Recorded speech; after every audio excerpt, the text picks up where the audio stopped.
Chapter 30: The Serpent and the Raven. None of the nervousness she felt was reflected upon her face as she made her way through the town she had lived in her entire life. A soft smile graced her lips and she cheerfully returned every greeting sent her way. The people were doing better these days, far better than they ever had under Gato. She almost didn't dare hope, but it looked like things might end up better than they ever had been even before Gato's arrival. Of course, the past few years left her unable to hope so foolishly that such might come to pass. If it did, they were fortunate, but she would not get her hopes up. As far as she was concerned, this was the best it was going to get. The fact that it was a noticeable improvement, however, helped keep that small smile on her lips. Even if she wasn't hopeful and this was the best things were going to get, she was still thankful for the change these wolves had brought to the country of her birth. Peering up from her surroundings, she was greeted by grouching wolves who watched everything like the eyes of an ever-present god. As far as some within Nami no Kuni were concerned, they were. The fact that their leader felt it acceptable to call themselves Tsukiyomi after the god of the moon certainly added to that. It was a foolish thought, one that most of Wave was aware of, but no one would try to persuade the few believers otherwise. If that's what they wanted, what they needed, then they could have their god. Tsukiyomi himself had spoken neither for nor against it, and the wolves had various reactions to it, mostly centered around appreciation and amusement. It would seem even they were not in full agreement about their leader's divinity. Checking the bundle of cloth in her hands once more, she assured herself it was still present. Great lay or not, she couldn't believe she was about to do this just because the lazy pervert had asked her to. He had promised that if this Tsukiyomi was who he thought it was, then she and her family would be placed in a rather favorable position by this, and even if they weren't, the item itself would likely serve well enough as a gift to get into their good graces anyway. Of course, immediately after saying that and handing her the item, he had taken one last feel of her rear before placing a quick covered kiss on her lips and disappearing to rejoin his genin team, who had already started their journey back to Hai no Kuni and Kanahigakure no Sato. That damn pervert's inability to keep his hands to himself was sometimes as irritating as it was flattering. She knew well enough that she was an attractive woman, but it had certainly felt nice to be reminded by someone else. That said, it also kept that thought in the forefront of her mind as she sought to accomplish this task. It was no secret the wolves had been happy to supply money to families during Gato's reign in exchange for wives and daughters, but even though Gato was now gone, there didn't seem to be any sign that those women might be returning. Even if someone were to scrounge up the amount that the woman had been originally sold for, the wolves didn't appear all that interested in selling them back. Of course, there was also the fact that no one actually knew what had become of those women. Were they simply being kept somewhere safe? Were they working for the wolves, cooking and cleaning? Had they been sold to other slavers at a higher price? Perhaps they had been given to Tsukiyomi as a gift upon his arrival, or maybe they used them just as Gato's forces would have, raping them to their heart's content to satisfy primal urges. There was no way to tell for certain without finding one of those women, but even then they weren't guaranteed to be willing to share their experience with others. It was the general consensus, however, that they were probably better off with the wolves than they would have been with Gato. It was wishful thinking, or that was her opinion, but it had some merit. After all, not only were the wolves used for the woman unknown, while Gato and his men's actions would be obvious, but even if they did the exact same thing, the wolves, cold and unfeeling as they seemed, had always treated the people of Wave better than Gato's forces had. Both did the same job, but people would much rather deal with the wolves. That hope was that would carry over to the women in their possession. Actually, if one really thought about it, any woman who went missing before the wolves' arrival would be the only real way to tell how the guests of the wolves were being treated. Having experienced Gato's hospitality before the wolves claimed them, only they would be able to accurately describe the situation those wives and daughters now found themselves in. The fact that all those women had been fairly purchased, however, did not make her feel any better as an attractive woman who sought to meet with their leader. The plain blouse and well-worn skirt were not eye-catching in any sense, but they fit her well enough to show her rather generous womanly curves, and that was far more advertisement than she'd have liked. It was a double-edged sword, she knew. On one hand, it might help convince the wolves to let her approach their leader, but on the other, she might not return afterwards. Already she could feel the eyes of Nami no Kuni's silent protectors drinking in her appearance, and the sneering faces seemed to become lecherous leers. It was probably her imagination, and it was unlikely that every wolf she passed was eyeing her like a piece of meat, but it certainly felt that way. Perhaps she would be lucky to make it before the one who called themselves Tsukiyomi. If she did, her gift might please him enough to have her let go.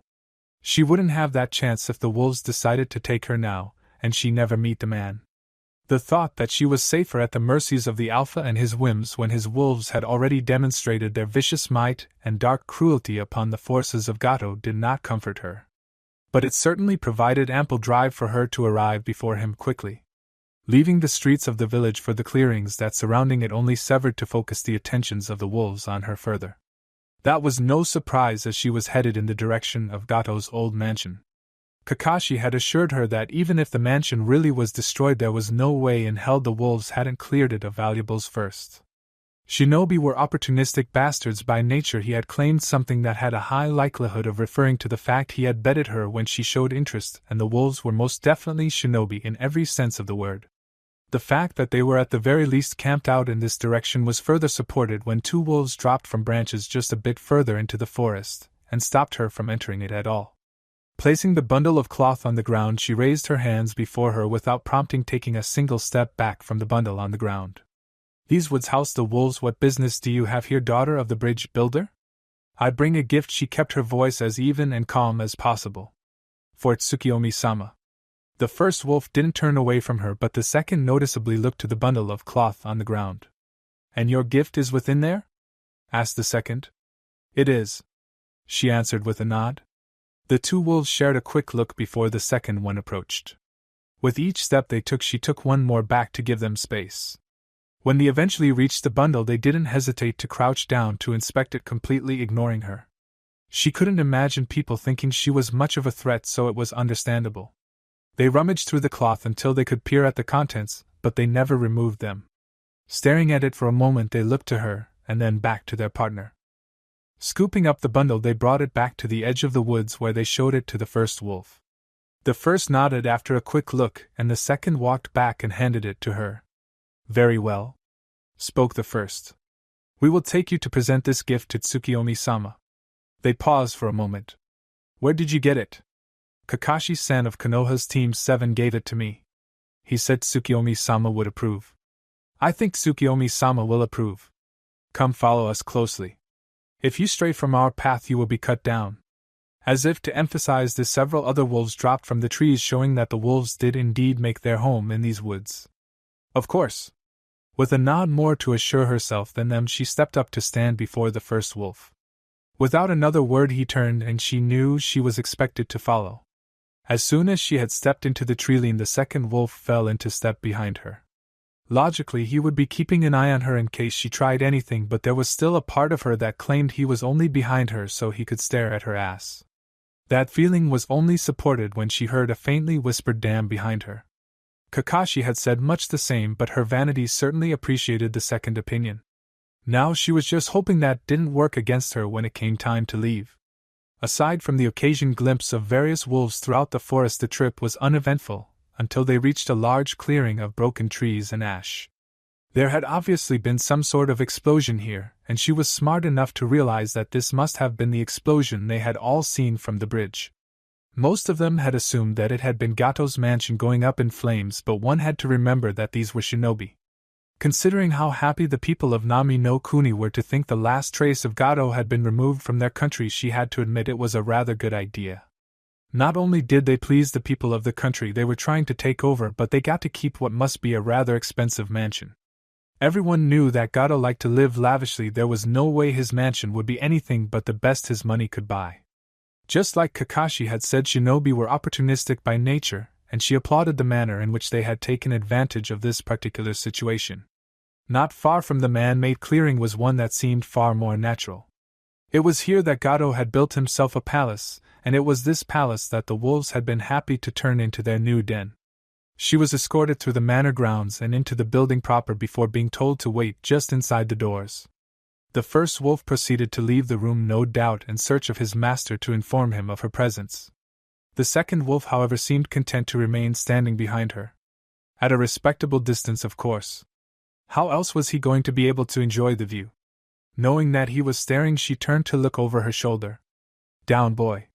Her voice was far more confident than she currently felt, but his reaction helped in part to fix that. Yes, of course, ma'am, sorry." The wolf stammered, slightly caught like a guilty child with his hands in the cookie jar. "Just don't do it again." I'll try not to, ma'am, but what you ask is going to be pretty difficult. She gave him a wink. Oh, I know. Evil woman. Was growled under his breath just loud enough for her to hear it. She just gave a soft laugh that had him groaning in dismay behind her. I swear you would fit right in with the women whose company Tsukiyomi-sama keeps. I know you're not a kunoichi, but maybe you'd consider joining the wolves? Oh? And whatever would a beautiful civilian woman like me be doing in an organization like this? I'm a mother, you know, I have a child to take care of. I'm sure I could convince one of the higher-ups to hire you for something administrative, preferably a position that requires you to walk around a lot. I'm sure you'd appreciate that. Me and many others. I'll think about it, but don't be getting your hopes up. You just made my day, ma'am. She let out another soft laugh, far more relaxed than when she had first entered the wolves' new den. I thought I did that earlier, damn, was it? Oh, I heard that, did you? Oh yes, I most certainly did. Any further conversation was stopped when the first wolf returned. Tsukiyomi-sama is currently in the master bedroom. He has instructed me to lead you there. Nervousness returning, though thankfully not to the level they had been earlier, she gave a silent nod and followed the wolf back out of the room and to a set of heavy doors. He is within. Make no sudden movements, and if he tells you to do something, I would advise you to obey. That nervousness was now far worse than it had been in the beginning, and she could feel a drop of sweat trail down the back of her neck. So you aren't coming in? He shook his head. I have been ordered to return to my duties after escorting you here. I see. Are there any more wolves within? He regarded her with what could only be suspicion from under his mask at her question, but answered anyway. No, normally we have guards assigned to him, but he dismissed them when I announced your visit. The two of you will be alone in there, which is why I will stress one more time that you must not make any sudden movements. Because there aren't guards? Because he can still cut you down from anywhere in that room before you can blink. We will not be present to deter anything you may wish to attempt or restrain you should you try regardless. She didn't know if she should be flattered that they were treating her as more than just a pretty face, or irritated that they acted as though she were some sort of threat when she was a housewife. Fine, I can take care of myself. The wolf just shrugged. Either way, one of you will. With that said, he left her standing in front of the double doors. Looking down the hallway on both sides showed wolves standing at attention along the walls a few doors down. They didn't turn their heads, but she was certain she was being watched.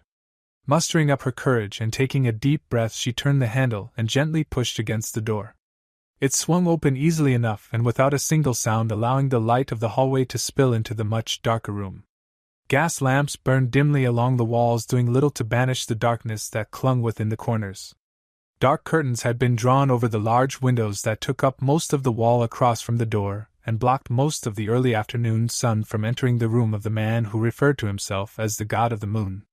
Another lamp sat at an empty desk, burning barely brighter than the others, and a twin sat upon a nightstand by the large four-poster bed. The man she came to meet sat on the edge of that bed, boxes of paper stacked at his feet, and another spilled onto the bed. He didn't look up at her arrival, eyes gliding over the papers he currently held in one hand, but his voice broke soft the silence of his sanctuary. Come in then, no reason to stand in the hallway. As soon as she had complied, he continued. And the door, please. My first office didn't have windows, and I've found it rather distracting to work in a brighter environment. Ah, sorry. One hand moved in dismissal of her apology. It's fine, I'm the one who sent for you to be brought here. Tossing the papers onto the pile on his bed, he looked up at her, his purple eyes glowing in the dim light, and his skin almost luminescent. Now what can I do for you today, Tsunami-san?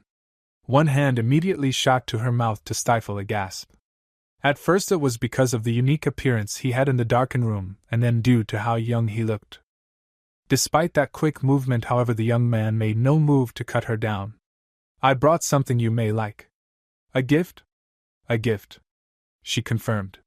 Moving slowly to the edge of the bed, she reached out to give him the bundle, only for him to pull her down onto the bed in a sitting position near him. Once she was properly seated, he removed the bundle of cloth from her hands and unwrapped the object within. Staring down at it, a fond smile touched his lips as the face of a crow stared back. Where did you get this? He asked after a moment of silence. Kakashi-san handed it to me just before he and his team left for Konoha. He said that if you were who he thought you were, you would appreciate it.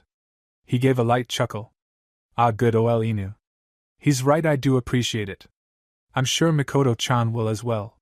She didn't know who this Mikoto was, but Inu was obviously some reference to Kakashi.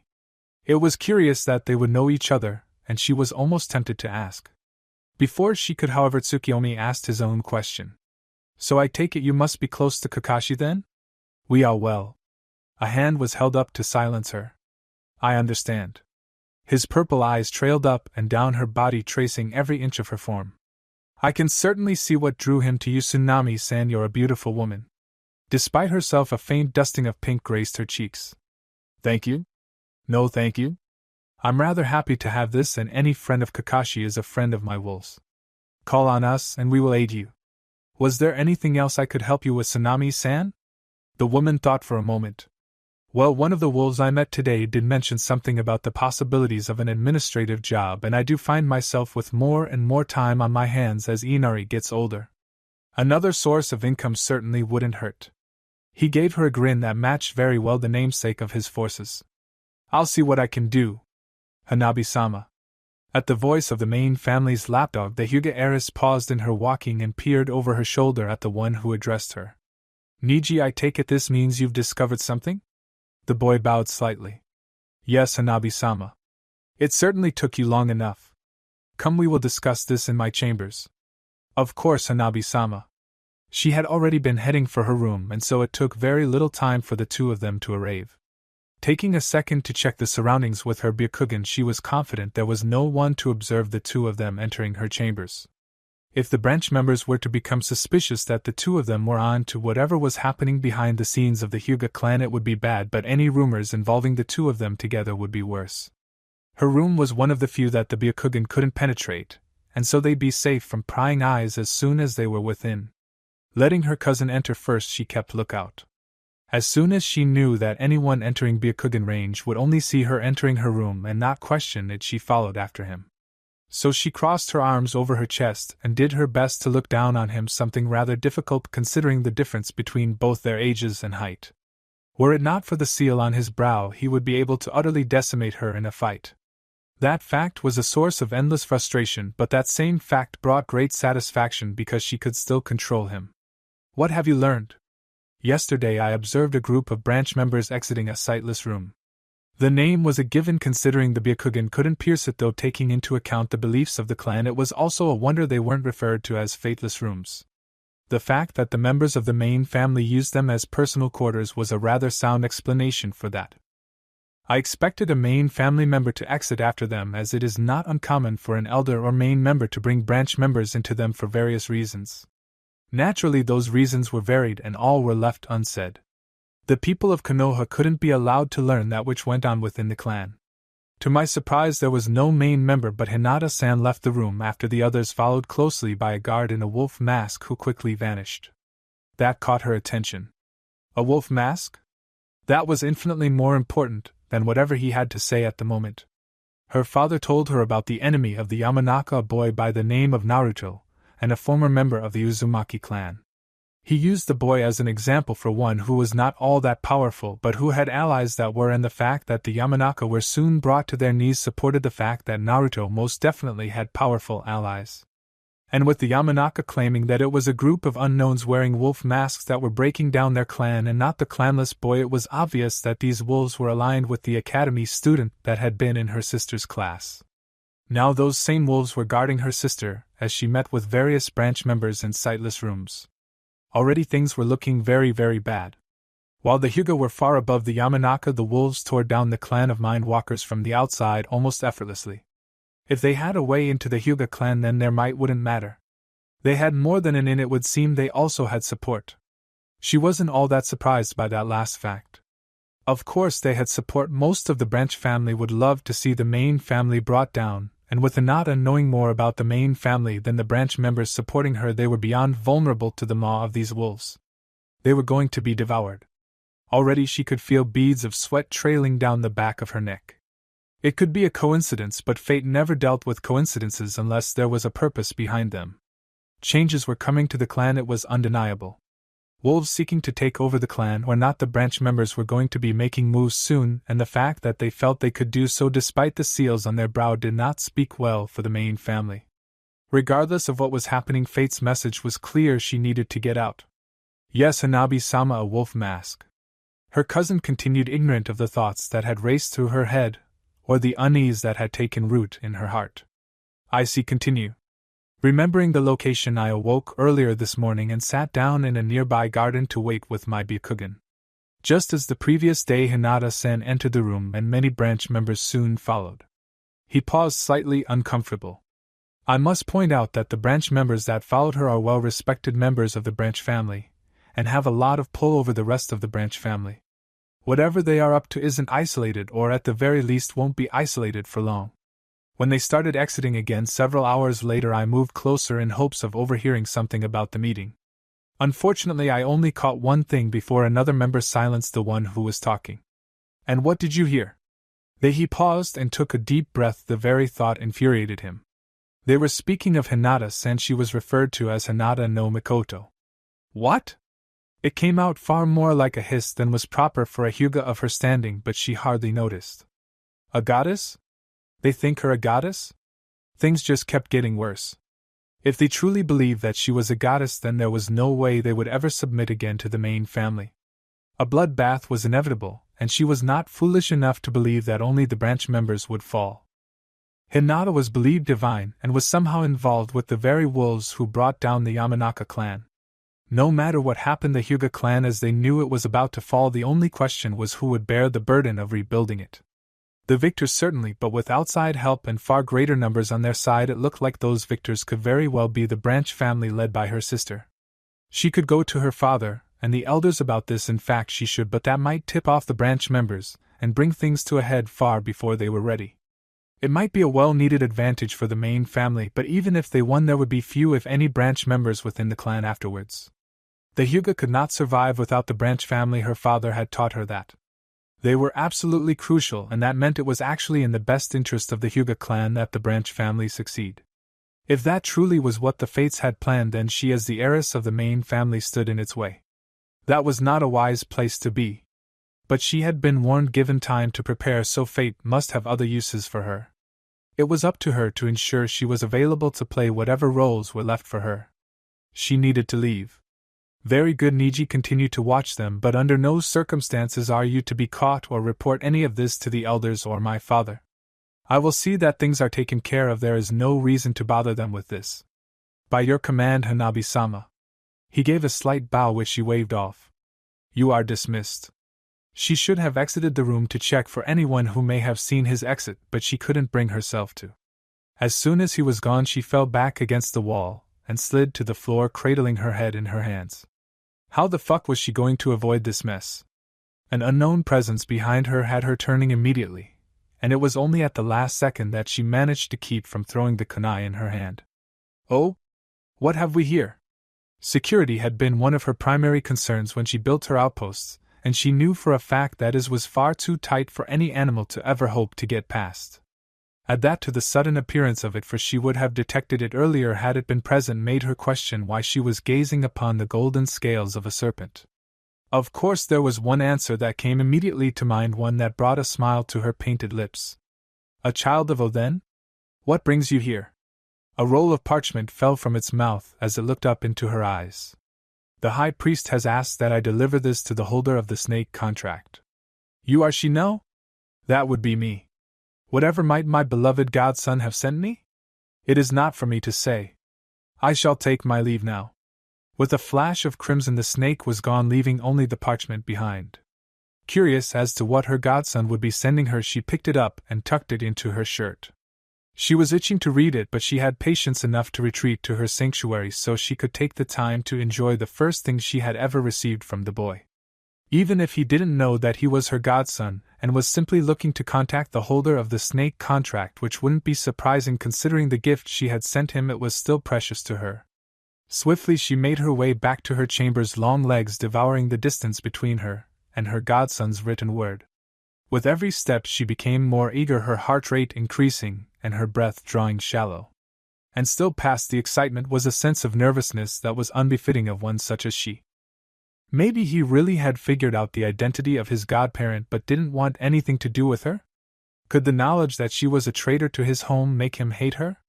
Did he somehow believe she was trying to tempt him away from his home with her gifts, and was demanding that she stop contacting her? Was he displeased by the fact that she had assigned her spies with the task of observing him? Was he disappointed that she had never visited him, or that she hadn't taken him from Konoha when his mother had abandoned him? She found herself biting her lip in nervous anticipation. He could very well be writing to meet with her or to thank her for the gifts. Maybe he was even requesting that she take him in as his new mother. Those outcomes would be wonderful certainly, but they were all just as likely as the others and she had no idea what to expect. Orochi, one of her subordinates, attempted to gain her attention only to receive a kunai to the shoulder for his efforts. "Not now!" she hissed, never breaking stride. She didn't care if the 5 greater countries had banded together, and had their armies banging at the entrance to her hideout. This came first. Reaching her chambers, she quickly entered, locking them securely behind her. She did not want to be interrupted. There was little light within, but that was fine. Her eyes had adjusted well enough after years in the darkness. The few flickering torches in her chambers provided ample light. Moving to the bed, she tossed aside her pillows and crawled to rest against the headboard. Bringing her knees up to her chest, she wrapped her blankets around her in a tight nest and drew the parchment from her shirt. It was short, very short, but she opened it, read it, and smiled. "Wave belongs to the wolves. Your serpents are welcome here, Godfather." While irritated for reasons she couldn't explain that he had called her Godfather, which technically she still was, it was obvious that Naruto was not bothered by that fact. Actually, judging by his invitation to his new country, by the gods, was she proud of that boy for managing that at such a young age. He was rather welcoming of their non-blood relation. The message, though short, had told her much more than what the words themselves had said. He was obviously doing well, having just taken over a country, and being able to offer her a place in it, and he didn't seem to have anything against her. The fact that he had also mentioned her own forces meant there was more than a little hope in her heart that she could work with him one day. More than that, though, it gave her hope that he would completely accept her into his life just like she wanted. Of course, just because the message had said more than what had been written didn't mean she wouldn't have wanted to hear more from him. It didn't matter what, she'd be happy to hear about anything from what he had to breakfast to his latest erotic dream. Actually, she'd really like to hear about such a dream or any fantasies he may have had. She could always use something else to do that had some sort of connection to him, something to feel closer to him by. The thoughts would be a welcome read, especially on nights she was really longing for his presence, but they would also let her try her hand at arranging situations that would fit those fantasies. Maybe if she was really lucky, her next body could be chosen to align with them. Then again, was her current form even acceptable? She didn't really know anything about his tastes, nothing solid at least, and even if her current body matched them perfectly, would he be able to accept his godfather like this? Maybe she should have gone with a body that seemed more masculine, and slowly got him used to the idea of his godfather being a woman. As it was, she may very well see him should she visit Wave, and then he would have to deal with an obviously female godfather. Her hand absently cupped one of her breasts, as a frown marred her face. There was no way to tell if he'd be able to accept her as she was, even if he accepted the idea of Orochimaru of the Sannin being his godfather. Knowing the identity of someone was one thing, learning about such a drastic change was quite another, especially when she sought to be far closer to him than would normally be proper for a godparent. Well, for any familiar relation, really. In the end, she'd just have to accept that he was a bit more open-minded than most, or wouldn't be hindered by some sense of morals that might keep him from allowing her to be as close to him as she'd like. Both would be preferable, actually, and she could already imagine all sorts of delicious moral trouble the two of them could get into together. "And would work so with sister, but if I could get him to call me mother." Orochimaru shivered despite the many blankets wrapped around her. "Oh, the fun we'll be able to have, my little prince." She wondered briefly if sending him some intimate pictures of her new form might help him be more accepting of her when they next met, or at least give her an advantage to use in order to convince him that the change could most definitely be a good thing for both of them. Then again, he wouldn't recognize the person in the pictures unless she told him, and even then he might not believe her before they met in person. But maybe she could somehow convince him to send a few to her. She licked her lips as she put down his message, and her free hand disappeared into the blankets. Oh yes, she'd appreciate those. She could already imagine them. These meetings were much better when she was wearing pants, she noted, idly crossing one leg over the other without fear of giving her uninvited but not necessarily unwelcome guests a show. Interestingly enough, the young woman who represented the one known as Tsukiyomi seemed more disappointed with her increased clothing than the two men standing protectively behind her. Of course, that's not to say she couldn't feel the eyes that drank in her form from behind those masks of theirs, not that she could blame them. She was an attractive woman, and the pants hugged her lower body quite snugly. She'd have to make sure the laundry got done often enough that she had more choices in the mornings, but after Kiba had graduated she had become used to being able to take advantage of the empty house, and usually didn't get dressed until the early afternoon. After all, what did it matter what she wore or didn't wear while she did paperwork in the privacy of her home office? Naturally, the wolves made a fine mess of those plans. Not that they necessarily forced her to wear pants, but she certainly felt better meeting them dressed in a little more than her undergarments and a bathrobe. And for that reason she'd been putting on pants every morning even before her first cup of coffee, something she honestly hadn't done since before Kiba entered the academy, just in case she had any surprise guests. Why they couldn't visit later in the morning, or better yet sometime in the afternoon, she'd never understand. She tried not to think about how long they actually waited in her home, while she slept on, completely oblivious. Considering that Hana worked early mornings at the clan vet, and Kiba met his team around 6, they were probably here a good 2 hours before she got up, and for a kunoichi like her, retired or not, that was a rather uncomfortable thought. Placing her empty mug on the coffee table, she rolled her eyes as 3 masks followed her movements, and pulled the bathrobe tighter around her chest, to the noticeable disappointment of the young woman before her.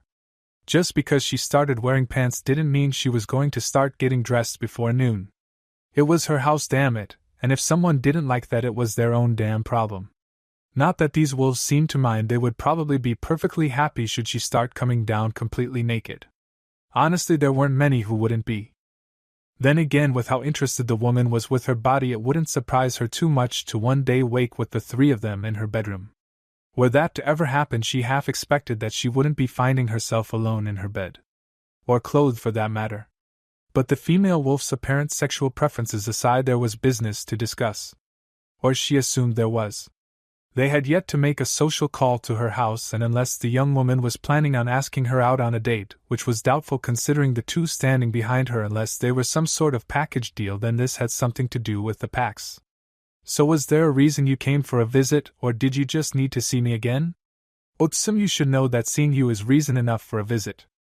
Unfortunately, right now it's just a pleasant bonus. A faint dusting of pink found itself on Tsum's cheeks. Holed up as she normally was doing paperwork, it wasn't often that anyone complimented her. Her vanity certainly appreciated the confirmation that people still found her attractive. Even if those people happened to be part of some hidden group that was taking over countries and managing a cult of Hyuga. Then what did you need to speak to me about? I'll cut straight to the heart of the matter. We need someone to manage our new country. Had she any coffee left, she was sure she'd have spit it out. Already? They had just recently spoken about the plan being accelerated, but to hear that it was over and the country was under their control already was almost unbelievable. Then again, they took down a clan from within one of the 5 greater villages, arguably the greatest of the 5 greater villages, so how difficult would it really be for them to take control of a country that only had civilians? Yes, we have in part Team 7 to thank. Their mission provided the opportunity to wrest control from the hands of Gato. Wave belongs to the wolves. Wave? Damn. There were many small countries that were valuable because they produced the resources needed by the larger countries or were filled with skilled artisans. Held the land of hot water, made a killing off of their resorts and natural hot springs.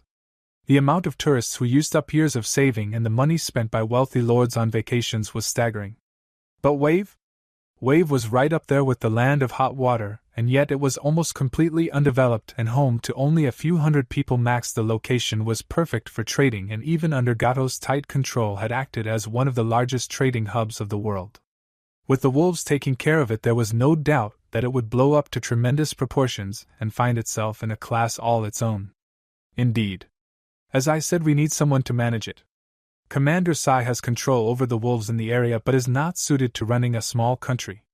I have too much on my plate at the moment, and Tsukiyomi-sama needs to be free to take advantage of any other opportunities that present themselves. I see. If you don't mind me asking, what exactly is the hierarchy at the moment? I probably should have explained that in an earlier meeting. The wolves answer to captains who answer to a high captain. The high captains are under the direct control of Commander Sai, who answers to me. I direct Commander Sai and the leader of our little cult and am tasked with keeping Tsukiyomi-sama informed of all happenings within both groups. That's certainly an interesting setup. Where does my clan fall in all that? You should be flattered Tsukiyomi-sama considers dealing with your clan to be his personal duty. Naturally, he isn't available to meet with you in person, but rather than let me have control as I do with the other two groups, when dealing with you and your clan I simply relay Tsukiyomi-sama's wishes. She paused, and Sim could almost feel the frown that tugged on lips hidden by that mask. In fact, it's actually a bit more complicated than that now, considering his latest request. He wanted someone to oversee that new country of his, yes? I don't understand how that could relate to our clan and its relationship with Tsukiyomi or Sama-san. I have been told Dano is acceptable. You are working together after all. Thank you. Like I was saying, I don't understand how this affects our relationship with Tsukiyomi Dano. Isn't it obvious? He wants a member of your clan to manage his country for him. That was indeed the obvious answer, but it doesn't make much sense. You've said it yourself, we Inuzuka are a rather brash bunch. But did you not say those of the head family are more learned than their cousins? Sim thought for a moment before she realized what the woman across from her was hinting at. Hana? The wolf nodded. Correct. Tsukiyomi-sama believes that with her training as clan heiress and with the support of the wolves she'd do a fine job, and it would serve as valuable experience for when she eventually takes over the clan. And why not a Hyuga? Surely they'd do a better job. Your clan is known for its loyalty, and by giving your heiress this position he hopes to strengthen the tie between our packs. Not only that, but you wouldn't have to rely solely upon the wolves for support, as your daughter would have control over the day-to-day affairs of Nami no Kuni.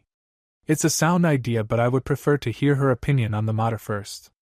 That's fine. Shall I send a wolf to retrieve her? Please do. She didn't even have to send a wolf, for as soon as the two women finished talking, one took it upon himself to find the Inuzuka heiress. Silence settled over the room, not comfortable, but still not fully uncomfortable. The two remaining wolves naturally took this time to appreciate the appearance of their hostess, and knowing what they were doing, Tsum spent the time fighting down a slight blush. Gods above, you wolves are a perverted bunch, she muttered under her breath. Hearing her, the female wolf tilted her head to the side in contemplation before giving a solid nod. I suppose we are, she admitted. But it's more fun this way. I bet. She knew for a fact the girl was smiling under that mask of hers. The silence returned once more, this time slightly more comfortable, and it wasn't long until she heard the door open. Idly she wondered why she hadn't heard anything when the wolf left. Surely there hadn't been any reason to sneak out of the house. Perhaps he found an open window? Whatever the wolf's exit had been, he entered again behind her daughter as the two made their way into the living room. Ka-san? It's fine, Hana, take a seat. Tsukiyomi Dano has sent. She paused, frowning before turning to her guest. You know, I don't think you've ever given me something to call you. Oh? My apologies, then you may call me Mai. Sim tested it on her tongue a few times before nodding. Yes, well, Mai here came here to ask for some help from our clan. She had already told her daughter and the older members of the clan about their new alliance with the wolves, but she had kept the details to herself, telling them only that the two groups would be working together for the good of them both. And how does that concern me? You're not looking to marry me off, are you? No, not at all. Mai, on the other hand, seemed thoughtful after hearing it. Well, I'm sure Tsukiyomi-sama wouldn't mind too much. He might be a bit irritated with me if I were to arrange it without his knowledge, but I'm sure he'd forgive me soon enough. Mai paused to noticeably run her gaze over the Inuzuka heiress. Especially considering how attractive you are. I'm certain he'd go from irritated when I informed him to quite pleased after meeting you. Hana seemed rather distressed by the idea, but a quick glance to her mother put any fears she might have had at ease. Mai was practically growled by the Inuzuka matriarch, and warning only for the young woman to answer with a light giggle. Oh, calm down, I was just kidding. There are already plenty of options for him when he eventually decides to give the matter any thought, and no doubt many more will present themselves between now and that time. Even if there weren't, he's too busy for anything of that nature at the moment. Besides, if I arrange something between Hana here and Tsukiyomi-sama, I lose my shot at her. She's just as attractive as you, Tsum. Mother and daughter wore matching blushes at that. Tsum had to wonder if meetings with Tsukiyomi would be preferable, or if he'd be even worse than the young woman he sent to speak with them. So if this is not about me being married, why do I need to be here? Tell me, Hana, have you ever considered running a country? What? What kind of question was that? She couldn't honestly be saying that running a small country was why she was needed, could she? The wolves have recently acquired a country. Tsukiyomi-sama himself desires it to be you who runs Nami no Kuni on his behalf. You guys want me to manage Nami no Kuni? Seriously? She turned to her mother only to receive a confirming nod. That is correct. Tsukiyomi-sama believes that you would do well in such a position and that it would serve as invaluable experience for when you take control of the Inuzuka clan from your mother. So you expect me to just drop everything and move out of the country? Yes. There had been no hesitation, just the blunt truth, and while slightly annoyed by it, Hana was also grateful for the honesty. Turning to her mother, she asked, "What do you think of this?" "I think it would be good for you," answered Sum. "This is an amazing opportunity that could help you and the clan. You should take it. If things don't work out, we can always figure out something else. There's a bridge builder there who lead the construction of a bridge to connect Nami no Kuni to the eastern mainland. We could always hire him and have High Captain Kigo positioned permanently to help him manage Wave. You, however, would be the better choice," stated Mai. "How soon would I have to leave?" "Tomorrow." "Tomorrow?" "Tomorrow. Tsukiyomi-sama is a busy man and has business to take care of outside of Nami no Kuni. You can't expect him to wait forever." "I see. Do I have to go alone?" "Of course not. You are welcome to bring with you a guard of your pack mates. You will all be taken care of. We have yet to prepare a house for your stay, but the mansion we are currently inhabiting has plenty of room. If I can find enough people to accompany me, I'll do it, but if there aren't enough people available to leave the country tomorrow, you'll have to find someone else." "Fair enough. Would you like an escort for the remainder of the day?" "No thank you, it's best that I speak with them all alone. I'll let my mother know by this evening, and she can pass it on to you." "Certainly. I wish you the best of luck gathering your comrades. Have a pleasant day."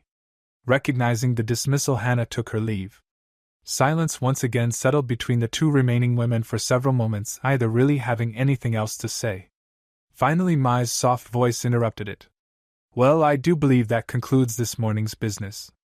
As always, it was lovely to see you again, Sum." Likewise, Mai." The wolf-masked woman paused as she considered the Inuzuka matriarch before her. "Satsum-chan," the Inuzuka woman raised a brow. "Chan? That was new." "Yes? Would you like to meet up later for lunch?" She blinked a few times in disbelief. Was this really happening? Like a date? "Yes." A drawn-out sigh escaped her lips as she gave it some thought before shrugging. "You know what? Sure. Why the fuck not?" It had been a while since she last went out, and the girl sounded cute. What did she have to lose? "Great, I'll pick you up around noon. Make sure you wear something nice." She paused once more to contemplate her latest sentence. "Or just very little, I'd be happy either way." With a giggle she waved before seeing herself out, leaving Some to wonder once more, what have I gotten myself into? "All right, team, no reason for you to be present while I report. Go home. I'm sure you'd all love a hot shower and a visit to your own beds." No one thought to question whether or not Kakashi's report would be anything close to accurate. The man had spent half the trip talking about how amazing Tsunami's body was and the other half bemoaning the fact he didn't have Naruto on his team. Surely he had claimed they'd be done with the mission long ago had Naruto been part of his team. None of the three genin would be all that surprised if his report to the Hokage was much the same. The man had an annoying habit of focusing only on what he thought mattered and leaving everything else out. Admittedly, for Naruto this was probably a good thing. She doubted the old Kage would be pleased to hear she hindered Kakashi's ability to execute an enemy. Maybe it was better that Kakashi go and report things in his own way. Besides, that hot shower sounded really good right now. Tezuna's house had plumbing, but it was too expensive for them to heat the water. 2 weeks of cold showers and 3 days of travel to return to Konoha, and she really couldn't think of anything she'd rather be doing. Whether they shared her thoughts on the matter or were just eager to get away from their sensei, Sasuke left still deep in thought, and Sakura followed him without a word. If Sasuke did share her thoughts of a hot shower, then she already knew exactly what the pinkette was thinking. With those two gone, there was really no reason to stand around longer, especially in Kakashi's company, and so with a half-hearted wave to her separating team she started for home. It didn't take long to reach the compound she called home, opening the large gate and wading through tall grass that still had yet to be cut. She'd been gone for weeks and had really expected this to have been taken care of by now. Even if her mother didn't have the time, the Uzumaki had plenty of money to hire a genin team for a D-rank mission. Letting her eyes roam over the sea of green, she amended her statement. The Uzumaki had plenty of money to hire a couple genin teams for D-rank missions. Actually, they could probably bump it up to a single C rank if they offered enough money, and one could request certain shinobi for jobs. She'd have to speak with her mother about hiring her brother for a well-paying C rank mission of clearing the grounds of the Uzumaki compound. They could thank him later with a cold drink inside, and for the first time in over our years they could spend some time as a family. If they were really fortunate, and the gods were smiling down upon them, they might even manage to convince him to stay in the compound or start visiting once a week for dinner. Her mother might be obsessed with getting him back completely, but at this point Naruto would be happy just to see him regularly. She still needed to apologize for that spar too. This would provide a perfect opportunity. The house was silent when she entered, no signs of her mother, and not so much as a dish in the sink. She was probably off somewhere doing something that she felt would bring Naruto back into the family. Naruto was almost scared to think of what her mother might have done while she was on her first C-rank mission. Something to divide the family further, she'd have to guess. Her heart was in the right place, but her attempts to win Naruto's favor seemed to backfire spectacularly. She really needed to pause and take a second to think these plans out more thoroughly. She was just as eager to get him back as her mother was, but going about things in such a hasty manner was not going to do any of them, and most importantly Naruto, any good. Her mother didn't seem to understand that yet, but the sooner she did, the sooner they could really start making progress towards being a family once more. With a sigh, she entered her room and tossed her gear onto her bed. She'd sort through and restock later, but right now that shower or maybe a nice long bath was calling her. An hour later she sat on her bed wrapped only in a towel as she considered what she'd do with the rest of her day. She could retire to bed early, of course, and that was a tempting thought, but there was still plenty of time left in the day, and she was loath to waste it. She really didn't have anything she needed to do, and other than perhaps getting something to eat, as she really didn't feel up to cooking, there wasn't anything she could think to do. If her mother was home, she'd have talked with her about the trip and asked about some sealing lessons, but she had no idea where the woman was or when she'd be home. She didn't exactly have any friends to visit either. In fact, the closest thing to a friend she had would have to be Ino, the Yamanaka heiress. Naturally, thoughts of the Yamanaka reminded her of the wolves she had seen in Nami no Kuni. Ino had certainly spoken a lot about the wolves who had brought the Yamanaka clan to their knees, and she had to wonder if the shinobi she saw in Wave were somehow related to those here in Konoha. Was the group spreading? Had they gotten a start in Konoha and then moved on? Maybe it was a global operation that sought some unknown goal.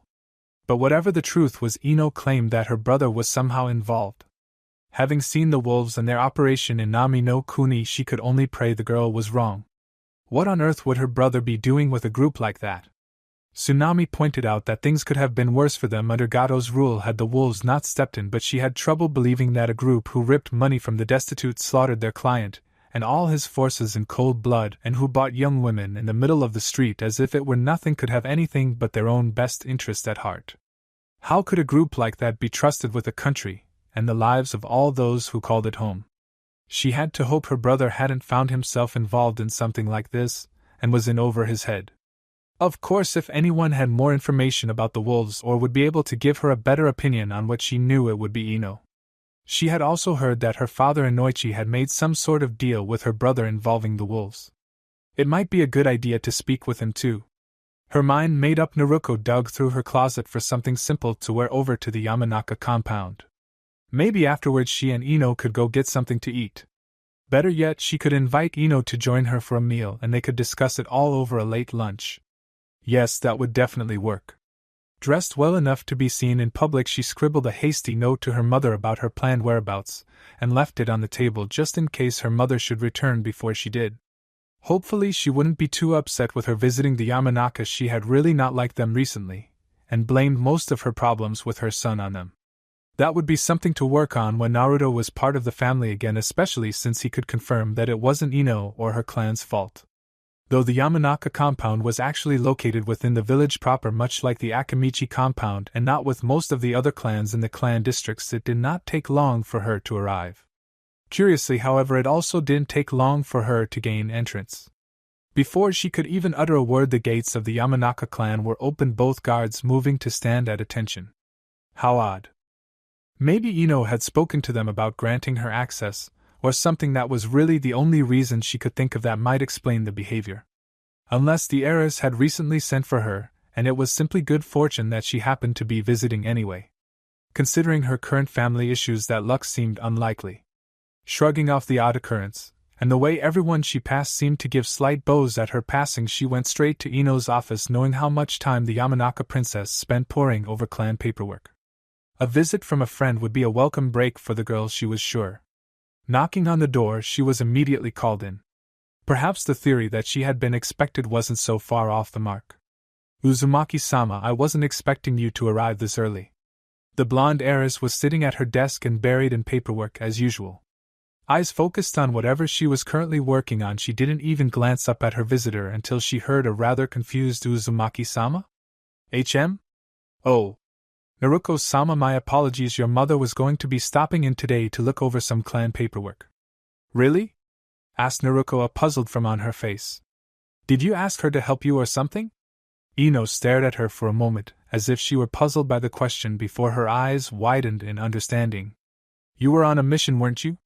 I remember Asuma-sensei mentioning it, no wonder you don't know. No what? While you were away, your mother called for a meeting of the greater clans and demanded recompense from the Yamanaka because our feud with your brother drove him to renounce his clan name. What? Why would she do something like that? Ino shrugged tiredly. Something to do with getting your brother to rejoin the clan, I would suspect. Not that it worked. He seemed rather displeased that we had been taken out from under his control just as he was starting to build us up again. An uncomfortable silence stretched on for a few moments before Naruko managed to scrape enough courage up to ask the question she almost didn't want the answer to. So what exactly did she want from your clan? The clan. Ino's blunt answer had her pausing, unable to process the information. I'm sorry, I don't think I heard you right. The clan? You heard correctly. Ever since the calling of the greater clans, the Yamanaka clan has become the vassal of Clan Uzumaki. A curious look overtook the Yamanaka princess's face as she wondered aloud, not sure if we're part of the greater clans anymore after that. The Uzumaki are greater though, so it's possible. I'll have to ask Kushina-sama later to know if I'm expected to attend the meetings. Probably am, but maybe not in the capacity of a clan head. She trailed off as she remembered she currently had a guest in her office. Sorry. Just wondering about some future clan business. Now, was there something I could help you with, Naruko-sama? Please don't call me that, Chan is fine. Alright, Naruko-chan. She quietly tried the name a few more times, getting used to the way it felt on her tongue and trying to ignore the clan training that demanded she address the heiress of the lording clan with proper respect. So what was it you needed from me? Well, it was about the wolves. That immediately had Ino's attention. Even with Kushina claiming that the Yamanaka would be kept protected as the vassal of the Uzumaki and Naruto assuring her that her clan was no longer the enemy of the wolves, one would do well to keep track of such a dangerous group. What about them? Do they have a new target? Have they moved against the Uzumaki? They had a new target, Nami no Kuni. The land of waves? What could they want there? No, that's what they wanted. They've taken over.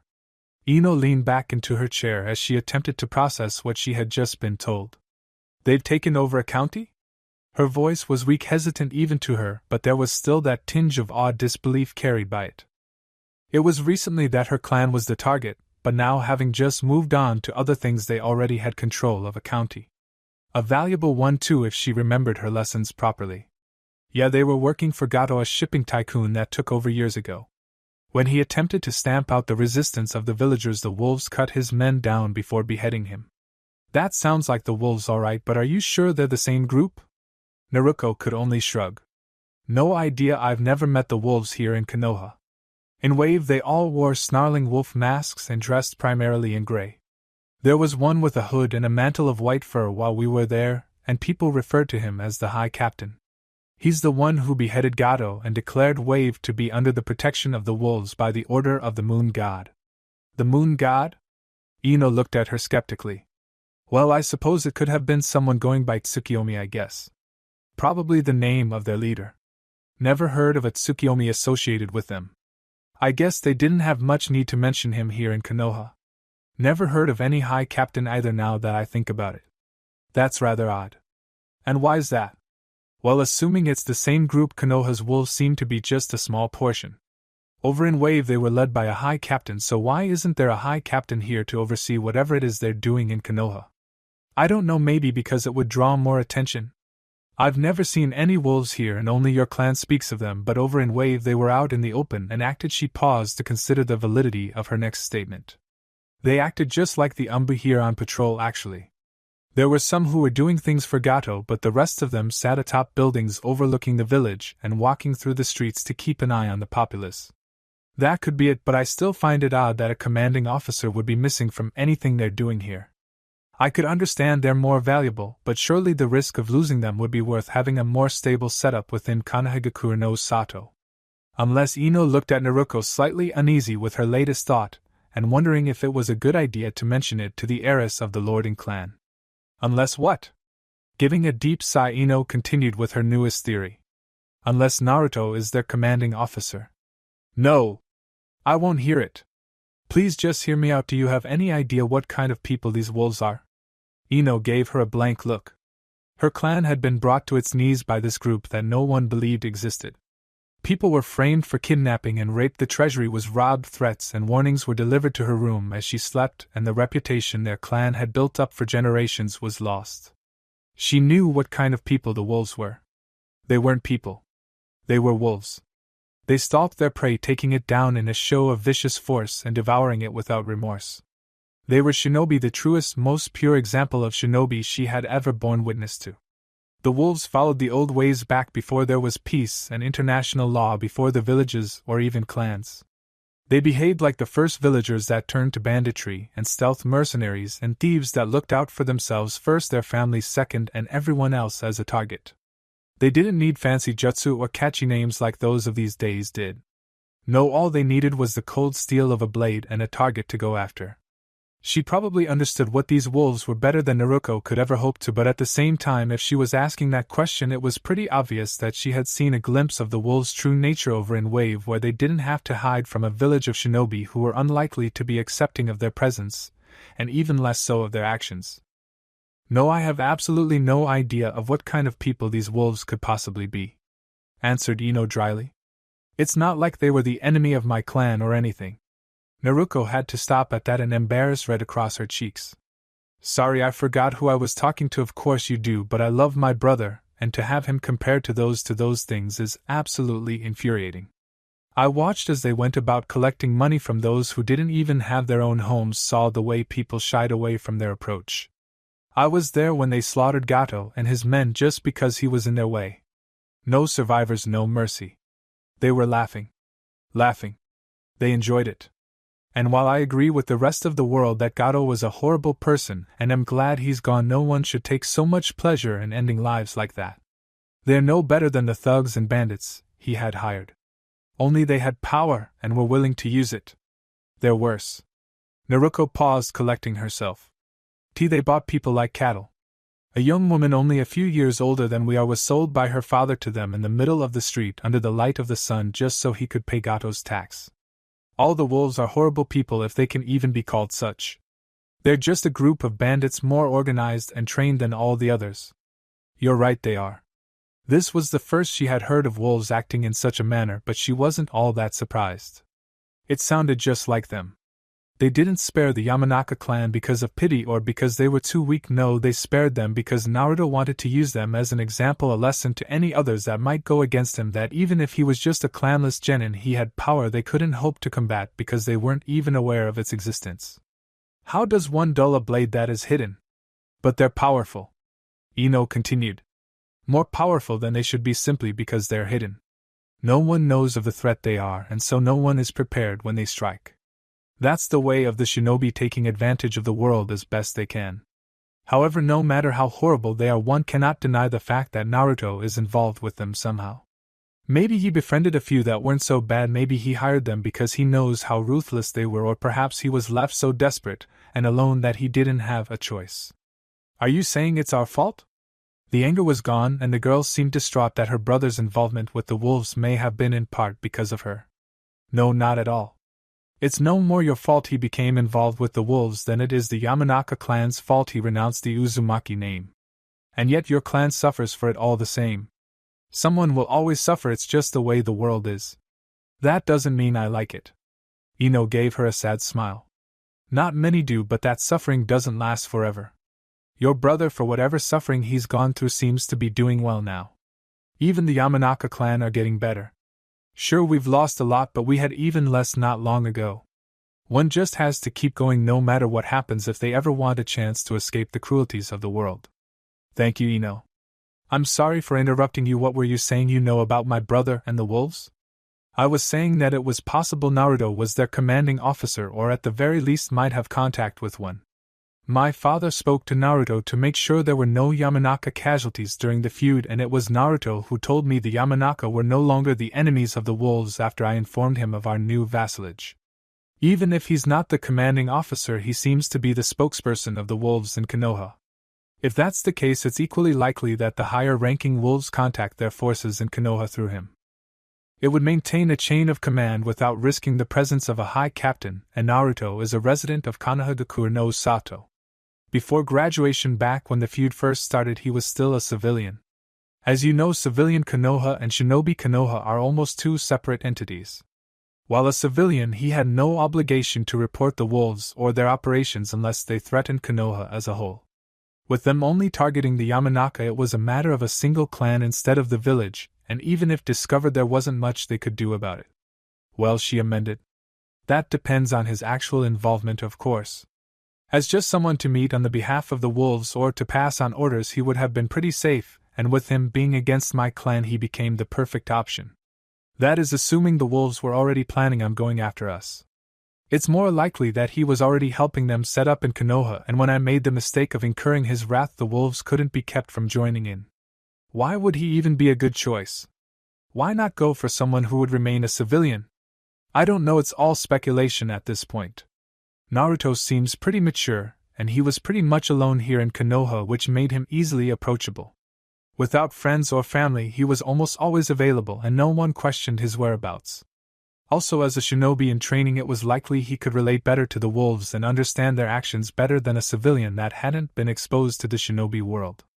Because he was all alone, muttered Naruto. Ino had to wonder if the girl, which was weird to think of her as, for they were both the same age. Naruto simply seemed so much younger than her, however, and that could only be attributed to how little responsibility she had to deal with. Had even heard the rest of what she said. He was, and then he had the wolves. Ino tried to reassure her. Part of them, or just working with them for a tidy little paycheck, they support him, as evident by my clan's state, and all that's happened to us since he became our enemy. I suppose you're right, Naruto miserably admitted. But we left him to them, we literally left him to the wolves. He shouldn't have had to deal with them. There's no way to be sure about that. If the wolves were already coming to Konoha, he may have ended up working with them anyway. If they really are in wave, then I would say it's safe to say the group is global. I wouldn't be surprised if they pay well and serve as a good connection for any shinobi to have. A positive relationship with a global organization could prove a rather beneficial boon. Besides, if he really does enjoy working for or with them, do you really want to take that away? No, I suppose not. It's just that thinking about him becoming like them makes me uneasy. He's so cold now, he doesn't care about us anymore. It would be easy for him to become just another one of those beasts. He's not as cold as you think. He may act that way to those of the Uzumaki clan and perhaps while out in public, but he seems far more relaxed behind closed doors. And he does have those he cares about, I think. She paused briefly but went forward anyway. Naruto wouldn't like it, but it did need to be said. It's just that you're not one of them right now. She quite purposely said right now instead of anymore to avoid making things seem final. Luckily it worked as far as she could tell. I know we left him and he moved on. I can't blame him and certainly couldn't expect him to stay the same after that. During the trip it didn't seem so real, it just didn't feel like that big of a deal, like it only mattered a little. To me it was a chance to train and see the world. It must have been so different for him. A fire shone in her eyes. But I will make it up to him no matter what. I'll have my brother back and our family will be whole once more. Ino suddenly looked rather uncomfortable. Is something the matter, Ino? Well, it's just that Naruto and your mother met here at the Yamanaka compound while you were gone. What? What happened? Did something change? Oh gods, please tell me mother didn't drive him further away somehow. Nothing really seemed to change between the two of them. Naruto remained calm and unconcerned about the world around him the entire time, and your mom was just nervous about messing up. Then why mention it? During the meal Kushina-sama mentioned that I seem to be on good enough terms with me and he's displayed no signs of being adverse to my presence. After he complimented me on my appearance, and with none of her other attempts to bring him back to the Uzumaki clan, she mentioned that she could arrange a marriage between Naruto and myself if he wanted it. Naruto groaned. I don't know why she thinks it's a good idea. She's always mentioning getting Nikun a woman as if it will fix everything. Well, maybe if she had brought the woman back with her. Ino trailed off at Naruto's unamused glare. I kind of understand why she might think it a good idea at first, it sounds like the dream gift of a teenage boy. She continued. But from what I understand, Naruto is already close to various women.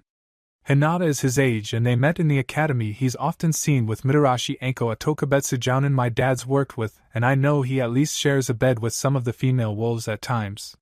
So I guess she's not all that far off with the idea of women. The only problem is that he doesn't need any from her. Naruto's glare hadn't lessened any. Nikun doesn't need to be worrying about that right now. He needs to continue with his shinobi career and become part of the family again. After that he can go about adding to it, but for now the only two women he needs in his life are me and Ka-san. Ino's flushed a bright pink that quickly settled into a deep dark red. But that kind of brings us back to why I was telling you about that night. Oh right, continue.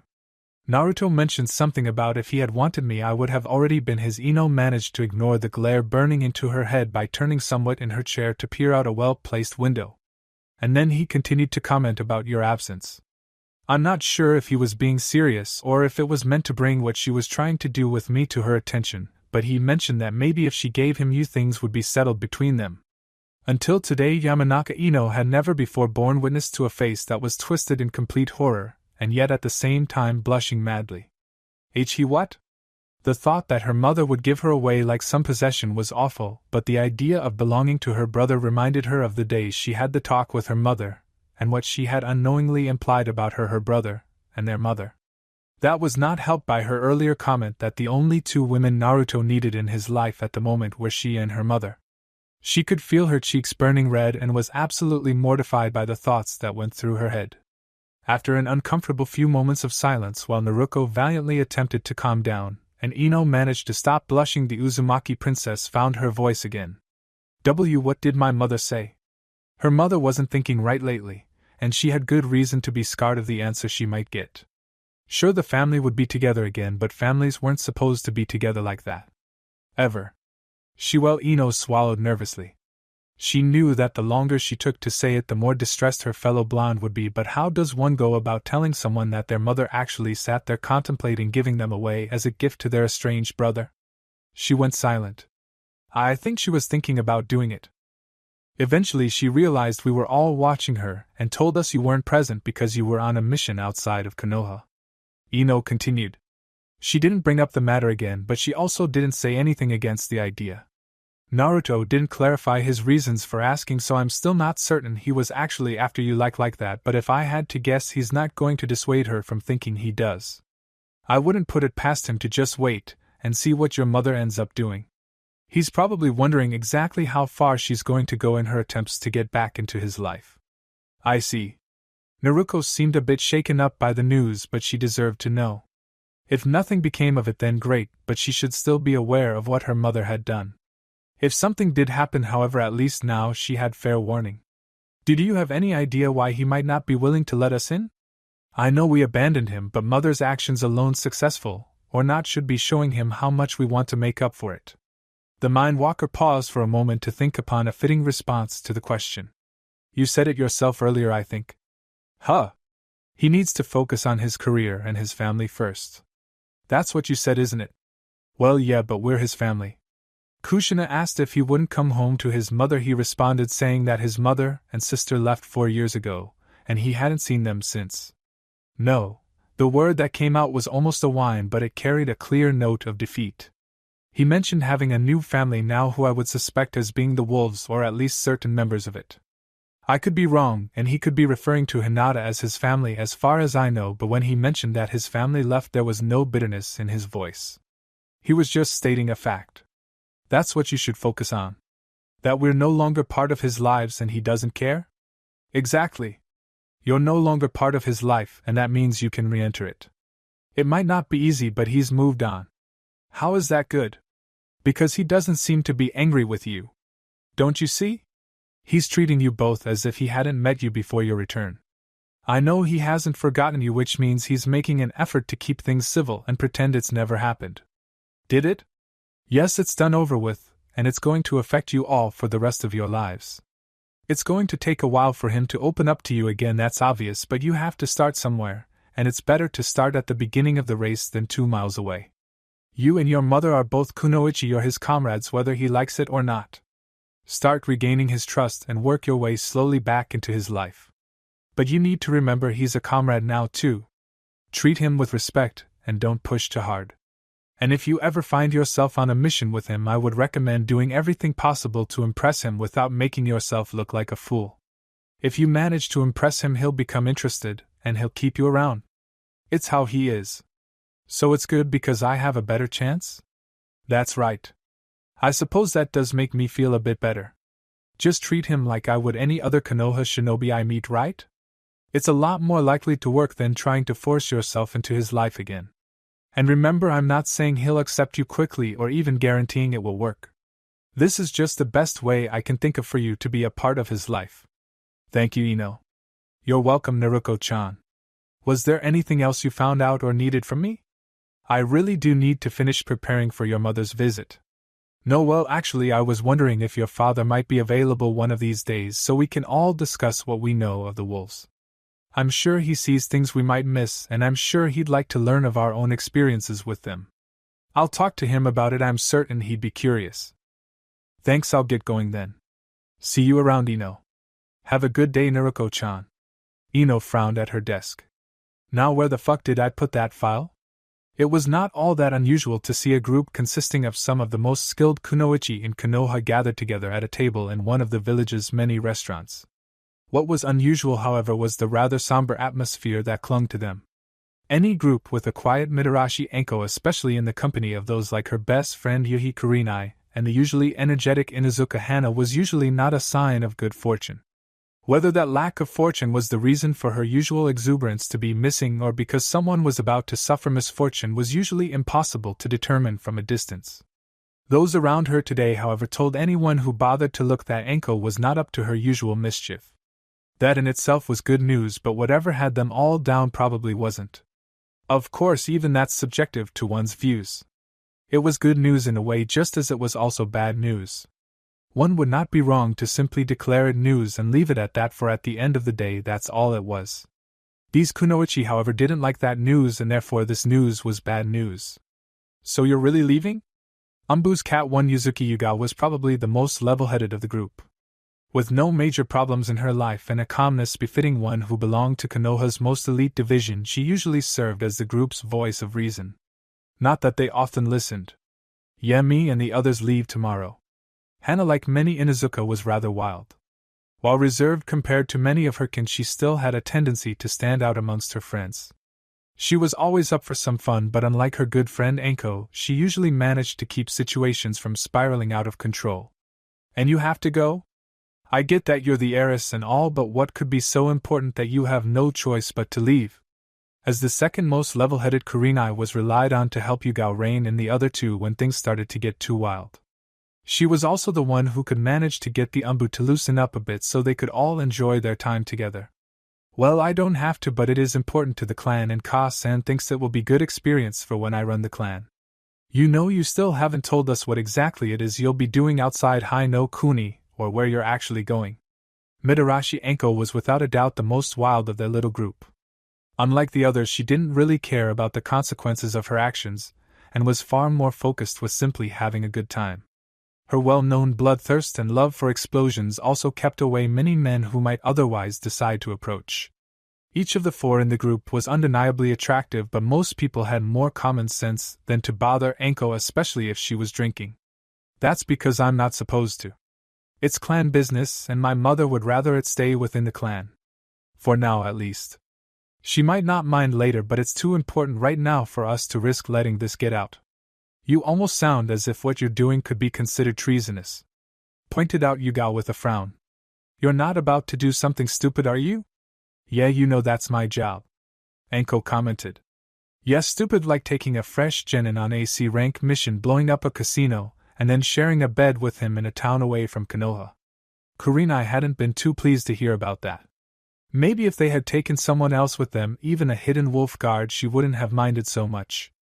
The thought of Anko alone with any genin during a mission was unsettling, but for it to be the young man Anko was desperate to thank for the removal of her no Juin really made Kurenai nervous. The council and general populace of Konoha already wasn't too fond of the Tokubetsu Jounin, and they didn't need any more reasons to dislike her. Hearing that she somehow managed to get knocked up by the former Uzumaki prince while on a C rank mission certainly wouldn't endear her to anybody. Of course, then there would be the problem with Kushina too. Gods know the woman would have gone ballistic if that had happened. Maybe she could convince Yugao to accompany them on all future missions. That would certainly help put her at ease. You're just jealous, Kure-chan. It's not my fault you haven't tried to use him as a teddy bear yet. Considering how often he has a woman in his bed, he probably wouldn't think much of it were you to join him. He let you use him as a teddy bear? There was only the faintest hint of a blush on the Genjutsu mistress's face. Anko smirked. No, I ended up sprawled all over him. Wanting a cuddle buddy is your thing. Girls, if you're quite done, can we get back to the matter at hand? I'd think discussing Hana's imminent departure would be more important than what the two of you are doing in bed with a genin. Yugao, as always, was the voice of reason. Like usual, Anko really didn't care. Ah, that's boring. I'd much rather talk about Naruto-kun. Have found yourself in his bed yet? I know you two were training together for a bit. Ever pop over to his house afterwards for a shower? Well, yeah, once or twice. Usually it was if he got injured so I could help him. With the shower? Anko's words had a noticeable blush on the Umbu's usually impassive face. With the wound? So you've never shared a shower with him? Never seen him naked? Anko continued to inquire, relishing in the fact that she was getting a reaction out of the woman. Well, while she hadn't actually seen him in the buff, she had seen him pretty close to it. She had never shared a shower with him either, but that didn't change the fact that she had helped him clean the blood off of him after his spar with Naruto. It was just about as close to Anko's questions as one could get. Oh my god, you did, didn't you? The most reserved of us has made it the furthest with our favorite genin. I was just helping him get clean. You washed him? Damn girl, you move fast. To think Kurenai's worried about me. Kurenai did indeed look rather surprised by Yugao's admissions as Anko made the comment. Hana meanwhile simply looked to be amused by the conversation. She didn't know who this Naruto was, but now she kind of wanted to meet him, if only to hear his side of these stories. It's not like that. He was injured in a spar and the Hokage had asked that I help him. We went back to his apartment so I could patch him up. And you just so happened to need to wash him. It was obvious the Tokubetsu Jounin didn't believe her. I know he would have told you he was fine, and could do it himself, which means you insisted on doing it for him. I didn't think the kitty would be so forceful and forward with the genin. Anko. Don't know why you're uncomfortable with it, I'd have done the same. In fact, good job, Yugao, you're making the rest of us look like amateurs. We're not trying anything, Anko, claimed Kurenai. And I hope you remember that. Sure we aren't doesn't mean it isn't happening though. Anko countered. So when was this? First day of team meetings. He was sparring against his sister before them, and she didn't show much restraint, throwing trees at him after he cut away her top. Naturally, Anko focused on the important details. Oh? So the same day Kure-chan here is telling me I shouldn't be sleeping with him, and almost nothing he was getting a good view of his sister's tits, and letting Yugao rub her hands all over his body? Well, that's not fair at all. I guess I don't really need to hold back any next time I see him. Kurenai sighed as a blushing Yugao let her head rest on the table they sat at. Can we get back to the matter of Hana's mystery clan mission now? Asked the only Jounin sensei in the group. There's not much to tell, admitted the woman. It's sensitive clan business that may eventually prove beneficial for Konoha as a whole. I'm going to be gone anywhere between 2 weeks and until it's time for me to run the Inuzuka clan. That long? Yugao peered up from her position on the table to look at the Inuzuka heir that had just sat back and enjoyed their conversation. If that's the case, we might never see you again, commented Kurenai. Oh, she'll be fine. Anko was unfazed by the news. and if she's gone too long we'll just track her down for a visit. It is rather unfortunate, though cautiously Hana took the bait. What's rather unfortunate? You'll miss out on all the fun with Naruto. Yugao and Kurenai groaned, quietly dragged back to the subject they had only narrowly escaped. Hana just smiled before deciding to have a bit of fun herself. Oh, I guess you're right. That instantly had the group's attention. A pity, he sounds great. Who knows how far I may have gotten, knowing it might prove to be my only chance. It took all her effort not to start laughing at the dumbfounded expression the calmer two of the group now sported. A grin predictably had spread over Anko's face. Say, Anko, continued the Inuzuka heiress, you wouldn't happen to know if he's available at the moment, do you? I might as well make the most of my limited time with him. Wouldn't want to waste any. Anko's grin melted off her face, and she seemed rather disappointed. I haven't seen him around lately. I have no idea where he is. I keep trying to visit him, but his little girlfriend Mai keeps telling me he's still busy with personal business. He has a girlfriend? That made the conversation the group had been having previously kind of odd. Going after Jenin was one thing, and she didn't judge others for their particular tastes, which is to be expected considering how many of her fellow clanmates had fallen in love with their companions and weren't ashamed to discuss their rather interesting sex life out in public, but going after someone who's involved in a relationship was quite another. Add them together and Hana was a bit confused. None of her friend bar maybe Anko had previously struck her as the type.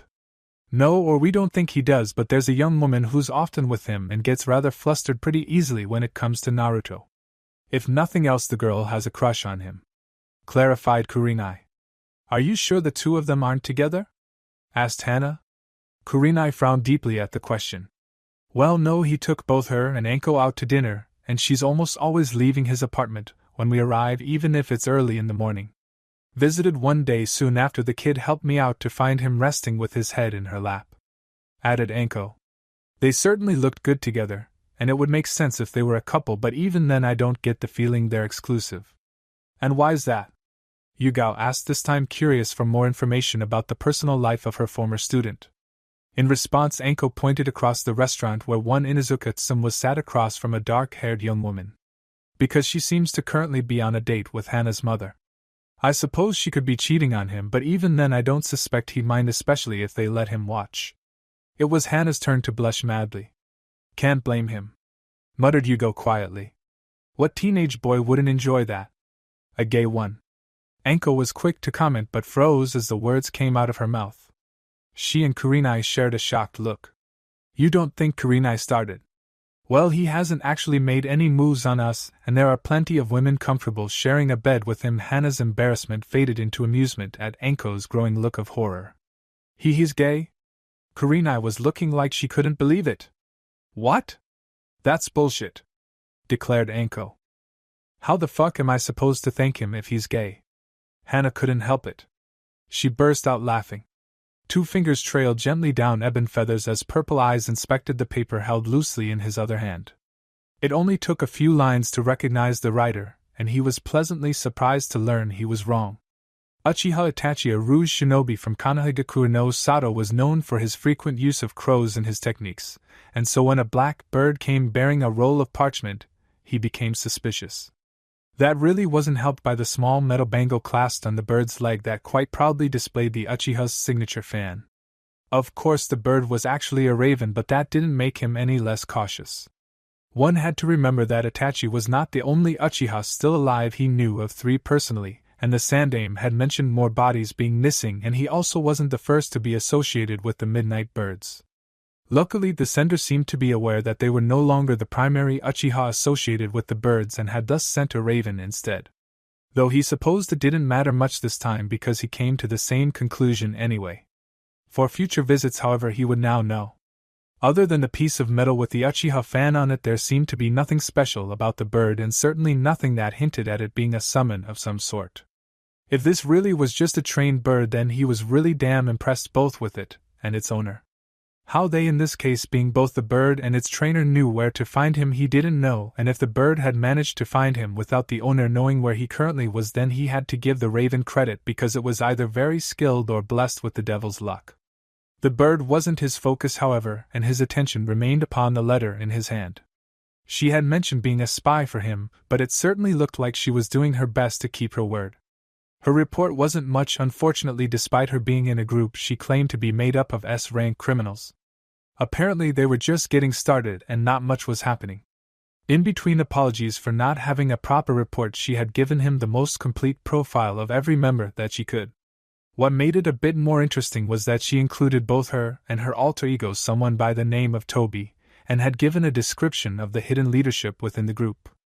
A man, or perhaps plant, she admitted in her writings, named Zetsu, managed a plot that the figurehead leader Pain was yet unaware of. Pain took orders, most interestingly, from Toby, who in turn took her orders from Zetsu. Zetsu, when not working towards a plan Toby was not fully informed about, took orders from Pain. She made sure to express her frustration for the mess their chain of command currently was and the confusion of not always being sure who was in charge in what situation. Other than what information she could scrounge up on members, their current location, and the general goal of the group, there wasn't much information-wise in the letter. There was, however, plenty of inquiries to his health and requests that he get a lot of rest and eat his vegetables. A fond smile tugged at his lips as he read over those parts. It would seem she was trying to take the role of his mother now that her own family had been taken from her. Or maybe he had taken the role of her son in her mind. Either way, she wanted to make sure he was well cared for, and he found it quite amusing. Here he was leading a mercenary group that just took over a country, and he had an escaped Uchiha clan member hiding in a group of S-rank shinobi over an aim, reminding him to get a good night's rest. Of course, speaking of the Uchiha, he still hadn't had a chance to ask one Uchiha Sasuke, sole recognized survivor of the Uchiha clan massacre, what his relations to her were. He could ask her himself, but it would be terrible to get her hopes up at another family member when she couldn't visit him. If they weren't closely related, then great, there was a big chance the two of them had never crossed paths, and she wouldn't feel too bad about not being able to contact them. And if they were? Too damn bad she was his now. As he continued to pet her trained raven, a thin smile spread over his lips. Yes, Uchiha Mikoto was his, and he wasn't about to lose her. Chapter 31. Falling apart. Naturally, the first thing they saw was the bridge as it stretched over the chopping waters and towards the village proper. The morning mist swirled upwards in serpentine tendrils that clung to the ground and cold concrete of the massive structure. 4 wolves, 2 on each side, stood at attention before the bridge. A small building had been erected off to the right, in which they could see 2 more. It was a checkpoint, obviously, but a small list of fees posted in clearly readable print on a sign near it also spoke of it being some sort of toll booth. Of course, as they had been invited at the behest of Tsukiyomi, she wasn't even going to worry about it. If he wanted them there, he could foot the damn fee himself. The wolves seemed to be of the same opinion, and made no move to approach the oncoming group. Passing without issue, the group of 10 Inuzuka soon came to the apex of the bridge and were greeted by their first look at the village that was to be their home, ranging from anywhere from a few weeks to possible decades. It looked clean enough, most of the buildings in good repair, and the few they could see in need of it were currently in the process of being fixed up. Set farther away from the village was a man-made clearing in which they could see piles of refuse being added to by workers and sorted through by scavengers. Set near the water, as it was, a small group of villagers were seen at a small dock loading 2 separate boats. One seemed filled with salvageable items and the other with trash. Obviously this was still rather new, and she remembered hearing about the recent change of ownership. Evidently that change was doing a lot of good.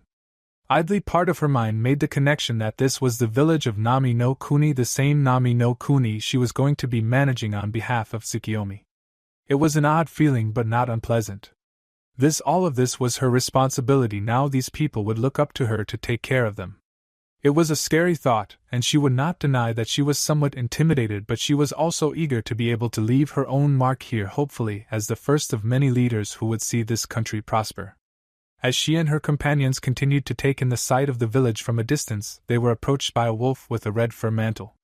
Governor Inuzuka, he greeted as he neared. Welcome to Nami no Kuni. I do hope there was no incident on your journey.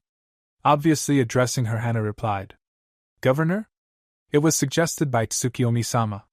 It could be Duchess if you like, but anything else we'd have to run by him first. No, Governor is fine. Is there a reason he chose that? He liked the way it sounded. She could feel the grin under his mask. I see. Our journey was uneventful, on my apologies. He held out his hand, which she took firmly. I am Commander Sai, leader of the wolves. We'll be working together a lot from now on. A pleasure, I'm sure. I thought Tsukiyomi Dano was the leader of the wolves. He appointed me when it became apparent he didn't have enough time to personally oversee all his projects. And that's where my comes in? She couldn't hide the slight annoyance in her voice at the mention of the young woman. Representing a shady organization was one thing, but dating her mother was just weird. I see you've met her. It figured that the wolf would pick up on her annoyance. Yes, that's where she comes in. All project heads, as I'll refer to them for simplicity's sake, report to her so that Tsukiyomi-sama can focus on our collective future. So you're one of these project heads? Yes. He nodded. As are you. Are you going to have problems reporting to and taking orders from Mai? No, I'll manage. Very well. If you don't mind me asking, what exactly has she done to earn your ire? Only if I can ask a question about her of you. At Sai's nod, she continued. She took my clan head out on a date. Your clan head being your mother, yes? That's right. Your mother, he repeated quietly. She took your mother on a date. That's odd. Why on earth would she do that? Is that not typical? I know she can be quite playful around those she likes, but this is the first I've heard of her taking someone out on a date. The fact that it's an older woman just makes things more strange. Oh? How so? Something wrong with my mother? Oh no, not at all, it just doesn't match up with her previous interests. He was frowning in thought beneath his mask. She seemed pretty fond of Naruto-san, who is a younger male, and she's around Tsukiyomi-sama as much as possible. I'm almost certain those two are closer than friends at this point. That being said, her going for a woman seems pretty out of place, and I thought I knew her better. Maybe things just weren't going well with Tsukiyomi Dano, and she needed a break? Ah yes, maybe that's it. He grinned beneath his mask. If he were currently absent from her life, it would certainly explain her behavior. She likes to cuddle, you know, and if your mother is even half as attractive as you are, she would make an excellent choice. Hannah tried to get the thought of them eventually getting married out of her head. The girl was younger than she was, things would be infinitely awkward. Maybe it was some elaborate scheme to keep her here in Wave. She shook her head with a faint snort that was just ridiculous. Just so long as she doesn't end up my second mother. I wouldn't worry, I don't think Mai would be able to go through with such commitment. She's already too invested with Tsukiyomi-sama and his plans. Well, that's one less worry, I guess. I suppose it is. You had a question about Mai, I believe? Yeah, that's right. Why did he choose her? Tsukiyomi Dano, I mean. She can't be older than me, and yet he's given her control over you and your wolves in addition to whoever else is aligned with him. Sai thought briefly about it. She's competent, he finally admitted. And she has proven so time and time again. I would think, however, that a more likely answer would be that he favors her. She's been his assistant since the beginning, and he's probably taken a liking to her. As good a reason as any, I guess. If he trusts her, why wouldn't he know? Indeed. Now shall I take you to your temporary lodging? Temporary? He nodded even as he turned to lead them away. Oh yes. We've begun constructing a suitable home and office for you and your companions, but because Tsukiyomi-sama only recently decided to extend this offer to you, it's not quite ready yet. A few more weeks, I would suspect he's paying handsomely for the local workers to focus on this project. Then where will we be staying? Gato had a small mansion built that was surprisingly well defended considering the fact that he's a civilian businessman, and we wolves have been staying there. You'll be welcome to stay with us there, which is quite fortunate. Considering the amount of wolves who stay there even off duty, it's the most well-defended location in the country. Also, it's where Gato kept all his documents, which means it's where the two of us, meaning mostly you, would have to start as we continue to establish a firm hold on the country, and start guiding it in the right direction. And what direction is that? Honestly? Whichever way the people want to go.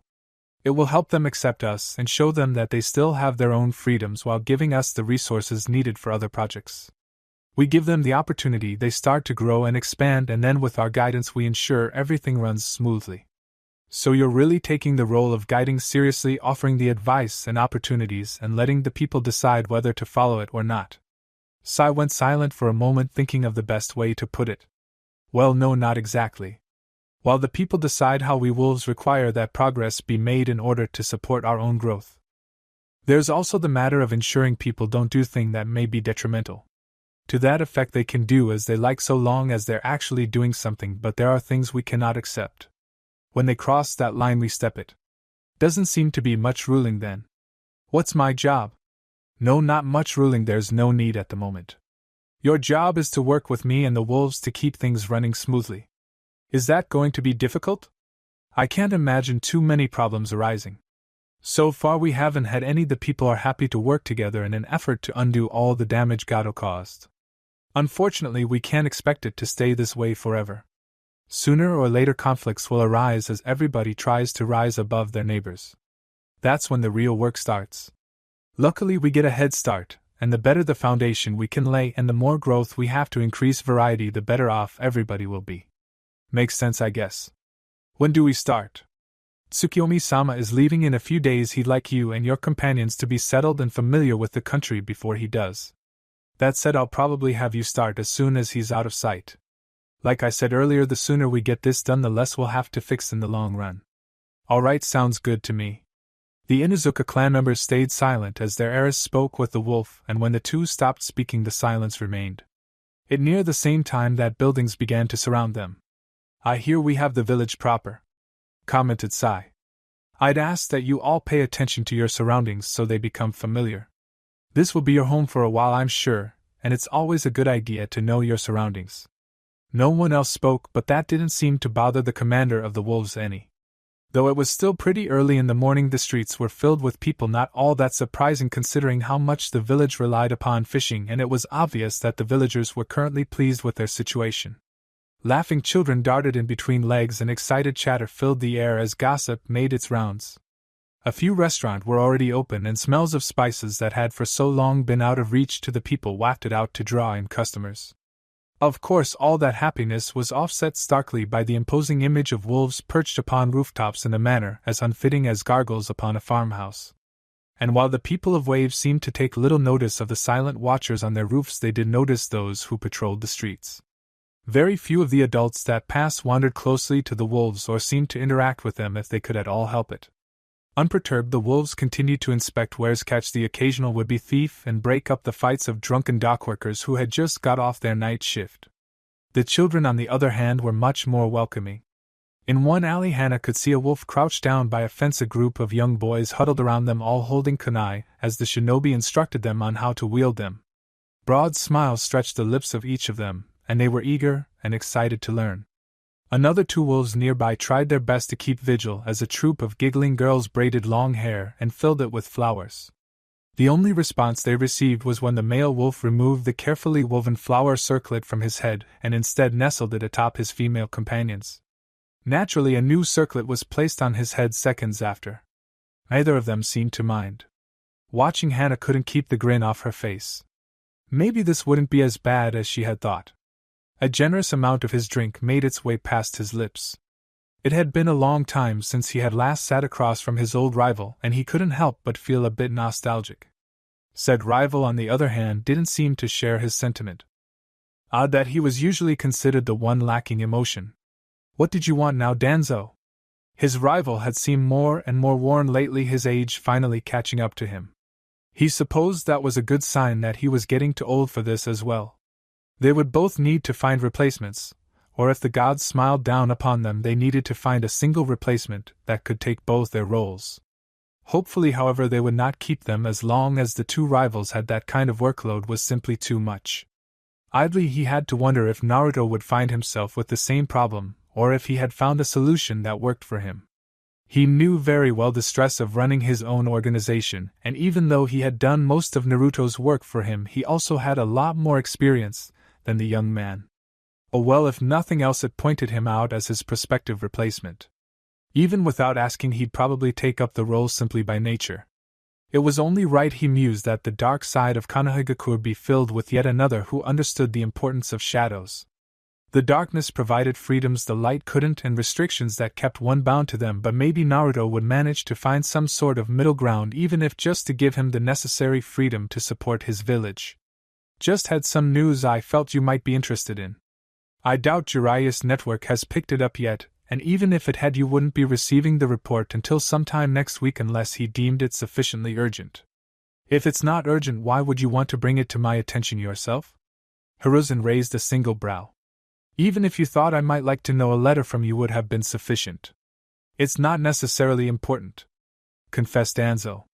I just found it interesting and wanted to be able to share it with you personally. It didn't take long for the old Sarutobi to hazard a guess as to why. Naruto's somehow involved, isn't he? Danzo the Yami no shinobi grinned in response.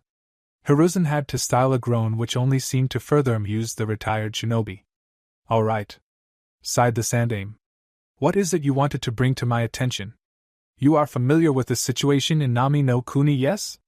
Questioned the leader of Root.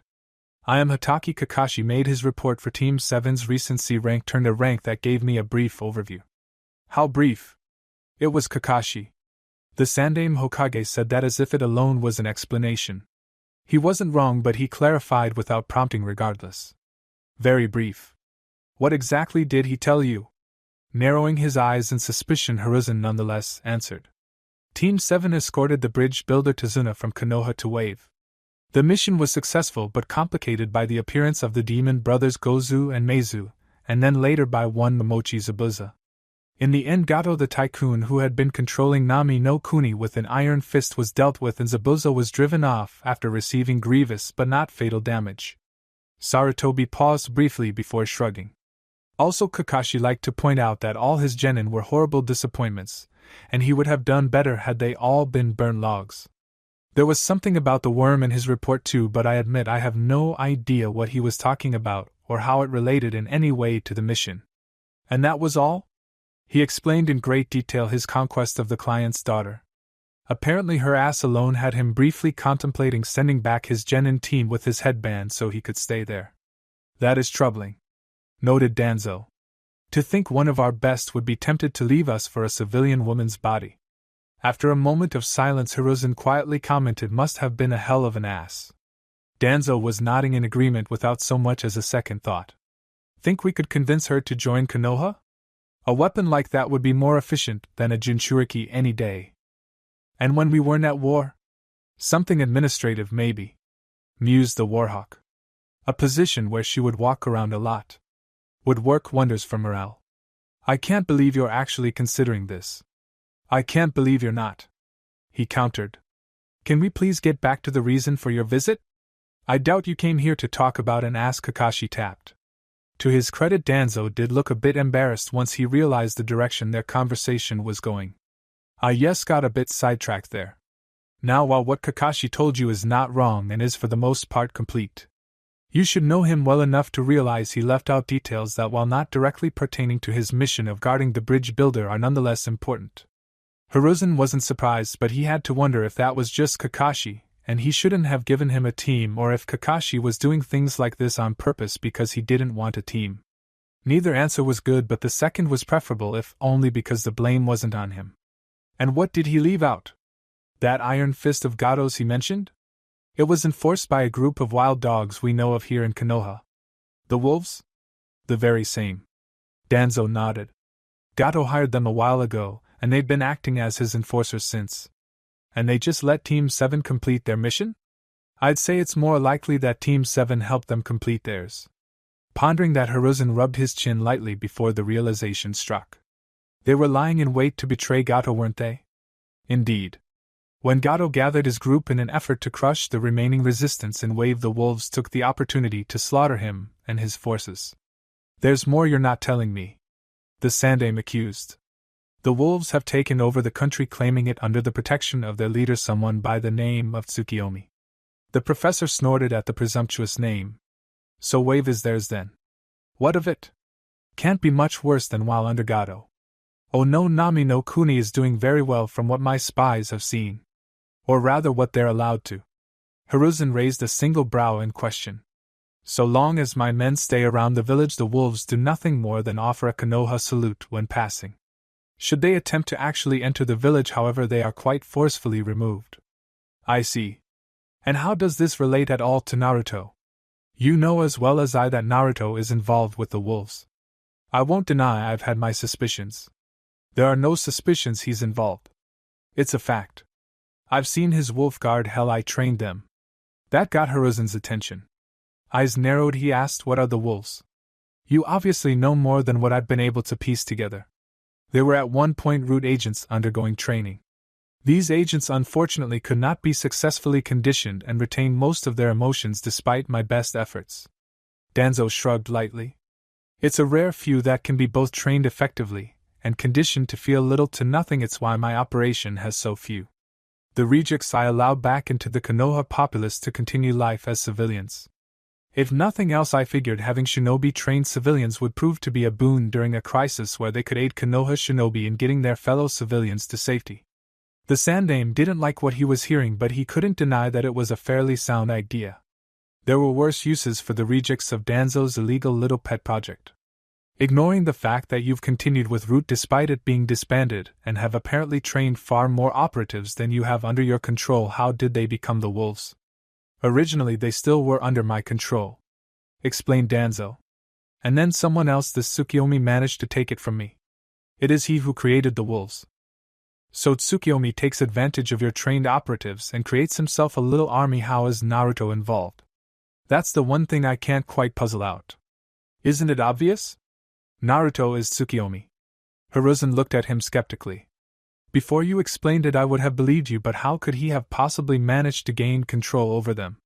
One of the reasons Root was disbanded was because you used seals to keep control over your operatives. I doubt you'd even attempt to train anyone without similar precautions.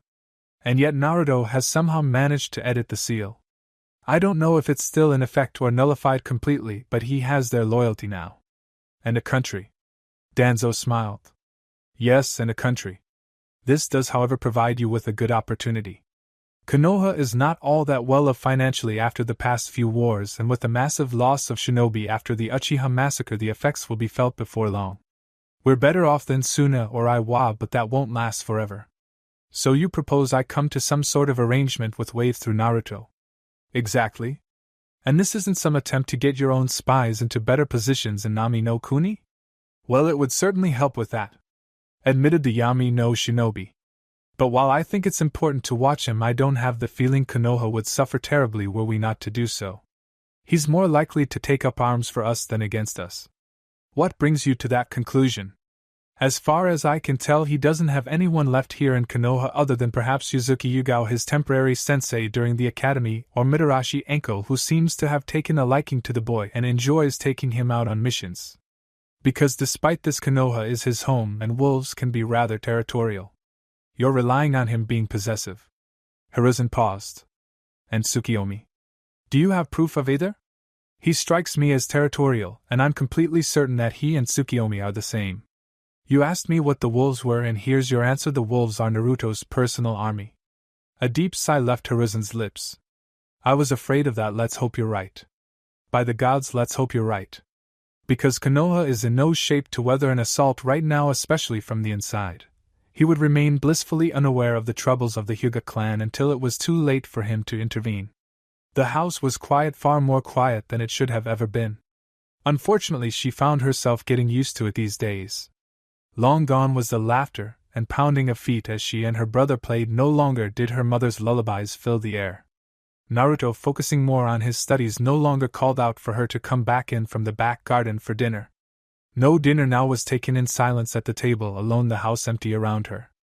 Her brother hadn't been here in over 4 years, and her mother seemed to only stop by late at night to sleep after a quick shower. She was usually gone before breakfast. The house was not what she remembered, not what she dreamed about returning to during the 4 years she received instruction in the kunoichi arts from her mother, as they traveled the world. Never before could she imagine their home being so cold, so lifeless. But that's what it had become. With her brother gone and her mother always away taking care of clan business for the Uzumaki and Yamanaka, she had the home to herself, the dream of many her age. Even with visits to the Yamanaka heiress swamped in work and always appreciative of an excuse to take a quick break, Naruko had never before felt so alone. Even Mito, sealed within her and more than capable of conversing at any moment, would not utter a whisper. She no doubt still held that mistake she had made during the spar against her, and there was no hope or repairing their relationship until Mito had been returned to her brother. Considering that her consciousness would reside primarily with her brother from then on, it made the chances of repairing the relationship at all rather slim. No, that bridge was thoroughly burned and she was trapped on the other side, lost and alone. This would all be so much easier if she still had her brother. She had always looked to him for guidance, and would happily follow his lead. His path, however, had no room for her at the moment. She would only get in the way. The worst part about it was that her absence from his life is part of the reason he was on that path, and every day it seemed he was farther and farther away, never to be recovered. But she was an Uzumaki, and they never gave up. Even if it was on her deathbed, she would gain his acceptance once more. It was for that reason that she decided on the first step to getting closer to him, keeping her mother from driving him further away. It would be impossible to make any progress with her mother's attempts, no matter how well-meaning they might be, constantly undoing any work she might have been able to put towards her goal of having her family as complete as possible. She didn't have to step in, of course. Her mother was doing enough to wear herself out, and Naruto was confident that even without her, Kushina would end up exhausting herself to the point where she would be able to think about what it was she was doing. So full of frantic desperation, her mother never seemed to fully think out her plans, and while her determination was admirable, perhaps not to the average person, but to an Uzumaki it was doing more harm than good. So while her mother would stop soon, it didn't necessarily mean she would stop soon enough. Every attempt chanced damaging their failing relations to Naruto far too much, and the sooner she stopped, the sooner damage control could be run. That said, Naruto really wasn't a morning person, and so getting up before her mother wasn't an option. Also, knowing that she had spent the day working with the Yamanaka and running the clan and managing Uzumaki properties that hadn't received attention in years, stopping her from taking a shower and some well-deserved rest would just be inconsiderate. With that in mind, Naruto had decided there was really only one option. She just stayed up all night. The light from her mother's room shone through the bottom of the door as she got ready for the day, and Naruto only looked away from the door long enough to check the time, as if her mother might disappear if she weren't paying enough attention. 3:45? There's no way I could have woken up this early. Reassured that this was the best course of action, though her eyelids strongly disagreed, it should be noted that hard training during the day when you intended to stay awake all night was a rather poor idea. She anxiously awaited her mother's emergence from her room. Naturally, after having spent the entire night doing absolutely nothing, this was when she realized that she didn't actually know what she was going to tell her mother. The creaking of the door and the light that spilled into the hallway, however, told her that she really didn't have any time to worry about it. Naruto? Kushina looked understandably puzzled to see her daughter waiting outside her room. Morning, Ka-chan, it's been a while since I last saw you. Maybe a bit of guilt would help convince the woman to slow down and think about what she was doing. The guilt part itself seemed to be working and was evident on her face as she gazed down at her daughter. I'm sorry, my little sunflower, I've had a lot of stuff to take care of. Was there something you needed? Despite having just woken up, Kushina looked rather haggard and exhaustion seemed to cling to her. Considering she had 2 clans to deal with at the moment, and the stress of Naruto's absence piled atop, it was easy to see why. The use of such an old nickname, and the slight guilt on her features only served to make Naruto seem guilty about trying such a route. Her mother was already dealing with enough at the moment. I just think you've been doing too much. That was probably both a great understatement, and a subtle hint at the fact that she was going too far. Subtlety, unfortunately, was a rather foreign concept to most Uzumaki. Honestly, it was only because of her sensei's constant subtle jabs and insults that she herself had managed to pick up on it. I have to do a lot if we want your brother back. Her heart was certainly in the right place, but the methods were all wrong. Pointing that out by itself probably would have worked fine, but Naruto made a rather grave mistake. I understand that, but I spoke with Ino, and I think you might be going about this wrong. And that was it. The conversation wasn't going to be going any further because she had brought up the Yamanaka, the current target of her mother's blame. Even though Naruto seemed to be on amicable enough terms with the Mindwalkers, Kushina seemed to take out all her frustration on the clan. I see, so just because that little bitch spews more lies about my son, your brother, you think that I'm wrong? Naruto didn't get a chance to respond as her mother stormed off. Giving a defeated sigh, she slumped to the ground. Naruto was gone and they both wanted him back, and yet the family was still falling apart. There was no hope in them all being a happy family once more. The Uzumaki clan was done for. Perhaps it always had been, ever since that day 4 years ago, when they abandoned a clanmate and forsook everything they had once stood for.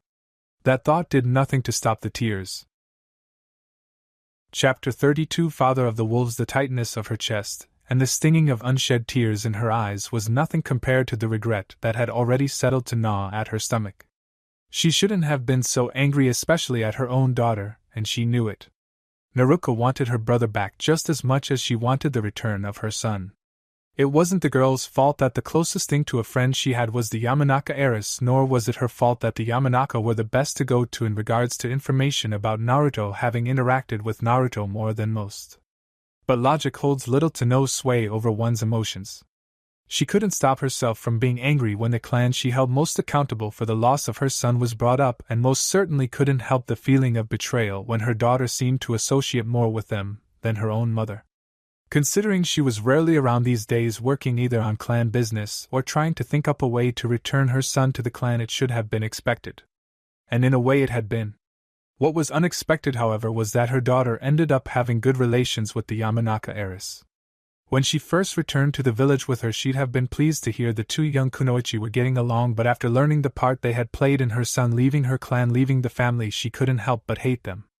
Things had only gotten worse when she learned that Naruto no longer held anything against the clan and was even on decent terms with them. Well, not really decent, they were terrified of him as they should be, but they weren't about to upset him, and he had managed to use them to his own devices. Most importantly, he wasn't angry at them. Hell, he had mentioned that he should probably thank them for what they allowed him to do and become. And while she could appreciate that he had grown up into a fine young man that she could be proud of, he had also grown away from the family to the point where not only did he not want anything to do with them, but he had actually gone about and replaced them. He had a new family, the mention of which had all the Yamanaka at the table tensing all those nights ago, a family that could only be the wolves the young heiress had mentioned before her clan became a vassal to her own. Criminals. Her baby boy had fallen in with criminals to the point where he would call them family over her, his own mother. And he seemed happy. As if losing them hadn't mattered in the slightest. Nothing had hurt more than that. To know her son thought nothing of his blood relations, nothing of her, and had simply moved on to the next group. It was horrible, she knew, to hope that he had been devastated by their disappearance, but that would have been expected at this point. Welcome, even, but this simple apathy, the professionalism with which he had addressed her when she finally managed to find him again, she didn't know how to deal with it. It was tearing her apart. Plans were made and executed as soon as she could, all in a vain hope of regaining what was lost, but none of them worked, none of them got her any closer to her goal of a complete family. And now she was losing her daughter. She wasn't so caught up in her tasks that she didn't notice the ever-growing distance between herself and young kunoichi she had spent the past 4 years training. She hated to admit it, but that hurt even more. Her son was already gone, and a part of her, the kunoichi portion, acknowledged that and told her to move on, but her daughter she still had. With every attempt to regain her son, she spent less time with her, slowly fracturing what family she had left. It wouldn't be long now before she had lost them both and was left alone in this world, just as Naruto had been. It was a mixture of guilt, love, and maternal instinct that made it impossible for her to simply abandon the idea of getting her son back, but at this point losing her daughter would be much, much worse. And that thought, like all thoughts involving her family, brought with it pain.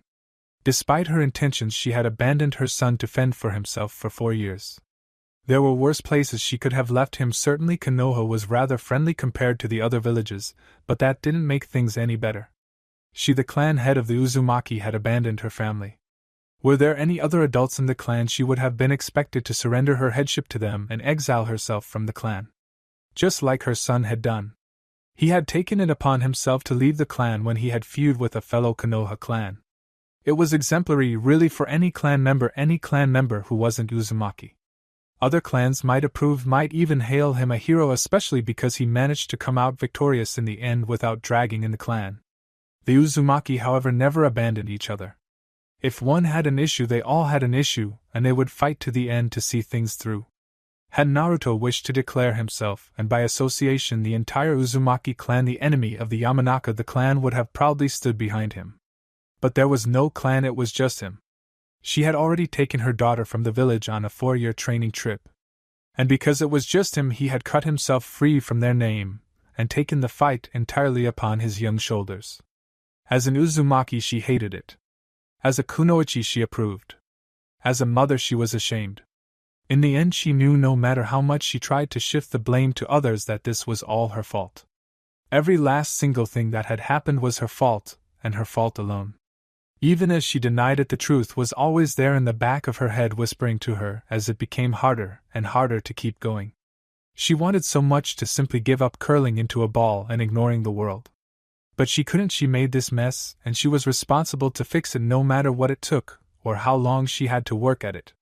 And the more she worked at it, the more she threw her everything into it in a desperate hope that she might undo what was done. Her daughter suffered. She suffered. Just as Naruto had suffered. It all came back to him, didn't it? A few times she had been tempted to blame him for this mess, but he was only the source of the pain, not the cause. It had been actions outside his control that had caused all these problems, and while she could blame clans like the Yamanaka or the Senju for her troubles, she couldn't bring herself to really hold her son accountable for their troubles. He, if anyone, was the victim in this situation. Not her daughter, and certainly not those that had gone against him. He had been the victim, but no longer. He had risen above that, and created a life for himself away from it all. She was proud of him for that, but was it really her place to be proud? The only influence she had on the young man, the shinobi he had become, was her absence, and that was hardly something to be proud of. Naruto was lost as could be, and with every passing day her daughter slipped further and further away.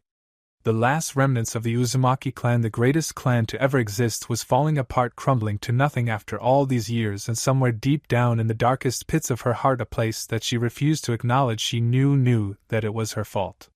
And her children were paying the price. Should she be given the chance, she wouldn't hesitate to go back to when they were a complete family, and knowing what she did now, she would never have left her son's side. They would have all been together then, together and happy. But it was too late for that. She couldn't undo her mistakes. Neither could she accept them, except the terrible knowledge that it was because of her that her children now suffered, that she actually found herself wondering if she should abandon one to keep the other. Was she really worthy of having either if she had to make such a decision? In the end, the only thing she could do was keep trying in hopes that one day she might make things right. That one day they might be a family once more. But deep within her heart, in the same place occupied by the knowledge that this was all her fault, resided the truth she wasn't strong enough to know, lest she'd be completely broken. Her family was already lost. And there was nothing she could do. The ocean air had grown on him over the last 2 weeks, as had the port town itself. Perhaps it was the simplicity of people's lives here, or the cheerfulness of the people, that stood in such stark contrast to the usual overcast village. Or maybe it was just because it was his, and that simple thought brought with it the same sense of freedom the villagers formerly tormented by Gato's rule now felt. He knew he wasn't the only one who was enjoying the thought of this small village belonging to them, as he was aware the Inuzuka heiress Hana had likewise become rather attached to it in the short time she had been there. He could certainly understand it. The sense of responsibility she was no doubt feeling was just as he had first felt upon assuming command over the rejected root prospects that would later become his wolves. Only this, a town that served as the center of a country, a capital, or the closest thing to one Nami no Kuni, had felt like a far larger responsibility than a simple organization, no matter how large it was going, could never hope to compare to. There was just something about an actual village, a permanent structure that sat out in the light opposed to the shadows he had grown so comfortable in, that felt so much more solid. There was a feeling of responsibility associated with any position of leadership, but until he had seen the faces of civilians that now depended on that leadership, it had never seemed so real. His wolves, despite his desire to look out for them, could take care of themselves, and he could always trust them to act as necessary to further the goals of the pack. But civilians, untrained and unknowing of the true nature of their silent protectors, were not so self-sufficient, and they looked up to those in leadership positions to help guide them through their simple lives. Unlike the Hyuga clan, in which the sheep flocked to a shepherd, this was a group of individuals who simply needed reassurance and a feeling of safety as they went about their lives as best they can. And while Tsukiyomi, as they knew him, could not provide such, Hana had risen spectacularly to the challenge. The people of Wave adored her. They didn't necessarily dislike the wolves, though they were cautious, but having a face to associate with the leadership of the village did wonders for the people's morale. Considering how high morale had shot after Gato's death, and when Gato's wealth was used to bring Wave back to what it once was and towards what it could become, Naruto was actually a bit surprised the people hadn't pulled a Hyuga and proclaimed the Inuzuka heiress a goddess. Though he supposed that was a good thing. He couldn't even imagine how much trouble it would be leading a group with 2 cults and 2 different goddesses. That would be an absolute administrative nightmare. Purple eyes roamed his surroundings from beneath the black hood of his traveling cloak. In the distance he could see the villagers going about their daily lives with little more concern than what they would have for dinner that night, or their ability to impress their love interest. It was a refreshing change both from the depressed wave he had been informed about and the exuberant celebrations that had been ongoing when he first arrived. No, this simple cheerfulness suited the port town much better. A town of sailors and fishermen was less than ideal for large village-wide celebrations in which the alcohol flowed freely from Gato's stores. That had been a pretty bad call on behalf of his wolves, actually something he wasn't keen to repeat, but the village had needed it, and it did them good in the end. Turning from the distant streets of Nami no Kuni's only official settlement, his gaze briefly locked onto the nearby carriage that would take him on his journey to be recognized as the ruler of Wave. It was simple, tediously so. Extreme care had been taken to ensure the carriage looked as plain as possible.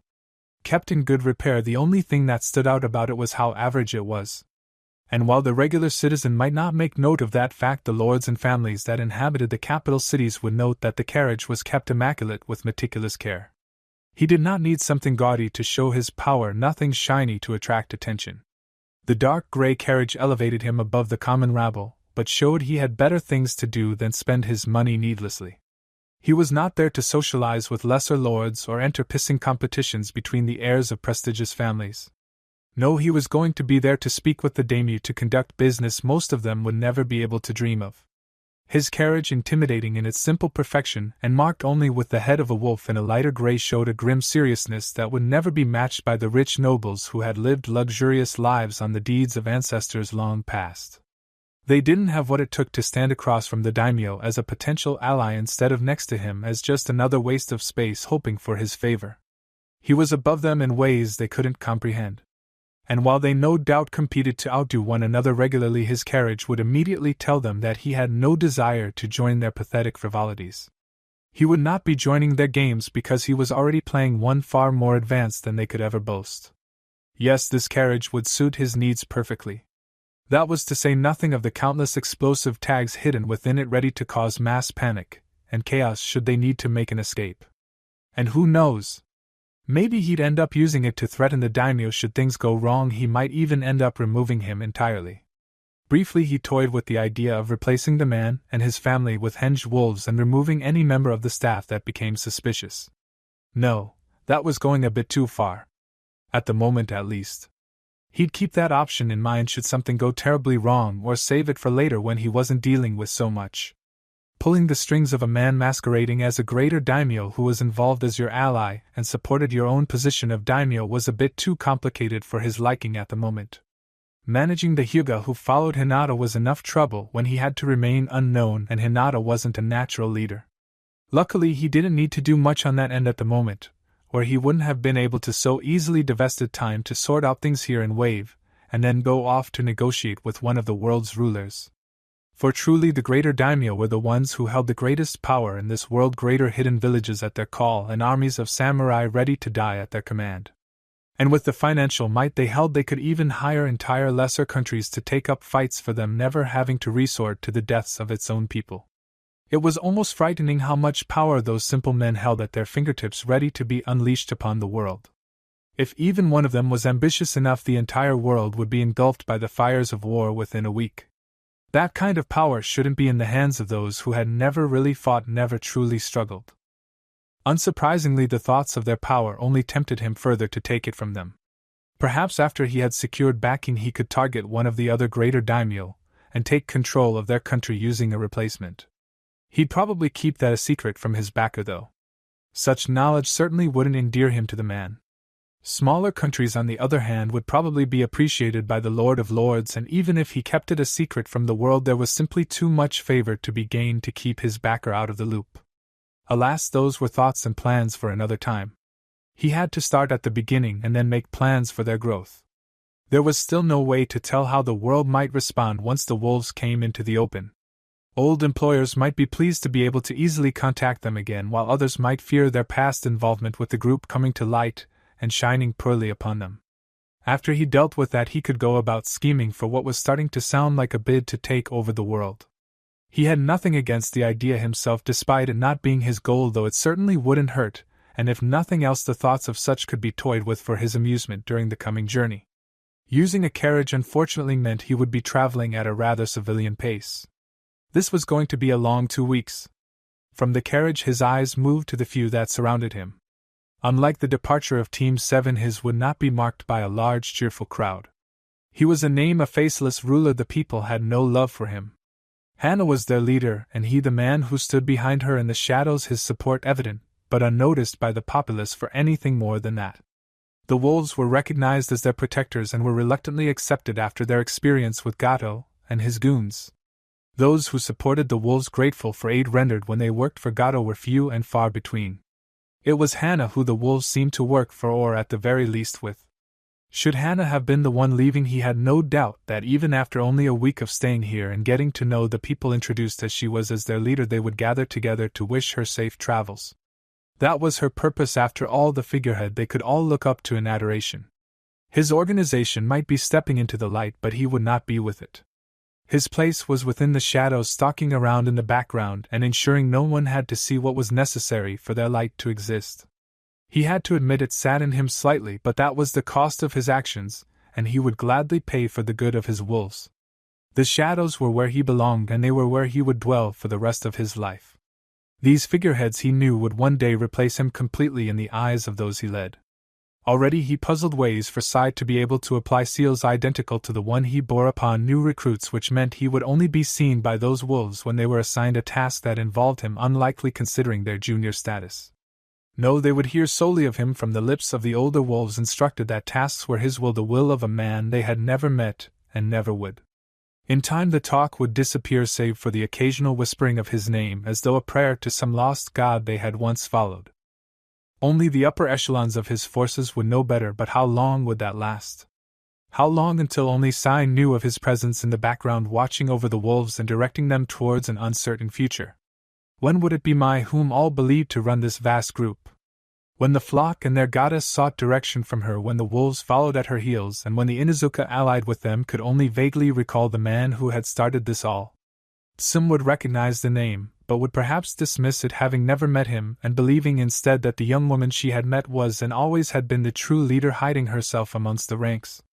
Hana, on the other hand, had met him, however briefly, as he expressed his confidence in her abilities and the future of Wave, and would perhaps remember the hooded individual who had given her the position.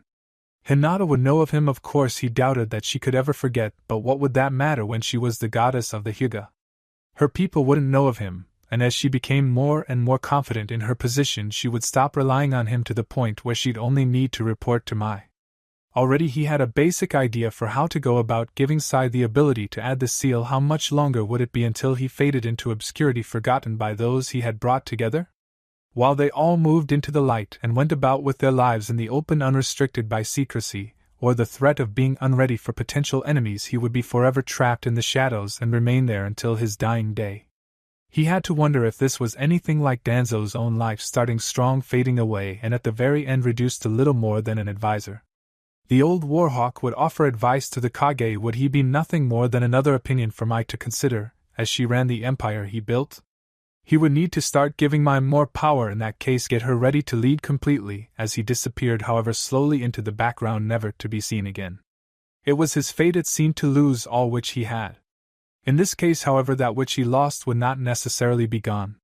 He would still be able to gaze upon it fondly as it grew beyond what he could have ever envisioned, expanding and changing to fit the world he had brought it into. It was better, he supposed, than to lose it completely. His pride at the very least would go on unharmed, forever assured by the continued success of what he had created. It occurred to him that his pride, one of the biggest weaknesses he had, was really the only thing he could trust to stick with him until the bitter end. His wolves would continue to expand and conquer, supported by the flock and the dogs of Konoha and with the backing of a daimyo. It would continue on forever without him. But the pride of its creation would remain with him through his end. Every victory it achieved, another for himself. It would turn him bitter, of that he had no doubt, but at least his wolves would be well cared for. And in the end, isn't that all that mattered? He temporarily shook the idea from his mind. He would have 2 weeks to ponder this. There was little point doing so now, as he stood near the carriage that would take him to one of the 5 greater capitals. 10 wolves would be accompanying him on this journey, 2 driving the carriage, 2 on the back of the carriage, and 3 flanking it on either side. They stood apart from the others, their belongings stored within scrolls on their person, and ready to serve their lord with all they had. The other group was even smaller. Hana and Sai stood next to each other, flanked by 2 wolves each. And that was it. The unofficial lord of Nami no Kuni would not leave to a crowd in any sense of the word, and nor would he ever return to one. As far as his people were concerned, they were led by Inuzuka Hana, and all that went right would be forever attributed to her and the wolves she worked with. He was nothing to these people, to this land, but it was his, and he would ensure it was taken care of.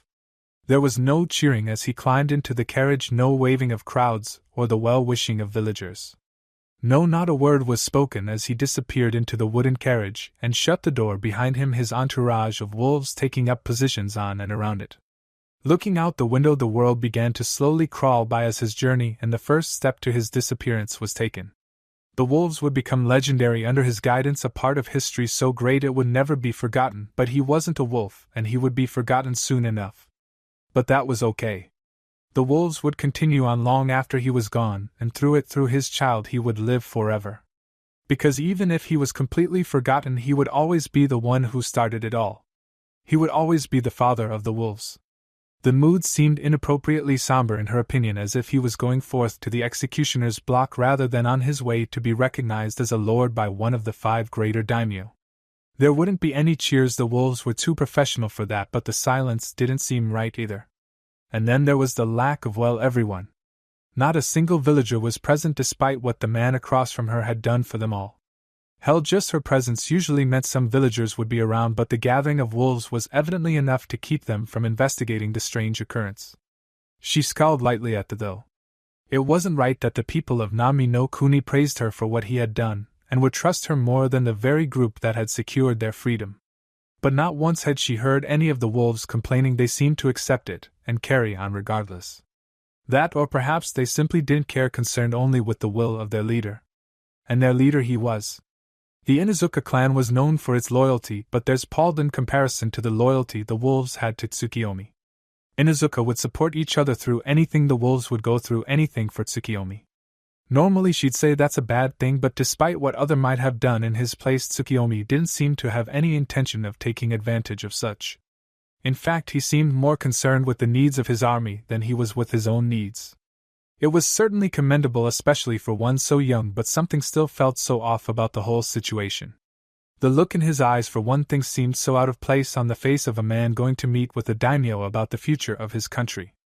Instead of excitement, a cool calm, or even the panic that she would expect the average person to feel, he simply seemed lost in thought, but there was a sense of resignation around him she simply couldn't figure out. This was a good thing, no. Why did she feel like he was about to seal his fate? It was an uncomfortable feeling to say the least, and she wasn't in the least bit fond of it. In the week she had been here, Tsukiyomi had proven himself a capable leader loved by his followers. No, that wasn't quite the right word to describe his wolves. They weren't followers, they were a pack, his pack. And his pack, his family, looked up to him as she had always looked up to her mother. He wasn't just their alpha, he was their parent, their father. Regardless of age, each of them looked up to him for guidance and acceptance. Even she, having only been here for a mere week, was starting to see him as the father she had only briefly known before. But parents made sacrifices for their children sometimes, didn't they? Was that why he seemed so resigned to a fate she couldn't begin to guess? What plans did he have? What had he managed to keep from even his faithful followers? She only hoped that whatever it was, it didn't affect him too badly. His pack would be devastated should he be lost, and she doubted it would be able to continue without him. They had no reason to protect Wave, no reason to ally with her clan beyond Tsukiyomi's will. If something happened, she would lose Wave, her clan would lose the greatest ally they had ever had. Nami no Kuni would lose its liberators and protectors, and the wolves would lose their purpose. Everything would fall apart without him. And he knew that, right? There was no way he would continue with something if it threatened the pack he had so tirelessly worked to give a place in this world. And yet she couldn't shake the sight of his eyes from her mind even as he entered into his carriage and started towards the capital. Something was troubling him deeply, something she probably couldn't hope to fully understand, but whatever it was, he had accepted it for good or ill. They would just have to trust him and his judgment, for this was his pack and now she was involved with it. As soon as the Inuzuka had joined with the wolves, their packs had become one and the same in the eyes of the heiress. Her mother was the alpha. Tsukiyomi was the alpha. That odd young woman was somewhere between the two, not quite their equal, but also not quite below them to the level that she and Sai were. Together they were the head of this new pack, mother, father, heiress, commander, and the strange girl who seemed to have somehow caught the eye of both parents. Together they were a family. Together they were a pack. Together they were strong. But without Tsukiyomi they would all fall apart. She hoped that whatever it was that bothered him would be resolved soon and leave him at peace. They needed him, she needed him. The young heiress that had never before found herself wanting a father had ended up finding one after having only known the man for a week, and for the first time in years her family felt complete. She wasn't about to lose him now. Not after having just found him. He was the father of the wolves, her father perhaps even for real one day in the future, and she'd be damned if he went through whatever it was that bothered him so alone when she was here and able to support him. And support him she would with everything she had. The father of the wolves deserved no less. Chapter 33. Beyond the forest, another bump in the road rocked the transport, but it wasn't anything its lone occupant hadn't grown accustomed to. At first they had found it to be a rather odd feeling being thrown about constantly on the ruined roads of a suspiciously poor country, but as time passed, and the roads increased in both quality, and where they had come quite used to the odd feeling of weightlessness that so often accompanied the bumps that grew to be less and less frequent. Of course this did not stop the various bumps from constantly interrupting his thoughts, and trying to anticipate the next did more harm than good, for it was impossible for him to predict the road and all its many small imperfections when he had never before laid eyes on it. And while it may have been tempting to draw away the blinds of the carriage's single window, and simply watch the world roll by, it was ill-advised. The less people could see of him, the better chance he had of getting to his destination alive. Not that he knew of anyone specific currently out for his life, but it was always better to be safe, something his guards understood quite clearly. It's why they had begged him to refrain after all. As much as he'd like to ignore them for the sake of ending the sheer boredom that plagued him, he knew they were right, and if keeping himself in the shadows helped ease their worries even a fraction, he would gladly never again see the light of day. Had the shadows. It was almost funny how often his thoughts drifted along this exact path. Then again, perhaps not. The wolves were his pride and joy, a family that he had made for himself that would never turn on him. He loved his pack, wanted nothing but the best for them, but in order to do that he had to split his focus dangerously so. The wolves were pretty self-sufficient even now. Any distraction on his part would have a negligible effect on their well-being, something he was certain Sai would be able to more than make up for, or something he would have been had the wolves been as stable as he'd like. It wasn't like they were in danger of falling apart, but rather quite the opposite. They were still growing, and rapidly at that. One might even beg the thought that they were growing too fast for their own good, and while he wasn't completely sure of the truth of that statement, he was sure that it was growing too fast for him. Despite having left most of it in the hands of Mai and Sai in preparation of his shinobi career with Konohagaku no Sato, he was still heavily involved then, and with his career taking such a drastic setback, though perhaps also an incredible boon if not for him, then for the wolves, but likely for them both, he had only been able to throw himself further into the welfare of his pack. Now, however, he received mostly vague reports, and the occasional detail that needed his final say. Even being in the country he had just taken over, he received little more than status reports, while the inside workings were taken care of by Sai and a slowly growing administrative staff, half of which would probably find themselves reassigned to help him, though mostly Inuzuka Hana as Nami no Kuni was governed. There was simply too much for one person to ever hope to handle alone, and only a fool would attempt it. A fool or Danzo. Of course, Danzo had several advantages that he himself did not have the luxury of. For one, Danzo, despite operating globally, operated at a much small scale. It was testament to the man's skill that he could do as much as he did with such a small organization. Well, small wasn't the best was to describe route, but it certainly wasn't very large. For lack of a better description, it was a decent size. In fact, one might say it was the perfect size for Danzo's uses. That wasn't to say Danzo wouldn't have liked to have many more operatives, but the way he went about it, the fact that he had to have things a certain way, and wouldn't accept them otherwise, meant he lost out on a lot of potential operatives. He was actually quite pleased about that, for if Danzo didn't require all of his forces to be perfectly conditioned, something that failed more often than not, as not everybody was able to be conditioned or could function afterwards, he wouldn't have his own little army. For that alone he should really send the man a gift, maybe a nice bottle of wine. On second thought, the man might be a bit too paranoid for something like that, which would just be a waste of good wine. Maybe something like a pen no too easy to hide explosive notes in. The man wouldn't risk it without thorough examination, and even then would probably discard it. He might not have any enemies, but Danzo no doubt did. He'd have to put that idea on the back burner. Danzo was not the kind of person who would be easy to shop for. Randomly browsing markets had a better chance of producing something than him thinking ever would, for the more he thought about things the easier it was to find ways that the gift might be harmful. If he didn't stop soon, he'd find himself as paranoid as the old hawk. Not that paranoia was a bad thing, especially in this profession, but he really didn't feel like being as paranoid as the leader of Root, at least not this early in his life. While many could argue that paranoia would allow him to live to an age he deemed it appropriate to be paranoid, he would much rather enjoy those years. Thank you very much. Now where was he? Ah yes. Back to Danzo's advantages. Besides having fewer people than he did, each operation was naturally smaller. He couldn't risk his operatives, and he was unable to send backup if something went wrong in most cases. To that end, things needed to be simple and straightforward, lest he risk a major complication, laying ruin to all his plans. Because Danzo really didn't do small plans, it was just a matter of many small short-term missions that could easily be adjusted to account for unseen developments in the long run. It was that method the man owed most of his success to, and he doubted the retired veteran would be changing such an effective system anytime soon. On that note was another big advantage: Danzo's retired state. While he still served as an advisor, though unofficial, and had a seat on the council, for what he didn't actually know. Maybe it was a clan seat, but it was more likely for some other reason, perhaps granted for his services, his experiences, or even by the Imperial Fire Court for some reason he wasn't privy to. Danzo still had a lot of time on his hands to spare for the meticulous micromanaging and mission analysis he did to ensure his organization continued to run smoothly. And while the work may have been tedious, it worked wonders for the efficiency of Root, and allowed him insight to his ongoing operations that not many other leaders could hope to claim. It was rather impressive, actually. Not something he was all that interested in himself, but still impressive. No, while he'd like to be more involved, in fact he really would have preferred working alongside his wolves in the field, he didn't need to be that involved. A nice middle ground was preferable. Unfortunately, he had more to worry about than Danzo did too, namely the two additional groups that he was trying to move about to his advantage.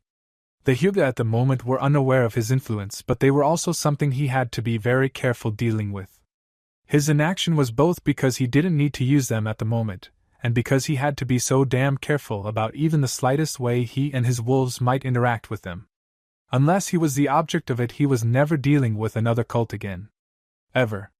The loyalty and devotion was good, but it was just too much damn trouble to be worth it. Had Hinata not been leading them, and had he not been the one who indirectly put her there, he wouldn't have touched it. Or rather, he would have touched it, being inexperienced as he was, and then promptly washed his hands of the matter. Figureheads like Sai worked fine, especially because the wolves already knew who was really in charge, but cult leaders were a bit much. That was to say nothing about the situation his little goddess was currently in. The cult without the clan, or the clan without the cult, would have been enough trouble, but no, they couldn't stay separated, could they? Of course not. He had to deal with both of them being so backwardly intertwined that one wrong move could very well spark the Fourth Shinobi World War. That admittedly was a bit out there, but if ever confronted about it, he would likely claim to be channeling his inner Danzo. Had one been to Kumokage no Sato, one would probably say both of them channeled an inner Omo, though thankfully either took it quite as far as that young swordsman often did. Something that would make those who knew said swordsman both very grateful and not a small bit jealous. Fortunately, it was unlikely that the groups, separated as they were, would ever cross paths at a personal level, at least. There was still plenty of animosity between the two villages, existing in an uneasy peace, and while they could possibly cross paths, the chances of them even speaking to one another in any way other than taunts, insults, and perhaps a few threats was astronomically low. If Omli's teammate Samui was present, that list would undoubtedly grow to include flirting innuendo and rather crass sexual comments about her breast size. If their friend Yujito was there, one could expect a lot of double entendre. In either case, it was almost guaranteed to be quickly followed by screams of pain and pitiful male whimpering, and perhaps the end of a few bloodlines. So, inner Omo aside, if he wasn't careful when dealing with the cult and the clan from which it spawned, he could very well bring about war on a global scale, likely within as little as a few weeks. With the problems between the main and branch families that had existed for as long as anyone could remember, and the clan's current status as the largest and most powerful, manpower-wise at least, as the Senju and Uzumaki still trumped them in political standing despite the current state of the two once great clans, meant that were a civil war to break out, it would leave Konoha vulnerable. If that wasn't enough alone to entice old foes to strike at the village that had oh so recently lost the famed Uchiha clan, the fact that any conflict within the Hyuga clan would prompt the village to attempt to interfere. And while they might succeed in stopping the branch family or perhaps take the chance to remove the main family so as to hold greater control over the clan, it was just as likely that Konoha itself would be dragged into civil war. He winced slightly at the thought. Though he had avoided it, his earlier actions against the Yamanaka almost sparked a civil war, and had the chance to do so again when Kushina had used his self-exile as reason to go against the clan of Mindwalkers. Had some of the clan stood against her, he had no doubt that things would have quickly turned to violence. It wouldn't have mattered in the end, and he wouldn't be trying to avoid it now. The Fourth Shinobi War would have already been sparked. They might have been fighting in it right now, in fact, but more likely it would already be over and the victors would simply be fighting amongst themselves for the biggest scraps of what had once been the first hidden village. He loved Konoha, it was his home, but he wasn't so blind as to see how weak they were becoming. Standards were slipping, the number of people joining the shinobi forces was declining.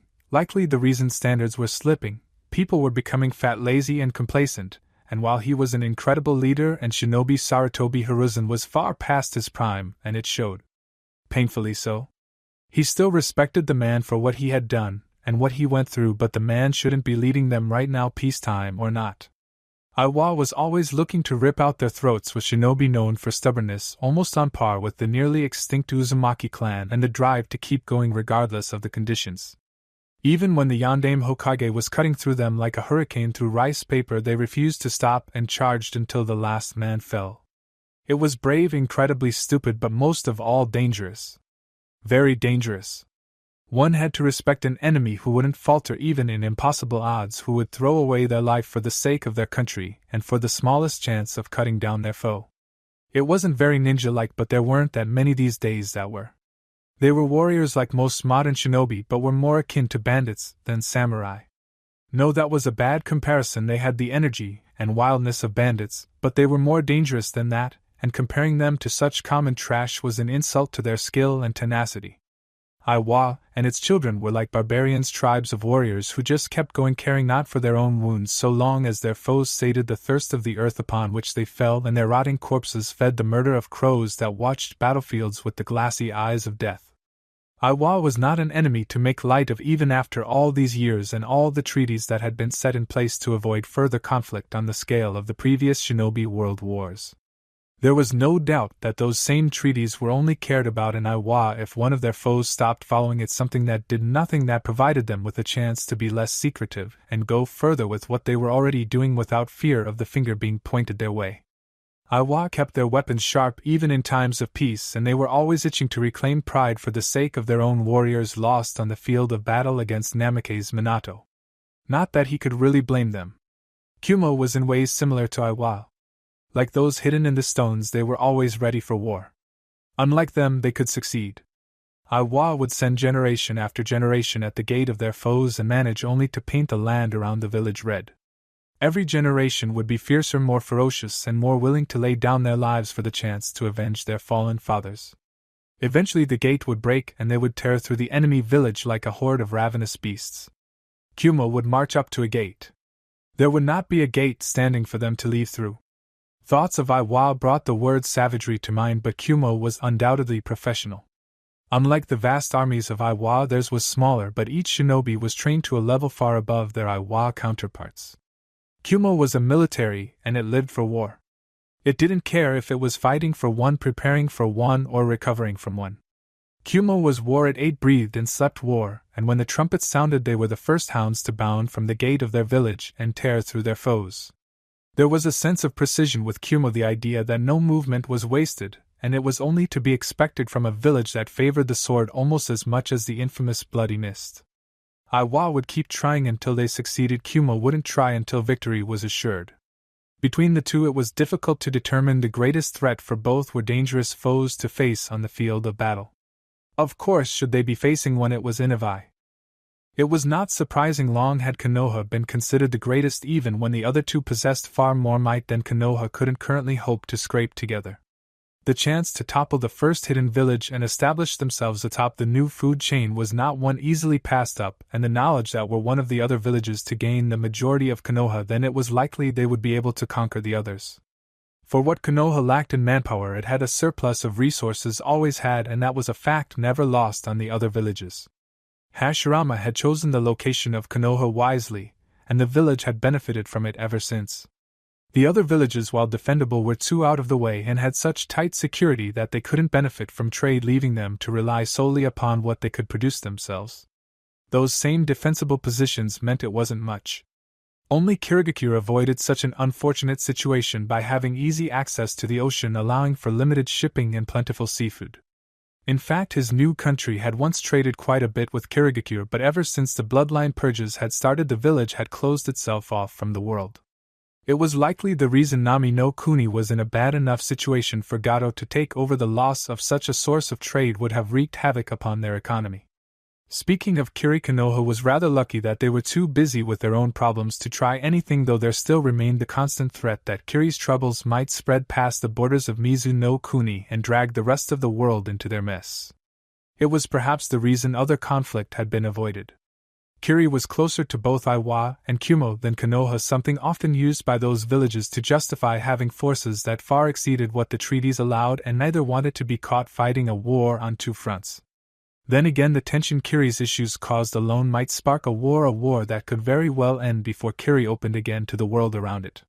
That would certainly be interesting. He could only imagine the confusion one would feel learning they had somehow missed a shinobi world war.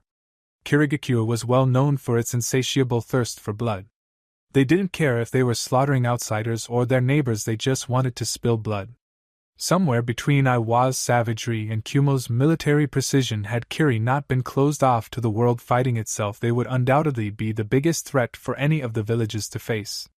Should all three of those countries join forces, there was no doubt Konoha would be utterly annihilated, and their sole ally Suna wouldn't be any help. In a terrible financial situation and with limited manpower because there weren't enough missions for the path of the shinobi to be a widely viable career, Suna was barely considered a greater village. Only the sheer size of Kaze no Kuni and the wealth amassed by their daimyo from the various desert mines granted them such status. Considering how their daimyo had a tendency to go to Konoha for his needs where shinobi could be better trained and a surplus of jobs meant cheaper rates, Suna was just as likely to go against them as offer any aid. On that note, he wasn't really sure why they still had an alliance. Unless it was a precaution brought about solely by proximity, he really couldn't see how Konoha benefited from it. They already had a tense peace with the rest of the world, and Suna certainly wasn't friendly, their shinobi being rather hostile for supposed allies, not that they could be blamed with their current situation. So unless Konoha was planning on offering aid, which really should have been done long ago to promote stronger bonds and give them a reliable ally, he really didn't see the point. Then again, it wasn't his place either. He was neither the Hokage nor the advisors he trusted with his plans. For whatever reason, they were still allied with Suna. Good or ill, he would just have to accept it and keep going about his own business. Business that naturally included being ready in case Suna did turn against them. Not much they could do against the village itself. The desert sands provided ample defense, but just having an additional army that could go against them should prove devastating. The fact that by moving northwards he could use his troops to pincer any Suna army between his wolves and the shinobi of Konohagakure was just an added benefit of having the majority of them stationed just outside of Hai no Kuni. Here he is thinking about all these other villages constantly preparing for war, and it's the exact same thing he's currently doing with his new country. The shinobi world, it would seem, existed only for war. It wasn't much of a surprise. But once again he was letting his thoughts get away from him. The wolves were growing to be too large for him to take direct, everyday control over them. The cult in the midst of the Hyuga clan was just one of the delicate situations that could spark another world war, and he had even more on his plate to deal with.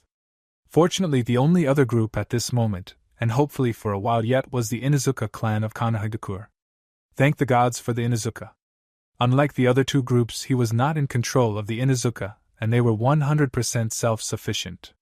He could not contact them in the next year, and they would be just fine because they had been fine before he approached them. They were a clan of Konoha, one with a low but solid position that wasn't about to change without a lot of work, or a little help. That is, of course, where he and the wolves came in. They provided the Inuzuka with support, and in return the Inuzuka would look out for their better interests in Konoha. With the heiress now working alongside the wolves in a position that allowed her almost complete control of a profitable country and a way to easily support her clan with said profits, he didn't have to worry about the Inuzuka turning against him anytime soon. He did, however, have to keep an eye on the information they sent him and provide responses quickly enough for them to act on. At the moment there wasn't much he needed them to do, and having them benefiting from the partnership was sure to please them, but unlike the Hyuga where it was dangerous to move, he simply had no immediate need of the Inuzuka. Some of their number were in Nami no Kuni as the heiress prepared to run the country, publicly of course. He had no doubt he'd need to do most of the work to keep things going smoothly in the background, and those still in Konoha were already aware of their new partners. He could probably station some wolves in their compound for security, or even to train some of their members, but he would hold off on that for now. He certainly wouldn't be averse to having a few wolves with Nikan, however, or even just regular trained dogs. That would be infinitely beneficial. Actually, the sooner they started that the better. He would have to send word to Mai to see if she couldn't arrange something. Picking up the notebook that had been left open on the seat next to him, he quickly scratched down the idea so he wouldn't forget. Forgetting was unlikely, of course, especially when the thought would probably be running through his head until something else came along to replace it, and there wasn't all that much going on around him to serve as a distraction, but it was always better to be safe than sorry. It was for that very reason he hadn't brought any of the files from Gato's mansion along to go over during the trip. 3 days and he had started to wonder if it wouldn't have been worth the risk in the end.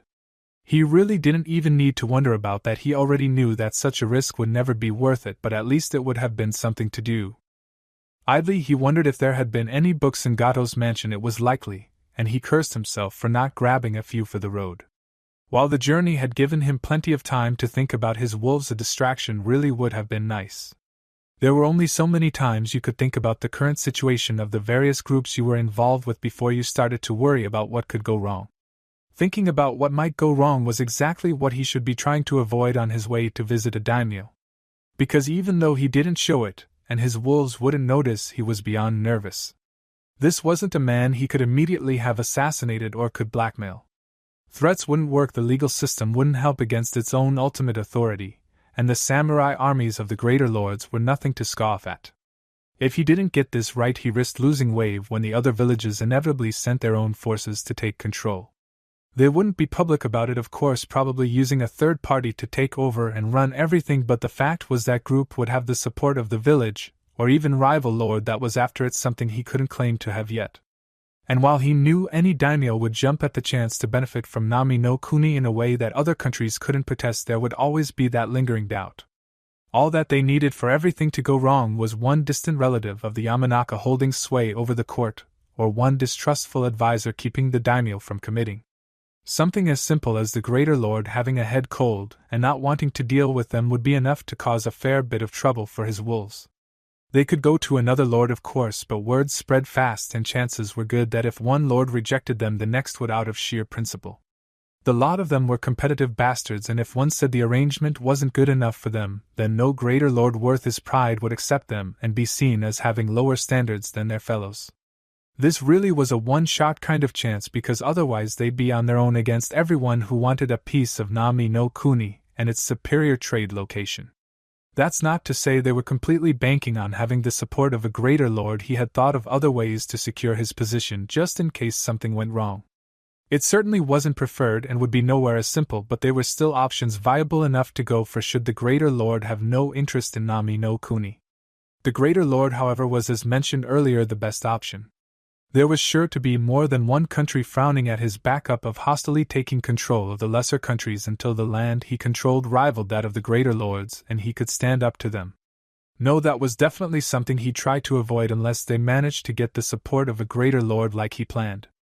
In that case, he could move on to expanding Wave with minimal worry, and every country would both further secure his benefactor's support and make the other great countries more hesitant to go against them. A win-win partnership. It was just a matter of convincing the greater lord of such. Sighing, he leaned back fully against the seat and let his head fall back. His carriage was comfortable enough for small trips, but the way it was set up made it rather difficult to sleep through the journey even if the roads cooperated. The lord would go for it, he knew the man would. Not stupid but also not very cautious, the Greater Lord was a rather cheerful if vain man who would be delighted in the chance of expanding his influence if only to stick it to his peers. He just needed to relax and everything would work out. It was easier said than done, however, and the thoughts of possible failure continued to swim through his head, prompting countless scenarios he might have to soon face. His own plans he pitted against each one, and came out in a position he could work with, but that did nothing to put him at ease. What was he missing if he felt everything was covered? 2 weeks of worrying about this meeting and the future of the wolves, his children, were taking their toll on him. He lost his family once, he wouldn't lose them again. If that meant he had to give them the entire world to keep them safe, he would work until the day his body gave to see that they would last until the end of time, a legacy that would see him living forever.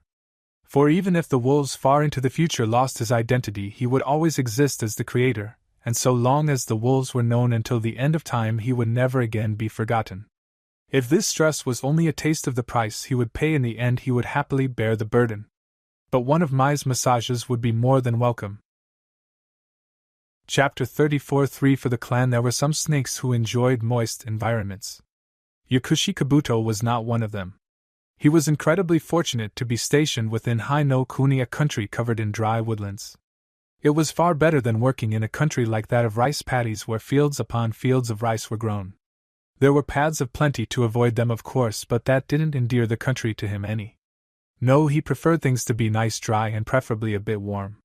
He was, however, happy to do without the heat and brace the cold so long as it was dry. There was nothing like working on delicate medical experiments, and having one's notes become damp halfway through. Naturally, Orochimaru's bases were always kept dry though cold, which kept them perfect for what was done within, but Kabuto, being a spy, was not all that fond of cramped tunnels. Sure, they gave a sense of security in some cases, but Kabuto had trained to be suited to hiding in plain sight, and that could be more dangerous than anything that might threaten one of the many structures in which the hidden sound shinobi resided. Open space meant there were no walls, no obstacles. It meant an infinite amount of possible escape routes should something go wrong. And that unfortunately meant he liked to spend any of his free time outside their hidden bases. Places like Mizu no Kuni or Yuki no Kuni were simply far too wet for him to be able to enjoy himself, which would lead to frustration and a higher rate of failures as he set about doing his master's mistress's work.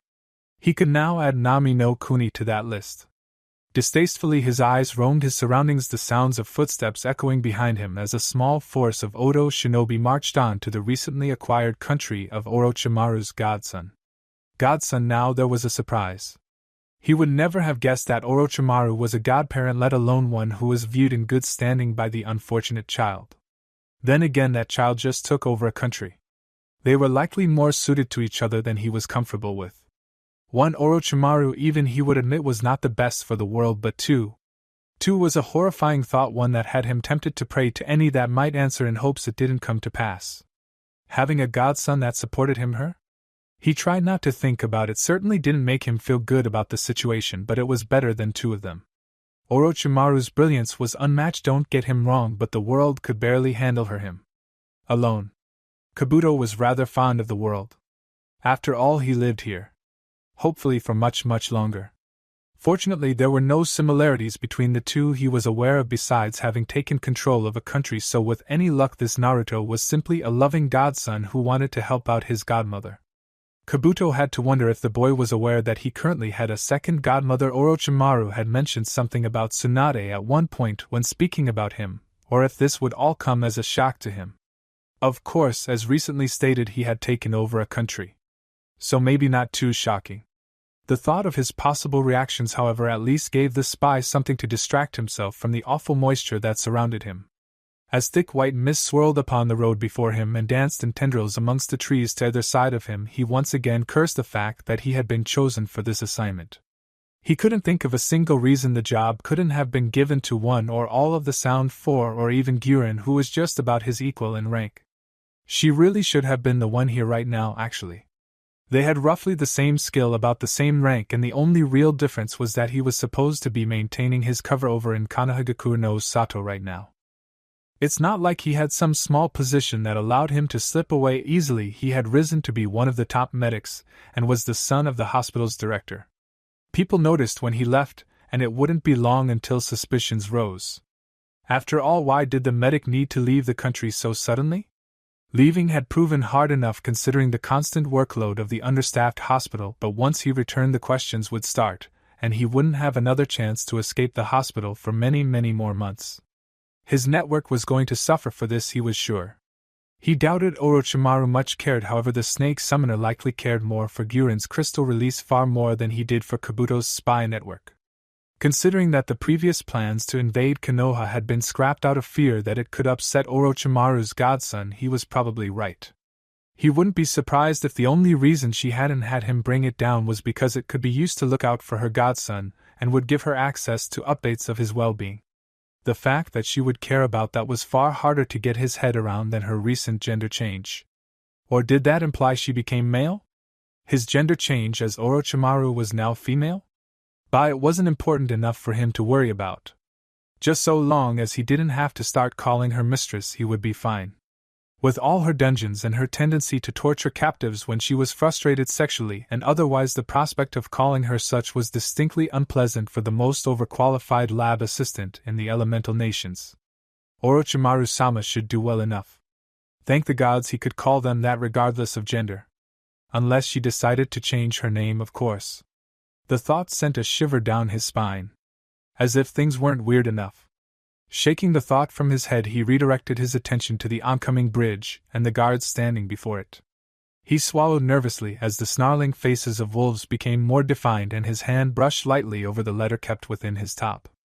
Rumor had it that Momochi Zabuza had been employed by the last person to rule Wave, and while no one knew for certain what had happened, it had always been Kabuto's motto as a spy to be safe rather than sorry. So what if it was just a large group that had managed to drive Zabuza away with sheer numbers and were no stronger than bandits individually? It was far less risky to be respectful to them than to risk angering a group in which every member was stronger than the ranked missing nin. Had he not been representing Orochimaru, and had the woman gods that was still weird not explicitly stated that the mission absolutely could not fail lest she be cut off from her godson and take out her displeasure on him personally, then he may have considered changing his attitude as soon as he learned the true strength of their allies. That was weird too, they actually had allies now. Sure, they'd had alliances before, but more often than not it was just so Orochimaru could turn on them, or use them in some way to further her own goals. But to have actual allies that they were expected to cooperate with, and in most cases defer to? That was simply unheard of. Of course, that also made it interesting, and Kabuto so hated being bored. A little bit of change was welcome, far more welcome than his current environment. That was a change he could have gone without. He was only half aware, dreaming of the lovely weather they had been having back in Konoha when they arrived at Nami no Kuni's only bridge. Stopping a respectable distance from the guards, he refocused on his surroundings and made sure to keep his hands easily seen as the wolf-faced guards approached his group. He had seen the occasional glimpse of white porcelain through the surrounding trees as they grew nearer, no doubt guards keeping an eye on them, so he wasn't surprised when he saw them step out behind his group from the corner of his eye. If nothing else, at least this group seemed professional, a nice change from the usual bandits and warlords he had to deal with for Orochimaru on occasion, and as competent as Konoha's Umbu, the only shinobi within Konoha he felt really deserved to call themselves such. He had high respect for that group even if they hadn't found him yet. After all, he had been a sleeper agent and spy from a ridiculously young age. Hell, most didn't even realize he had been found outside Konoha and adopted by a doctor from Konoha. Orochimaru's brilliance really knew no bounds. In the name of Tsukiyomi, identify yourselves. Tsukiyomi? Either Orochimaru's godson wasn't at the top or had placed his new country under the command of another. Well, he could have been keeping his identity secret too, which as a spy Kabuto had to respect. Actually, thinking about it, if that was indeed the case, the two of them might be more similar than he would have previously thought. Both of them were from Konoha and kept their true natures hidden from all as they went about dealing with the infamous S-rank traitor Orochimaru of the Sannin. There were few others, if any, who could claim the same. The kid had him beat, though Kabuto had never gone about taking over a country. It didn't sound like a bad idea, though maybe he'd try it one of these days. I am Yakushi Kabuto, here at the command of Orochimaru, and brining with me shinobi from Otogekure no Sato to begin the arranging of an outpost. Hidden base just didn't seem to be the term to use in this situation. He had a feeling they might not appreciate it, as we were invited to by Orochimaru's godson Naruto. And you have proof of this claim? Even as he spoke, the wolves seemed to be preparing to pounce. No doubt the use of Naruto's name had them on edge. Should any falsely use his name, it was obvious they wouldn't live to regret it. Only a letter to Orochimaru-sama from young as Growl's actual growls emerged from some of the masks at the thought his address might be demeaning to the boy. He quickly added to it, Master Naruto, as was delivered by a child of Oz summoned in his capacity as High Priest to the Golden Serpent. The one who had been questioning him seemed confused by some of the details provided, evidently not knowing everything about the godson of Orochimaru, but they didn't necessarily seem surprised that he was greater than they had realized. Kabuto was impressed by the obvious devotion. Even Orochimaru couldn't inspire loyalty like this out of anyone but the dying Kaguya. To be fair though, Orochimaru preferred to rule by fear, and it certainly suited her. Show me the letter, the wolf eventually decided, holding out his hand expectantly. Slowly, almost painfully so, Kabuto slipped one hand into his top and grasped hold of the letter. Orochimaru had only grudgingly surrendered it for this purpose, and he knew his life was forfeit should it come to any harm, for she treasured it immensely.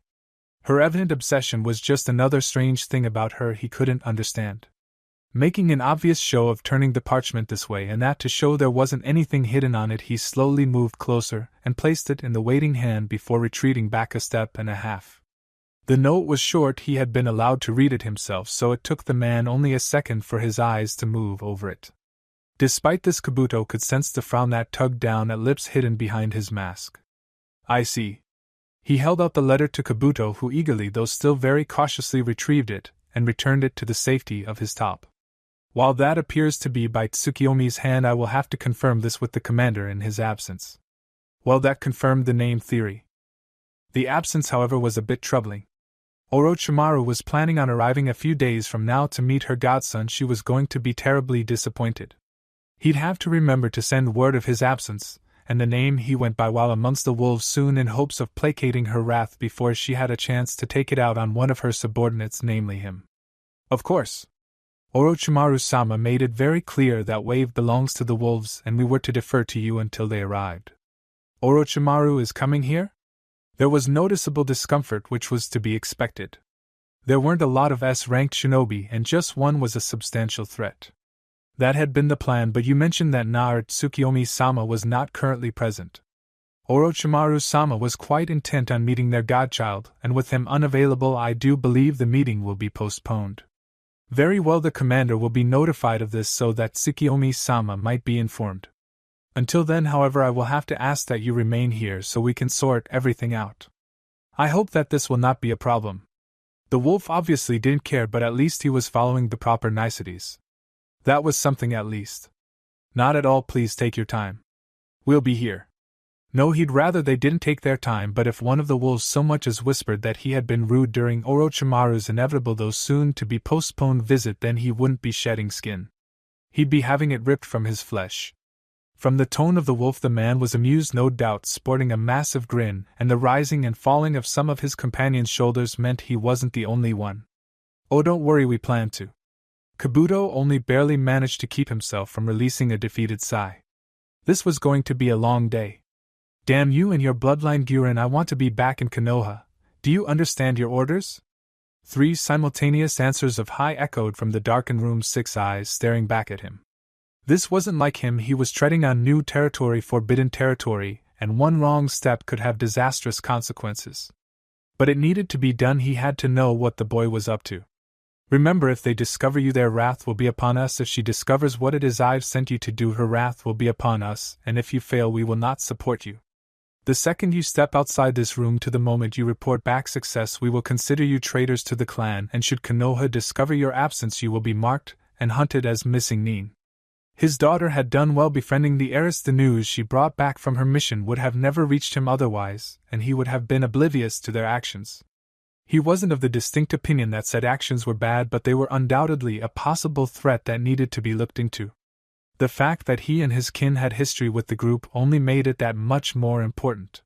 He claimed to be done with their clan, finished making his point, and abandoning his project to avoid useless conflict, when someone else started meddling in his affairs. He had what he wanted, though. He had completed what he originally set out to do, and everything else was simply a bonus. But that didn't mean they still couldn't be brought down by his hand, intended or not. With him having little to no interest in the clan, they were just as likely to be caught up as collateral damage as he was to target them. He had no further use of them. What did it matter if they were wiped from the earth? They were under the protection and control of another clan, and if that clan couldn't provide the proper protection, it wasn't any of his concern. Not for the first time, he cursed the woman who had managed to steal his clan away from him just because the others were scared of the possible political repercussions of going against the ancient clan. He had to admit that her idea to get advice from the Imperial Fire Court was well played and nicely executed. No one could be sure just who she had asked, and while annoyed she was fairly certain she had simply contacted a single member of the court, the other clans were understandably cautious that the matter may have been looked into and supported by the court as a whole, or at least a good portion of it. Going against that kind of power was foolish, and so they had supported her old allies, turning their backs to save their own skin. Not that it did her any good in the end. The entire reason she had done so was a feeble and poorly planned, or perhaps it was just poorly decided, for it was planned well enough and had given her exactly what she intended to obtain, and yet obtaining it did not help her achieve her other goals, serving only to further push away the son she had been hoping to lure back. To a degree he felt for the woman. He would go to any lengths for his daughter, even if this entire mess could be traced back to her, though the boy held some of the blame for his actions, provoked or not, and she demonstrated that in her attempts to regain her son. The main problem was that she was focused so much on executing the plans that she had stopped trying to figure out what it was he actually wanted. He wasn't sure if the boy had anything he wanted that the woman could actually give. Hell, according to his daughter's friend, the wolves who he knew answered to the boy had recently taken control of a country. A fucking country! Unless she was planning on gifting him an army of slaves, which actually seemed pretty likely, or another country, he probably didn't need help in that department. He seemed quite capable, then he couldn't imagine what might endear the boy to her. And really, bribes weren't the best way to do this anyway. If she wanted to make things better, she'd need to talk to the boy, and while he certainly made it hard on her, or really just people in general, he was rather private. He wasn't actively avoiding her. From what he had heard, she knew where he lived too. Even with him currently taking a vacation, which not many genin had the chance to because of their team, and the low pay of the missions they did, he would be back eventually. All she really needed to do was crash at his house, and it wasn't like she spent much time at her own anyway. Her time was almost completely consumed with managing 2 clans, and she only returned to her home for quick showers and a few hours of sleep. It might actually do her good to start doing so at his home so she could feel closer, and if he was really lucky she would calm down and stop making his own job harder. She might be in charge of his clan, but he was still a clan head and had to keep everything running smoothly while she watched from the background, looming over his shoulder and analyzing every tiny detail. It was absolutely exhausting, but at least she got the short end of the stick. After she finished with his clan business, he was done. She still had to then go over things for the Uzumaki clan. Serves her right for screwing up the kids' plans. Had they gone through, the Yamanaka would be on their feet again, and managed solely by him. He'd be doing his best to ensure his actions didn't interfere with the boy and when he could support, and in return he was sure his clan would be protected by the wolves that had brought them down. After all, a clan was an awfully useful recourse within a hidden village, especially when you're trying to keep an organization hidden. On that note, he should really keep his eye out to figure out who it was that the wolves had sunk their fangs into. The kid had plans for his clan but seemed unperturbed when they were cut off, and that could only mean he didn't have any problems adapting him. One of the clans was working with the wolves as theirs should have been, and he should do his best to gain their favor. If he was really lucky, he might even manage to convince her to ally with them officially. Now, wouldn't that be an interesting little connection between all of them? Hell, if he came out with his plans to her, he might actually be able to convince her that it was a good way to start connecting with her son. It wasn't the relationship she wanted with him, but it would be a start, something she still failed to manage. He would really have to take some time and decide if it was worth showing his hand and the plans he had of allying in secret with whomever were acting on behalf of the wolves here in Konoha. Maybe he could run it by their daughters first, see what they decided. It was almost humorous how, with the absence of his 2 best friends, the heads of 2 clans that had long been allies with his own before they abandoned him, he was now seeking the counsel of 2 12-year-old girls who had only just become genin. Unfortunately, they knew the boy best, and were some of the only to know what was going on with the wolves, while the rest of the village stayed blissfully ignorant, for now at least. It was better than no one, though he needed to be able to bounce ideas off someone, and his wife had never cared much for politicking so long as she could tend her beloved gardens. There were many times he wished he could simply stop being clan head and simply join her. He really couldn't wait until he retired. He just hoped that his family, and their clan lasted long enough for him to do so. Unless you succeed and we manage to regain our freedom, the clan will never know what you're about to do for them. His eyes turned to look at the three before him. He had been blindsided by the boy and his wolves with no chance to defend his clan, but he wasn't going to just sit around as they were torn apart by other players in the game. No, they would not be stationary, they would flow like water, like thought, and position themselves to weather this storm. He might not be the best at this, but he was no fool. He needed what needed to be done, and how far he'd have to go for his clan. Because if he wasn't willing to risk his clan, it was likely he wouldn't have won by the time everything had settled. But even so, know now that you are all heroes, and if no one else will remember what you were willing to do, willing to sacrifice for the sake of your family. Closing his eyes, he took a deep breath before snapping them open once more, giving the final order that would set things in motion irrevocably. For the sake of the clan and with the speed of the swiftest spirits, go. Hi, Inoichi-sama. 3 shadows vanished from the room, leaving Yamanaka and Noichi alone.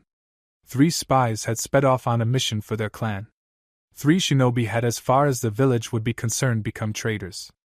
3 men were about to risk their lives sneaking into a country ruled by wolves. He could only pray they would all make it home safe. But the wolves weren't known for mercy. It took monumental effort to keep his face in a pleasant half-smile as he followed behind the wolf guiding his group. 4 hours, 4 fucking hours they had been made to wait. They would have been able to clear everything up in a matter of minutes, and yet they had to stand out in the terribly moist air of Nami no Kuni for hours. What made it worse was the fact that the wolves left as guards had been laughing most of the time, taking obvious pleasure in their discomfort. Sadistic bastards. Not that it was too unexpected, the sadism that is from the group controlled by Orochimaru's godson. It was just another similarity between the two of them. Despite the familiarity, or perhaps due to it, it was not comforting in the slightest. Of course he couldn't let their most gracious hosts, and he meant that in the most sarcastic manner, know what he was thinking about them and their hospitality. Orochimaru would be most displeased to hear of it. As all who followed the women knew, her displeasure tended to translate to your displeasure. She had the most awful tendency to take out her anger on her subordinates until she was calmed down, too tired to continue, or had run out of people to inflict pain upon. He could quite unfortunately speak of it with intimate experience. These days he was in the habit of sending other unfortunate souls with his reports just in case.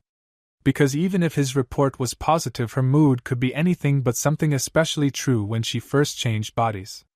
The sheer contrast between the hormones of the 2 bodies had certainly hit her hard, and it took a few weeks for them to properly settle. It had certainly been an interesting week, though, lots of promotions, to fill newly emptied spaces, a few recruitment drives, and he was fairly certain he remembered her throwing a birthday party for one of the prisoners. Thinking back on that strange occurrence was enough to let his face relax slightly, a small amused smile gracing his lips naturally. Things were rarely boring in Orochimaru's bases, even if that could be considered a bad thing in most cases. His mind sufficiently distracted from his feelings for the wolves, didn't they know the importance of first impressions? He paid a bit more attention to the world around them. The concrete bridge they walked over rose in the middle and allowed a good view of the village not too far away. He doubted they would actually go through it, at least not directly, but it wasn't too big that he couldn't see most of it. Most of what was currently there he should probably amend, for a number of construction projects seemed to be underway to further the size of the rather modest town. Then again, this was modest only if one considered other villages in the world. Considering the state this place had been in a month before under Gato's rule, the state of growth was nothing short of amazing. Bright neon lights proudly hung outside the most successful of the businesses, and every building seemed to have electric lighting. Crowds of people went about their business with an unmistakably cheerful air despite the small size of the town and the state it had so recently been in. Banks of mist spilled gently from alleyways that lead outside the town proper and flowed into the newly paved streets to nip playfully at the heels of passers-by as it danced. That was both new and uncommon. Paved streets. In most cases such was only done within compounds such as those for clans of palaces of lords. For an entire town to have such walkways was incredible, and in so little time too. The small size undoubtedly helped, but even Konoha didn't bother to pave the streets, preferring to leave them dirt to avoid cost and maintenance associated with such roads, and it was one of the most financially powerful villages there was. There was some, however, placed in the early days of the village, but that older area had evolved to become Konoha's own red light district. With that in mind, he could see the resemblance. While most of the stores seemed reputable, and he didn't see any shady characters on the streets, probably because of the wolves that had the same feeling. He had to admit that despite his hatred for the environment he found himself in, the town looked pretty inviting. The larger villages tried to hold on to tradition as much as possible despite the changes and their own growth, and most small countries simply couldn't afford to advance themselves. This, however, was a completely different situation. The town was small and pretty young, but it was also rich even if it hadn't got back up to speed. The amount of wealth that had been distributed from Gato's stores had seen that the town thrive, and this is what it looked like: a town do doubt soon, a city that didn't care for where it came from but rather where it was going. The past was done, the foundation, and now it was time to build upon it. Kabuto very much approved. Chapter 35 House of Wolves. Half a day had passed since the rough roads had leveled out to a point that bumps were a minor inconvenience, but when he felt the transition from earth to paved road, he knew the journey had almost reached its end. A quick peek out from the covered window, earning a concerned glare from the wolf nearest the carriage on that side, revealed that they had indeed reached the far outskirts of the capital city. And when he said far outskirts, he meant it. They were so far, in fact, that there had yet to be any city. Instead, concrete foundations and plots marked by flag-tied metal poles stood in the city's place. Hai no Kuni, being one of the most financially secure, was constantly expanding. Knowing this, the Imperial Fire Court decided to get a head start for all future building and had set about having 10 new sections prepared at any given time. Each section was separated by the beginnings of a wall that flanked the road and merged as large empty gates. Banners similarly were hung on either side of the road on these gates. The red fabric danced gently in the light wind of Fire Country, but the solid black emblem of Hai no Kuni remained prominently displayed. Naturally, that emblem was of a ball of fire, and the fluttering banners gave off the illusion that it was burning. Intended or not, it certainly helped the city's image, which was unfortunately somewhat impaired by the preparations made. It was, however, practical, and that was far more important. He had to remove his finger from the dark red fabric that hung over his window before one of his wolves decided the window should be filled with wooden boards for his safety, but he already knew what to expect when it came to the capital of Hai no Kuni. He had after all been raised in Konoha, where they taught their students all about it. The Shinobi Academy in particular taught the most, covering everything from the drainage systems to the servants' stairways within the daimyo's personal bedchamber. This was for two reasons, the primary being that in the case of an attack on the capital, the shinobi of Konohagakure could be rapidly deployed to aid the armies of samurai and evacuate the important residents of the city, namely those of the upper two tiers, the members of the Imperial Fire Court. The lesser-known reason was in case they were ever against the daimyo, and needed to mount an attack of their own against the capital. Shinobi tended not to speak of that reason, though, for it was the general belief that the Imperial Fire Court and the daimyo would frown upon such. Which was completely understandable, for in that case they would be the targets. There weren't many people, it would seem, who enjoyed being targeted by shinobi. Unsurprisingly, most of them were shinobi themselves, itching for fights. He was quite certain the daimyo didn't fall into either of those categories. On the off chance he was, however, Naruto, like every student to graduate the academy, and even some who didn't, was well prepared to make his day. The main road he was currently on, the one whose main gate faced southwards to avoid the rising and setting sun for the sake of symbolism he really hadn't been interested in at the time, was the covered in smooth black pavement all the way from the daimyo's palace to the outskirts of the latest prepared section of the city. That same pavement would stop after a single street to either side, where it usually reverted to cut blocks. Those paved roads tended to differ depending on which neighborhood one visited within the city. Some roads were made of regular brick, others with gray shapes and odd patterns, still others were created to show images. In poorer areas and occasionally in those belonging to the rich and paranoid, gravel covered the ground. Areas that contained official buildings tended to be covered in smooth concrete, carefully maintained by those in the employ of the city itself. In the end it lacked uniformity and elegance, but like fire it was bright and alive. It also made it really easy for one to know where they were, for while similar neighborhoods would show the same characteristics, there would always be something slightly different to set them apart.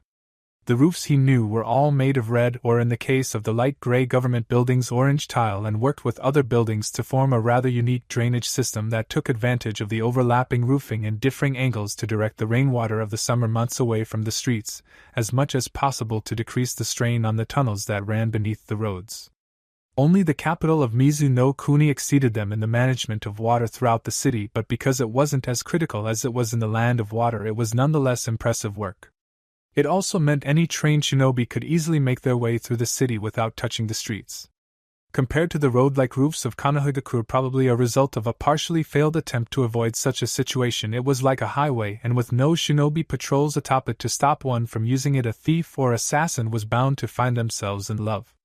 The Imperial Fire Court, likely realizing this, made their homes in the second tier of the city a slightly raised area with a better wall, and patrolled by samurai and the occasional guardian at all times. The first tier, which housed the daimyo's palace, was much the same, only to a substantially larger degree. It was probably the only reason the daimyo yet lived in a city so readily accessible by assassins.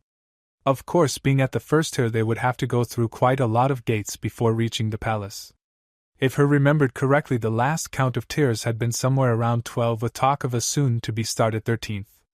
With the width of the 7th tier being the same diameter of Konoha and each tier increasing in size, they still had a long ways to go before he could speak with the daimyo. That was, of course, assuming he could manage an audience. He felt the carriage slow down considerably. Considering they had stopped for a rest just a few hours ago, he knew the 4 there had been 2 in wave. Where did they find the others? Horses couldn't be that tired, which meant they were nearing the latest gate of Hai no Kuni's capital. Another quick peek lasting only a moment showed that he was indeed correct, and let his see the various construction crews working on the outskirts in the construction of another tier. He was of the opinion that the daimyo should just make a new city nearby, but it was his land and his money, he could use it as he pleased. Despite having only peeked out for a few seconds, he could feel the glare of at least one wolf through the wood of his carriage. He appreciated their devotion to him and his well-being, but they were really taking things just a bit too seriously. The carriage eventually came to a stop, and he wondered if now would be a good time to draw the curtains so the gate guards could take a quick look inside the carriage, but ultimately decided to let the wolves take care of it. When one of the drivers mentioned that they had just taken over a country and would like to speak with the daimyo at his earliest convenience, Naruto slightly regretted that decision. He could hear the sputtering of the guard and the laugh of another, and wondered if they would even make it inside the city. The laughing eventually stopped, and the sound of flesh impacting flesh, a hand on the shoulder of the first guard, if he had to guess, managed its way through the dark wood of his carriage. "All right, then we'll send word to the daimyo, and see how he wants us to proceed." There was still some faint chuckling in his voice, and his amusement was clear. "Until we hear back, I'd ask that you proceed over there." Naruto could only assume he pointed somewhere, and just hold tight. After a moment's pause, he proceeded to ask, "Now, who should I have announced at being at the gate?" "The wolves escort our Lord Tsukiyomi-sama. I'll make sure he knows." "Any refreshments?" The disbelieving sputtering of the first guard resumed in force. Naruto suspected the wolf shook his head because the second guard continued, "Suit yourselves, this shouldn't take more than an hour." With that, he heard 2 steps of footsteps walking off, or rather one walking and the other being half dragged, and the carriage pulled off to the side of the road by the guardhouse. He had to wonder if the daimyo would actually allow them in the city, let alone in his presence, after an announcement like that. Not for the first time he wished Mai had joined him on this journey. An hour later, Naruto was still shaking his head in disbelief.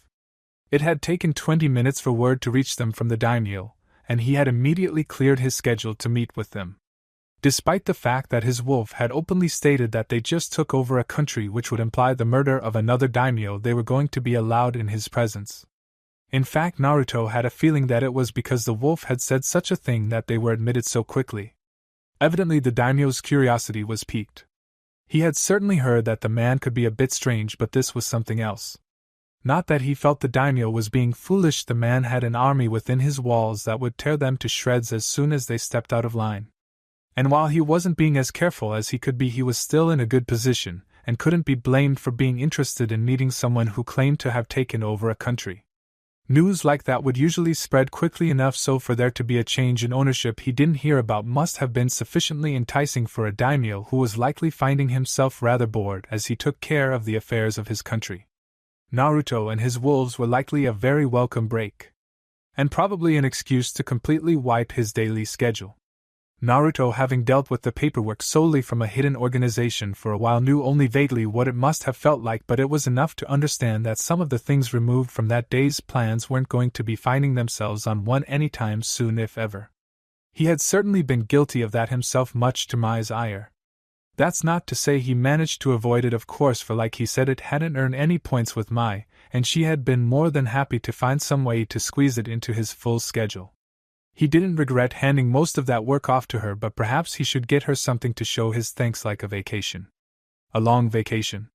A very long vacation. She had Sai and the wolves doing as much as they could on that front, but she still managed their relation with both the Inuzuka, which meant poring over reports of council meetings and deep research into Konoha law, and with Hinata's little cult. Seeing as Hinata had very little idea as to what exactly she was supposed to be doing, she often sought out advice from the older girl. Just the wolves had been enough work in his opinion, and back then Sai and Mai helped tremendously. With her managing all three, he couldn't imagine her workload, which he had to remember might mean distracting her from it was a bad idea. It would seem as though he couldn't start planning something to thank her, and latter Sai, though he had been given an army and dual governance, to a degree not that the people knew such, of a country under his control until after they met again. Whenever that ended up happening, of course, as he still didn't have a concrete schedule for this trip, which had most likely gone on far too long. People were going to start getting suspicious if he didn't return soon, and afterwards he wouldn't be able to leave again for quite some time. Because Team or not, the boy living on his own and working only the occasional mission with other shinobi B and C rank or not should not be able to afford constant vacations out of the country lasting for weeks. Though maybe next time he could pass it off as further survival training. It would be a simple matter to convince Anko, especially if he offered pay, and he could probably trust her with the knowledge of where he was going and who he was dealing with, something that wouldn't seem so bad as soon as he, or rather the wolves, were recognized by the daimyo. And if it came down to it, he could always offer her a spot amongst the pack.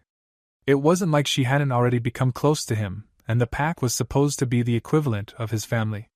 Considering how much time she spent with him, how often she crashed at his place because she was bored, and the number of times they had shared a bed, it didn't seem like too much of a jump to induct her as a trusted member of his personal army. Oh yes, that sounded like the best option. Well, that or a mission near Nami no Kuni. Perhaps he could have one of the villagers personally request him on a mission? No, still suspicious, but they could ask for Anko. She was well known for her bloodthirst and love of explosions. Naruto was sure he could fabricate a mission perfectly suited to her. On second thought, he'd have to ensure there actually was a mission to avoid her ire. It wasn't a good idea to promise the woman one of her favorite things and then not deliver. He liked his balls just where they were, thank you. So the problem with him getting back to Wave seemed to be sorted now. He just had to get a bit of insurance to ensure it was still his Wave when he did. He felt the carriage roll to a stop, and took one last peek to confirm they had reached their destination. Taking a quick moment to ensure his scarf and black cloak kept any distinguishing features hidden, he made to open the door only to be beaten to it by one of his wolves on the outside. Taking it in stride, he stepped out from the carriage that had served as his moving home for the better part of 2 weeks. The courtyard they were in was rather plain, all things considered, paved with tightly packed stone tiles and completely empty save the 2 gardens that flanked the walkway, marked by being gray instead of the burnt orange of the rest of the courtyard in the shape of outward-facing crescents, the middles of which were filled with additional gardens arranged in perfect circles around small ponds. Benches were scattered about so that the front gardens might be appreciated, but he didn't think they got much use. It was too simple to plain to be of much note to the royal family.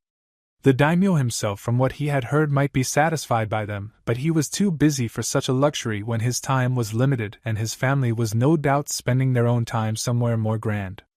It was enough, however, to show that the lord did in fact care for his image, and was willing to ensure the first impression of guests was elegance of a simple natural variety. He didn't overwhelm with opulence, but gently ease one into his home with a grand display of something common, almost as if to say he didn't need anything fancy to set himself apart and stand far above you. Considering he ruled the greater country of Hai no Kuni, one whose financial power was more solid than the mountains of Tsuchi no Kuni, more vast than the deserts of Kaze no Kuni, and with coffers deeper than the coasts of Mizu no Kuni, it kind of went without saying. At least he wasn't gloating about it from the get-go. That was certainly a point in his favor. Unfortunately, Naruto doubted that would remain once he entered into the palace proper.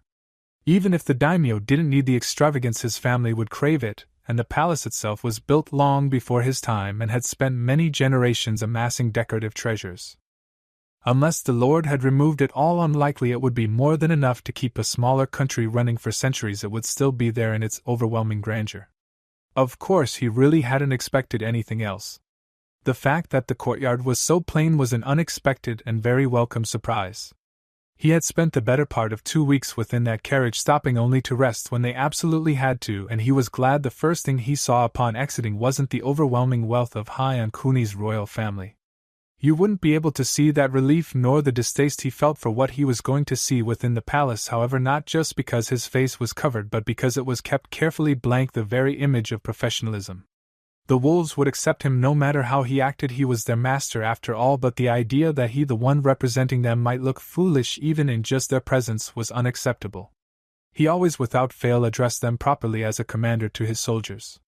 He was now putting all that experience into practice, ensuring his movements were calm and controlled, flowing with the grace of the predator he was. He did not walk eating up the distance between himself and the palace with long strides so much as he stalked towards it with the unstoppable purpose of the Shinigami coming to collect a favored soul. The palace guards were taken aback by the authority and power he seemed to radiate despite his size, and so unprepared were they that they found themselves momentarily stunned. By the time they regained their senses and remembered what it was they were supposed to be doing, snapping back into the proper mindset of their station as the daimyo's palace guards, Naruto had nearly reached the doors. 2 wolves flanked him, the identities of which he didn't know, but observing them from the corner of his eyes he could tell they were female, and his cloak fluttered protectively behind him. He stopped before the door, black fabric catching up to him in a loving embrace that further shrouded his features in darkness. The guards were addressed curtly but with an underlying hint of disdain that gave the distinct impression that they were beneath it. That wasn't actually unusual for them, they had grown to expect it after years of dealing with the lords and ladies of the Imperial Fire Court, but the sense of danger that radiated off this newest guest was certainly new. He was short, almost comically so now that they could see him close up, but the way he held himself and the relaxed posture of his guards made it clear that he wasn't to be underestimated. "Our lord is expecting me. Begone from my path that I might meet with him." The impatience was characteristic of the other lords, but the way he had addressed the daimyo wasn't. The other lords always referred to the man respectfully, but here was an outsider proclaiming that he too was beneath the Lord of Fire. It was an oddity without a doubt, this new enigmatic guest of their lords, but perhaps that's why the daimyo was willing to meet on such short notice. In the end, however, it was not their place to question. With nods to the strange young, or maybe just unfortunately short man, they opened the 2.5-story tall double doors, revealing a waiting man. He was plain, so plain it was suspicious, but the mark of fire rested upon his hip to proclaim him to be one of the 12 guardians. He gave a polite smile, small and disarming, before beckoning the 3 forward. Without waiting, he turned heel and began walking further into the palace. Appreciative of the no-nonsense meeting between the 2, Naruto was quick to resume his aggressive pace, 2 wolves slinking behind their alpha. The hallway, as he suspected, were just dripping with riches in ways he found to be distasteful. Red walls had veins of gold that alternated between looking like wisping smoke and burning flames highlighted with careful accents of silver. The solid marble beneath his feet was likewise covered in flowers of all sizes, made of everything from precious metals, rare stones, and even ivory. A crimson carpet at least a good inch thick went straight down the hallway, no doubt an effort to protect the precious flooring that could easily place several struggling lesser countries back on their feet. As they traveled further and further into the daimyo's domain, things increased exponentially. Displays of weapons, armor, rare relics, and even strange mutated animals that had been preserved lined the walls to impress any who were granted the honor of visiting the palace. Guards were stationed regularly, whether to protect the daimyo and his family, or ensure the safety of the displays, unknown. It made him sick. There was no elegance in this gaudy display of opulence. It served no real purpose but to shove the fact that the lord of this place was far too wealthy for his own good down one's throat. He supposed a civilian might be in awe and a lord wary of angering one with such resources that they could wantonly show off such splendor, but for a shinobi it just felt wrong. It wasn't that shinobi didn't like wealth, quite the opposite, they were a bunch of greedy bastards, but it was the manner in which the wealth was being used that wasn't right in their eyes. To put it bluntly, this was all useless. There was no point to any of this. Yes, it could make Lord hesitant and civilians feel small, but there were better ways than in such an untasteful display of one's coffers. Power is what it all came down to. Money was a form of power, and displaying it reminded others of the power you held. He understood that, but it would be so much better used to do something. Nothing said power like buying massive amounts of other countries or erecting giant monuments to the greatness of your country, your family, and most importantly oneself. Amass an army, corner the markets, take hold of a small country by the neck with the hands of plenty until it can't function without your express permission. That was power, and that was how one should show it. Not by turning your home into some sort of museum for vastly overvalued knickknacks and heirlooms that, as far as anyone could tell, might have been created by your blacksmith the day before. Of course, that was the problem with nobles. This was the only way they knew to show that power, and financial power was the only they really cared about when the daimyo had control of such a vast army. Even if the daimyo felt the same way he did about this shit, he would have no choice but to show it off to remind visiting lords who it was in control here. He really didn't have to worry about it in Naruto's case, though. There were two people to whom he answered, as he had once told Mito upon their first meeting long ago, and that's why when they entered a large throne room dripping with gold and bathed in a soft orange light, he immediately dropped to a single knee. As a shinobi, and back then a shinobi in training of Konohagakure no Sato and Hai no Kuni, he owed his allegiance to the Hokage, and above even him the daimyo. Even back before he had started his training, he, as a citizen of Hai no Kuni, and a subject of the Imperial Fire Court, his loyalty lied at the feet of this man. Only two people in this room knew his identity, however, so the other occupants were understandably surprised. Bows were common between lords, kneeling not so much. The daimyo took it in stride, though hiding a small smile behind a favored fan as he rose from his throne. Pausing to shoot reprimanding looks at the other occupants of the room, a multitude of guards, a few maids, and two of his children, he continued smiling once the hushed whispers had ceased. Please rise, Tsukiyomi Dano, are we not both lords here? While he remained kneeling, Naruto's covered head rose to meet the eyes of the daimyo. At the moment I am no lord, simply a subject of your court who has obtained land outside your domain. His voice was soft but carried well.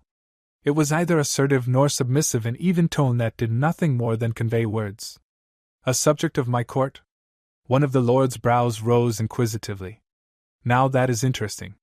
Tell me then, Tsukiyomi-san, why, if you have managed to gain a hold of a country outside my grasp, do you now kneel before me? Surely it hurts your pride when you could just as easily declare yourself a lord of your new country. I was born here, my lord, within the land of fire. It is within this country I have lived my life, and you to whom I have owed my allegiance since birth. Just because I have amassed land does not mean I have been removed from under your rule, and so long as I am I shall serve as I swore. Swore? He puzzled over it for a moment before it struck him, lighting up his face considerably. Ah. I see. You are a warrior then, not just a man who has created an army and used them to establish himself as a lord. What is it then that you are? Samurai shinobi? Maybe even a simple warlord who has managed to avoid both on your rise to power? I am shinobi, as are those I command. The daimyo made an odd noise in the back of his throat, obviously having noted that the kneeling man before him hadn't claimed to be a shinobi, but rather shinobi as if he were the archetype. It was arrogant and presumptuous, but most shinobi had more than enough power to overthrow a daimyo, and all his forces with just a small group, a few dozen, should have been sufficient, and yet none had bothered to. Sure, people claimed that it would lead to shinobi wars, but he hadn't heard of this group or the country they overthrew, so it couldn't be that difficult to keep fellow villages in the dark. He was of Hai no Kuni too, or so he claimed, which meant Konohagakure no Sato, a place known for prodigies, mostly because the rest of their forces were so painfully average, oftentimes less than that too, more than because they outshone the forces of fellow villagers. Oddly enough, though, those same prodigies, so easily seen amongst their lackluster comrades, often outshone those of other villages. It truly was odd, almost as if all the potential from their fellows had been stolen and given to them instead. If nothing else, it kept things roughly balanced. This young man, however, seemed to slip beneath everyone's radar, perhaps on purpose, and managed to take over a country without anyone else being any the wiser. Acknowledging him for that feat, if nothing else, the daimyo accepted it. So you are. I have many more questions, shinobi, but the first is perhaps the most important, as it will determine the path our dealings take. He stopped, looking deep into the purple eyes of his guest that glowed in a slightly ominous fashion amongst the gentle light of the room. What country has fallen to the shinobi who claims the name of Tsukiyomi, and his pack of wolves? One most coveted, my lord.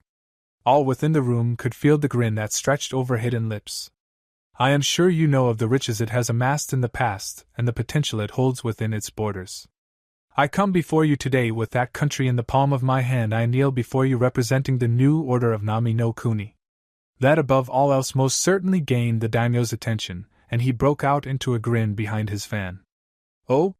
Is that so? In that case I do believe it's safe to say we do in fact have further business to attend to Tsukiyomi Dano. Shall we retreat to my study? And with that the first step was taken. The rest would be soon to follow. 2 glasses were poured by the daimyo's own hand, his fan having been left atop the table and a grin showing plainly on his face. He grabbed one before sinking into a red armchair by the empty fireplace, shoeless feet buried within crimson carpeting that was more like an unkempt lawn than proper flooring. If there was a limit, then those who built and decorated this palace over the years certainly hadn't been informed. With one arm the lord lazily gestured to the remaining cup in silent invitation. For the sake of politeness he accepted it but made no move to sit. Seeing this the daimyo frowned slightly. It's only the 2 of us here, you don't have to worry about image. Have a seat and we can discuss these recent developments properly. A curt nod later, and he took his place in the chair across from the daimyo of Hai no Kuni, letting his eyes roam quickly over his surroundings. The walls here, like most of the palace, were a deep red, and in the gold light of the room seemed to glow warmly. To his left was the fireplace unlit despite the imminent winter.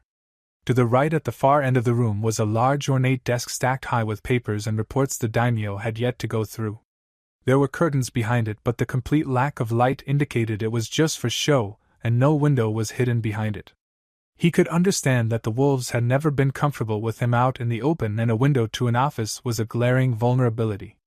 Directly behind the daimyo's chair was a wall absolutely filled floor to ceiling and left to right with overburdened bookcases. Behind his own chair and to the far right sat a few filing cabinets nestled into the corner. The door was also behind him, about halfway along the wall. In the end the room was pretty simple, focusing on functionality, as it served its function as the daimyo's study. Naruto was certain there was a proper office somewhere as well for other more official meetings. If the daimyo was agreeable today, then the next time they met would probably be there. If he gained the man's favor, however, he might be fortunate, and future meetings might continue to take place here away from the bullshit of nobility. Such thoughts were better kept for another time, however, for as soon as he appeared settled, the daimyo continued. There isn't that better? He didn't wait for a response. Now you come before me as Tsukiyomi and hide your face, but before we begin I need to know who it is I'll be dealing with, otherwise I'll never be able to tell you apart from an imposter, and we wouldn't want that, would we? Naruto narrowed his eyes, flicking them around the room in a quick sweep to ensure there wasn't anyone hidden before he complied with a nod. Not before, however, he hissed, "This does not leave this room." If the daimyo was angered by such, he did precious little to show it, choosing instead to smile and lean back. Of course, you, a Konoha shinobi, just took over a country. I understand your need for secrecy." The hood was pulled back first, exposing his blood-red hair that seemed to burn like living fire under the dim golden light of the room. His skin too reacted to the light. In addition to the normal, almost ethereal glow his pale skin produced in the dark areas it contrasted with, there was a tinge of gold around him similar to the light themselves. Like the moon whose governing spirit he took his name from, he reflected the light of the sun, imitating the sister spirit to such a degree that the daimyo was momentarily stunned. As the scarf was pulled down, showing a face with features indicating noble blood, the lord commented on it. "Had you not had yourself announced as Tsukiyomi, I'd have likely believed you to be his wife, and were I a deeply faithful man, I might have believed you truly were a child of Izanagi. But perhaps you are not wrong to style yourself after the moon god with looks so out of place amongst mortals." Naruto gave a shallow bow from his sitting position before pulling his hood back up to block his features from the light. His scarf, on the other hand, remained pulled down to his neck so that the daimyo could still see most of his face. "I thank you for your most kind compliments." It was obvious to the daimyo that the young man before him really didn't care for the compliment, and likely didn't think anything of his looks. That was to be expected, though he came across as a man of action, one who favored the image he created with his work to his own physical appearance. Still, there was something about his face that was familiar, reminding him of someone he had known long ago.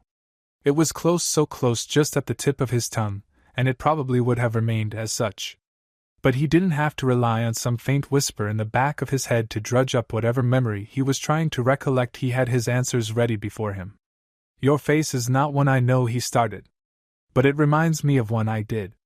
Tell me what name has been given to your flesh. Bestowed upon me was the name Naruto. Naruto? Just Naruto? Your features indicated you are of noble blood. You cannot expect me to believe you have no surname. I had one once. Usually that meant one had been banished from a clan or noble family in shame, but that was not always the case. Rather than immediately ask for clarification, the daimyo took a moment to ponder what he knew. The face was familiar, the noble blood was obvious, and he no longer carried his family name. Why did he feel he knew something of this boy before him? Naruto? Where do I know that name from? And then it hit him: an official renouncement sent by one of an ancient clan had found its way to his attention 2 years ago after the official record keeper realized exactly how significant it was. Yes, I remember now. You are the former Uzumaki prince, are you not? Naruto grimaced slightly in response, but the lord couldn't tell if it was because of the clan or his noble heritage being acknowledged. Regardless, he answered. I am. My, how interesting. To think that not only did you end up before me, but you did so in possession of a country. It was only 4 years ago your mother was here. You know, she brought along your sister, and I wondered if I would ever have the chance to meet you personally. He grinned. I suppose that question has been answered. I suspected she would have visited, admitted Naruto. With the death of her husband, she probably needed to re-cement the ties between the Uzumaki formerly of Uzushiogakure and your land of Hai no Kuni. You refer to your father as her husband. Is this because you have left the clan, or do you have other reasons? The daimyo had always been fond of the man who had sired the former prince before him. It would be a shame if his son didn't feel the same. It is all I know him as. That was troubling. Surely he couldn't really mean that he knew nothing about his father besides the fact that he married his mother, right? It was more than some knew, admittedly, but any child of such a legend should know who they represent, and who it is they would be trying to live up to. Anything else simply wasn't fair to them. Are you saying you don't know anything of him? I know he was a shinobi who died during the Kyuubi attack 12 years ago. And nothing else. That is all I know of the man who sired me. The distress felt by the daimyo had obviously made itself known upon his face.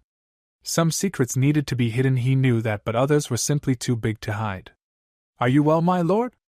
The voice broke through whatever thoughts had plagued him, and he gave a weak smile to the young man across from him. I am fine, just a bit shocked, I suppose. I would have thought someone had shared with you the knowledge of his identity, considering it is his shadow that will loom over your head until the day you die. I take it you know him? Oh yes, I did indeed. The smile turned bittersweet.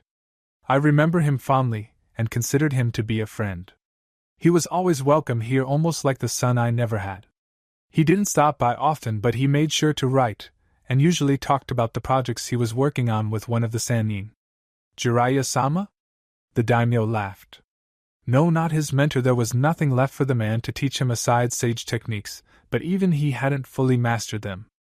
He was working with another of the Sannin, Orochimaru, who he often described as matching and sometimes exceeding his own brilliance. The two of them were close from what I know and often collaborated on various ideas. Sealing in particular was of great fascination to them both, though they both approached it differently, and your mother's collection of Uzumaki sealing techniques were a great help to the two over the years. Now that was interesting. It would also explain why the rogue shinobi from Konohagakure was his godfather. The Sannin must have left Konoha sometime after his death, and with him gone it was likely no one bothered to change the fact that he was one of his godparents. After all, with him off, God knows where the chances of him ever being part of his godchild's life were slim, even in the occurrence where something happened to his mother.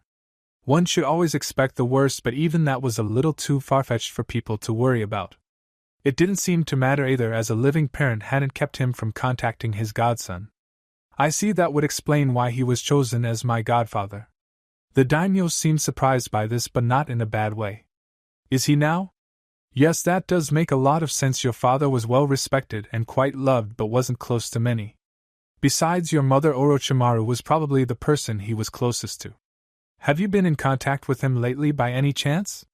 Naruto's amethyst eyes narrowed. Godfather or not, he is a traitor.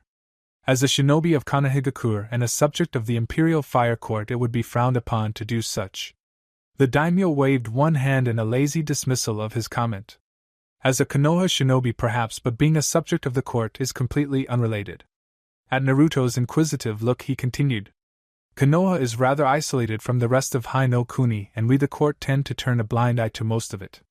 As far as we're concerned, he only ever harmed those of Konoha, and they're partly to blame for living in a shinobi village when those in the trade are so often known to suffer mental illnesses.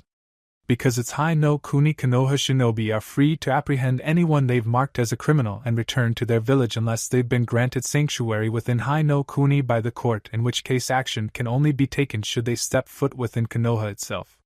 Said criminals, however, are not necessarily considered criminals within Hai no Kuni itself, as they haven't yet gone against the country. Sounds like bullshit. The daimyo shrugged. You have to realize that the idea of hidden villages is still rather recent, only about a century old. We're still working to find the right balance between the hidden villages and the countries they're sworn to protect. To that end, we take a loose stance and simply tighten as needed. So far, we've yet to see any benefit from making enemies with the Rouge Sanin, and in all these years he has yet to show any further interest in his old village. I suppose that's a good thing then. A brow rose in question.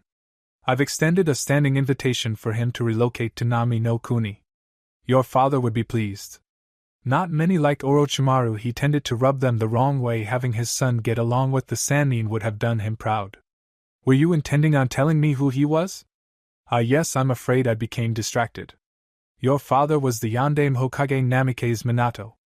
I don't know why you wouldn't have been told. You're a fine young man with a good head on your shoulders. I suppose some might say it was for your own protection, but you conquered Nami no Kuni. If you can manage that, I think you can keep yourself safe, and even if you can't, you would have likely been a target as the leader of the wolves once discovered. There's no reason for you not to know. The Yandame Naruto repeated lightly. I'm the son of the Yandame. He hadn't expected that, not in the slightest, but he really didn't have the time to ponder it either. He was here on business, and couldn't forget that. Later, when this was all over, he could sit down and wonder what that would mean for him, and most importantly how he could use it to his advantage. Indeed, do you need a moment? It's a rather heavy truth I've just placed upon your shoulders, and I can't blame you if you need time to take it in. No thank you. I'll be fine. If you insist. A moment of silence passed anyway, the train of the conversation having been lost. It was Naruto who eventually broke it. Would it be too much to ask to borrow a courier, my lord? I have a letter I need to send to Commander Sai so he can forward it to his sister. I have some things I need her to look into, and they should both be notified of this latest development. Not at all. Don't take this wrong, but it will allow me to confirm your hold on Wave. I personally would like to believe you, but I still need to make sure, or I'll never hear the end of it from the court. Of course, better cautious than defeated. I'm glad you understand, though I do find myself a bit curious. About what? Why you would be contacting the sister of your commander? Is he not the one you trust to lead the wolves? He is, but the wolves are not my only project. Oh? You are a busy one. Didn't you just use the wolves to take over a country? The opportunity presented itself earlier than expected. I see, that was rather fortunate. It was Nami no Kuni will prove useful in my other plans, especially should things go wrong. And you expect them to? Better cautious than defeated, repeated Naruto. That's why I've come to you. Yes, I suppose that would be the real reason you decided to pay me a visit. Subject or not, you're far too ambitious to have approached me with your country with the intention of handing it over. Indeed, but that doesn't mean you can't benefit from this arrangement. I'm not so foolish as to ask of you without providing ample tribute. Nami no Kuni is well known for the wealth it can amass. This palace has been filled with priceless treasures for many centuries, but the riches generated in your new country often threaten to encroach upon the domain that has rightfully belonged to it since the beginning. And while those riches are changing hands amongst the inhabitants and traders, for the most part, you and your wolves will be benefiting greatly. Supporting your rule, allying myself with your new country, would provide Hai no Kuni with untold opportunities. He gave a sly grin to the young man across from him. It's also the only way to have anything reminiscent of a claim on the country without risking my standing amongst the elemental court, but I'm sure you're well aware. Naturally. Of course you wouldn't come to me unless you were prepared. Now, with Orochimaru being welcome to a land of riches and a great pack of wolves prowling for its protection, shall we get down to business and discuss all the wonderful ways we can help each other? I'm sure this relation will prove most profitable. The daimyo laughed. In your case, boy, you have no idea Hai no Kuni has coveted the land possessed by Nami no Kuni for many years. Now that we have it, well, I do believe that's worthy of a rather substantial reward. They continued to speak long into the night, breaking only to sup at the daimyo's table, and Naruto was eventually provided with the courier he had requested. With negotiations finished, and only a confirmation of his control over Wave remaining before the daimyo of Hai no Kuni officially recognized him as the daimyo of Nami no Kuni, Naruto, and his wolves were offered rooms within the palace as honored guests. A week later, after the courier's return, the two set their plan into action. Tsukiyomi of the Wolves was recognized formally by the daimyo of Hai no Kuni as the lesser daimyo of Nami no Kuni before being granted a seat within the Imperial Fire Court as dictated by a treaty that had been signed only seconds later. With the seat in the court came his own noble house, the first of its kind to be bound by oath rather than blood, and the House of Wolves was born. Two daimyo were pleased that day. One who had managed to gain open access to the country that had traditionally served as the trading hub of the world, and the other who had managed to elevate his forces to a house in a greater court. It was a day neither would be soon to forget. Gently the carriage came to a stop, which couldn't possibly be right. They had left the capital of Hai no Kuni no more than an hour ago, fully stocked and with a brand new set of horses. What could they possibly be stopping for? Ignoring his desire to just peek out the curtains to try for a glimpse of whatever reason they were no longer moving, they had threatened to sick my on him if he didn't stop, and instead rapped the back of his hand against the door. When he heard tapping against the glass instead of seeing the door open a crack, he had to roll his eyes. Naturally, the one time he didn't look out was the time they wanted him to use the window instead. The fact that they refused to open the door, however, told him that they felt there was a possible threat to his well-being. More so than that which prompted them to keep him safely hidden away at least. Moving the curtains let him look out the window, but the only thing he could see was a wolf who was keeping one eye towards the front of the carriage. Naruto decided to just get to the heart of the matter. They had a long way to go, and he really wanted to get this trip over with. Why have we stopped? There's someone on the road, a woman. Naruto raised a brow. And? It's a road, we can't be the only ones using it. She's not moving, Tsukiyomi-sama. So have you checked to see if she's still alive? She's alive, she's just not moving from the center of the road. The wolf paused briefly before clarifying. She's standing there staring at us as if she's been waiting. Why didn't you say that in the first place? No matter, have any of you spoken to her yet? No, we've all just sort of stared at each other thus far. I think the others are waiting for her to say something first. Naruto let out a sigh. The wolves were better suited to act amongst the populace than root, but the failed conditioning they went through still left its marks. Then let the others know they have two options. Either they speak with her and sort everything out so we can continue, or I'll do it myself. The wolf seemed almost horrified that he would even consider leaving the safety of the carriage when the wolves had yet to check the perimeter and take up suitable posts. The idea that he would then approach an unknown in the open, however, was far worse. Naruto was almost regretful that their uniform included the mask. The face the man would have been making would have no doubt served to be rather entertaining. Oh, of course, Tsukiyomi-sama, I'll let them know immediately. He made to leave but faltered in his step, turning back to his lord. Please stay safe. In the end, that's what they were most concerned about, and everything they do was in hopes that it would keep him out of danger. It was not so much because they believed him weak, he thought, but rather because they didn't want to lose him. He had given their lives purpose again, and allowed them to be more than sleeper agents waiting for a time of crisis. And for that they loved him. Naruto gave a soft smile to the man seen only because he had taken the liberty of removing his scarf during the journey. I'll be fine, my child, I have all of you here to protect me, don't I? The wolf seemed to perk up at his words, both because of the faith he was placing in them and the more affectionate way he had been addressed. Yes, my lord. He wasted no time after that, hurrying off to see the will of his lord done. Admittedly, it was more for the purpose of keeping his lord's will be done, because he knew he would much rather leave the carriage and speak to this person personally. Tsukiyomi had really come to hate that carriage during the trip to the capital more so than seemed reasonable. Perhaps it wasn't so much the carriage itself, but what it represented, the useless role it forced him to assume, and the slow burden it placed upon the journey. Or perhaps it was simply the journey itself. Tsukiyomi was a man who liked to get things done. Spending so much time on the road likely felt like a massive waste to the man. The wolf was quick to the front of the carriage, where several of the wolves had gathered across from the woman. The others were either flanking behind her in the trees ready to strike or surrounding the carriage in case they should be attacked from another direction. The secondary driver seemed to be the one at the forefront of the group, so he made his way to them. The relaying of their lord's words earned him a hurried nod. No doubt they felt the same as himself when it came to their lord's safety. Stepping to the woman with no concern for his own safety to ensure this was taken care of before their lord grew too restless and took matters into his own hands, the secondary driver spoke quickly and quietly, eventually nodding and returning to the group. She claims to be here to speak with Tsukiyomi-sama. She speaks of him as Naruto, which is a good sign, but check with Tsukiyomi-sama to verify they know each other and she can be trusted. Did she give a name? No, but she said he would understand, Mother Crow.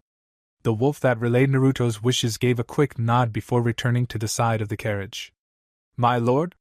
The curtains opened once more. He hadn't noticed they were shut, and it comforted him to know his lord was taking steps to remain safe when he could easily discard the urgings of his wolves, and Tsukiyomi of the House of Wolves peered out.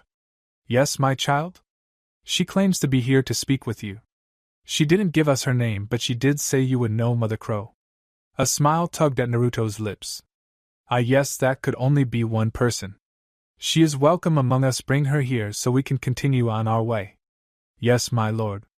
That eased him somewhat. Even if they didn't know who would be meeting with their lord, he did, and he trusted them enough to allow them in his presence. He'd rather the two not be alone together, hidden from view, but he didn't have much choice in the matter. There was also the fact that his lord was a young man, and his visitor obviously a woman. Considering he didn't know the relationship between the two, maybe it was better that the wolves not be able to see the two of them in the carriage. It only took a moment to retrieve the woman, this Mother Crow, perhaps, though it very well could be a simple phrase to confirm her identity to Lord Tsukiyomi. Maybe she was a spy of his lord's? For she seemed quite eager to see Tsukiyomi. When he returned to the carriage once more, he knocked thrice before opening the door and allowing the woman to launch herself into the carriage. He tensed for only a split second before he realized she had wrapped herself around the young lord as she sat half in his lap. It was starting to look like not being able to see the two interact was a good thing. He knew his lord enjoyed his privacy whenever possible, and a situation like this seemed to call for more privacy than normal. Closing the door with a small smile, their lord seemed happy. If his warm chuckles were anything to go by, he went back to the front of the carriage to inform the others that they were to continue. Back in the carriage, Naruto wrapped both arms around his guest as she squeezed her own around his neck, her face buried into his chest much like the first time they had met. This time, however, her mask had remained on her face. Removing one arm from around her, he lifted up her chin so he could remove the strange orange mask she was wearing. As soon as it was off, she was once more pressing her face against him, and her entire body seemed to relax. It's good to see you again, Nakoto-chan. I take it you received my letter? It was the most obvious explanation for her presence, as he had informed her of his location within it. She had evidently seized the opportunity to pay him a visit, the first one they'd had in the past 2 years. Face still in his chest, she gave a nod in the affirmative. Her crow had returned with his letter before he left on his trip. It had been hard to keep from visiting him immediately upon learning he was outside Konoha, but with AIM being closer to the capital of Hai no Kuni than it was to Wave, she decided to meet him there. I miss you, Naruto-kun. The massacre of her clan left him, the son of her estranged friend, as the closest person she had, and she latched onto the relationship with all her might, desperate not to lose all she had left. That, of course, didn't mean she was completely reliant upon him, or had any trouble exerting the fact that she was her own person, as shown when she pulled back and punched him in the shoulder with a pout that looked out of place but not unpleasant upon a woman of her age. That was for sneaking that money into my pouch when I told you I was fine. She leaned back in and gave his cheek a kiss. And that was for the money. It made things a lot easier. I'm happy to hear it. How have things been in AIM? She pouted again, though he could barely see it. Wet. He didn't even try to resist the smile that spread across his lips. She sounded like a child, despite quite literally being old enough to be his mother. He supposed that with everyone else gone and her hiding from Konoha, he was the only one she could allow herself to relax and be vulnerable around. It was kind of cute. That so? She looked up at him, the same mischievous glint he had seen so many times in Anko's eyes shimmering in her own black orbs as her lips curved upwards in a small smirk. Yep, that's right. I would never have guessed. It must be horrible. It was. During the summer winds from high no kuni make everything all hot and muggy, so I can't wear much more than my cloak because it's too heavy, and in the winter it's so cold that I have no choice but to wear my cloak. She looked down at the black cloak covered in red clouds she was currently wearing with a scowl. I hate this damn cloak. If it hugged my body I could deal with it, but it just blocks my clothes from view so no one can appreciate just how great I look. His smile widened. He hadn't spent much time with the woman, but she was like a cross between Mai's affection and Anko's fun personality, almost like the best of both. And do you look great? She directed her scowl at him, but it quickly melted to another pout. Standing up, which she could barely do within the carriage, she unclasped the cloak and let it fall to the ground, where she kicked it to the seat across from him.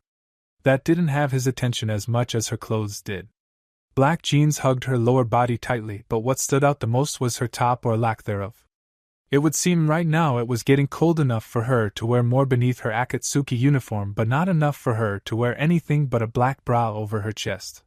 She gave a little twirl, which would have been disastrous if they had hit a bump in the road, before he realized she was answering his question and waiting to hear his opinion. I suppose you do. Maybe I should start hating that cloak too.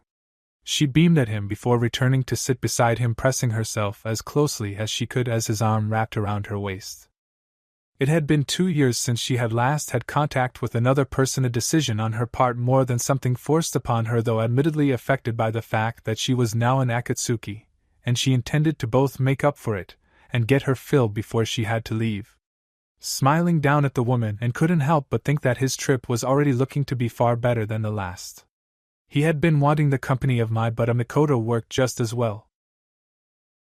Chapter 36 Raven's Son. She walked cautiously down the halls of her home, footfalls light and silent. It wasn't long ago she would confidently strut down these very paths, certain of the safety provided her by her standing within the clan. Back then she knew that as the daughter of the clan head she had a target on her back. She just didn't think those who might strike the target were so close. Or so many. Kumo had always been after the Byakugan, and Iwa would be happy to strike against Konoha's greatest clan. Never before had she ever entertained the idea that danger might come from not just within her village but from her own clan, the very clan she was expected to lead when her father stepped down. She knew better now, knew that pieces were moving on a board she couldn't see. She was no longer a player of the game, just another square that would fall beneath the movements of those who were. That left her with two options: she could vacate the board or be crushed. She was often described as arrogant and self-centered, but she was no fool. She needed to get out. Plans had been made, scrapped, and planned again as she sought some way to avoid this mess without losing everything she had. Either way, the losses would be great, but her life wouldn't be one of them. If her father and the elders somehow managed to stop the cult that had formed within the clan ready to strike, then she would be able to return to a broken, failing clan, for none of the branch members would be left alive in fear of another uprising. If the cult her sister led one, however, her fate could be anything from death to something far, far worse. She was not willing to test the tender mercies of those she had happily tormented using her status and curse seal against. As was previously said, she was no fool. No matter what happened, further involvement with her clan would end in disaster she couldn't face alone. Nor could she hope to face the outside world alone. She was too sheltered, not from the world of shinobi and the horrors it involved, but in the day-to-day living of everyday people. She would never be able to fit in after being taken care of servants for years. She also knew the safest place for her was still in Konoha, which meant she couldn't leave the village entirely. Somehow she needed to get out of the clan without arousing too much suspicion and set herself up within Konohagakure. That alone wouldn't guarantee she get out of this mess, but it was her greatest chance by far. Setting herself up, however, meant she had to find some way to protect herself and those she brought with her from her soon-to-be former clan. She needed, as much as she hated to admit it, someone to protect her. It was a pity she was still too young for marriage, as arranging something with the easily controlled Nara heir or the mature Aburame heir would have been a viable option. Even the jovial Akimichi wouldn't be too hard for her to accept if it meant her safety. The Uchiha didn't have an actual clan these days. The son of the Inuzuka head was unsuitable as the husband of a noble woman such as herself, and the Yamanaka couldn't provide the protection she needed. The Uzumaki had potential. She supposed if the head could get her son back into the clan, a marriage with him could offer more protection than the others. He may not be as easily manipulated as the Nara or simple as the Aburame, but even the somewhat wild nature of the Uzumaki was better than the Inuzuka prince. It certainly helped that from what she had heard of him he was more calm and collected than Uzumaki of the past tended to be. That said, he wasn't available and marriage wasn't an option yet. She could always add it to the end of her plans, but she would need something to protect her until she could enact them. Pale eyes scanning around her for threats again, she was quick to deactivate them when she came to the dining room of the main family. It was considered rude to have them activated during a meal, and her father would start asking questions that would further tie her to this mess. It didn't stop her from taking a quick look around the dining room, however. Her father sat calmly at the head of the table nursing his morning tea as usual, and besides a single branch member off in a side room tending to the food from the neighboring kitchens, the room was empty. Her sister, though officially a branch member, was sometimes seen at the table, both because she was his daughter branch, or not, and because he hoped she might eventually slip and let loose some hint as to how she had escaped the branding. The elders were still more than a little nervous that the seal didn't take, but in their short-sightedness didn't realize that it was more than fate decreeing her free from that bond, but that it meant the bonds themselves were soon to be loosened from those who followed her. Civil war was being threatened, and yet they couldn't look past the single event and see the signs in the future. That was good. She supposed they wouldn't expect her to bolt the second they received sign of trouble, and would therefore be unable to stop her. That is, if she managed to put something together. Her sister wasn't here this morning, though, either eating with branch members holding a meeting of her cult, or simply not yet here. She honestly didn't know what she would have preferred to be the case. She and her sister had certainly had their differences, but did the girl hold that against her? She always seemed too kind and caring for such. In fact, she didn't seem suited to a cult at all.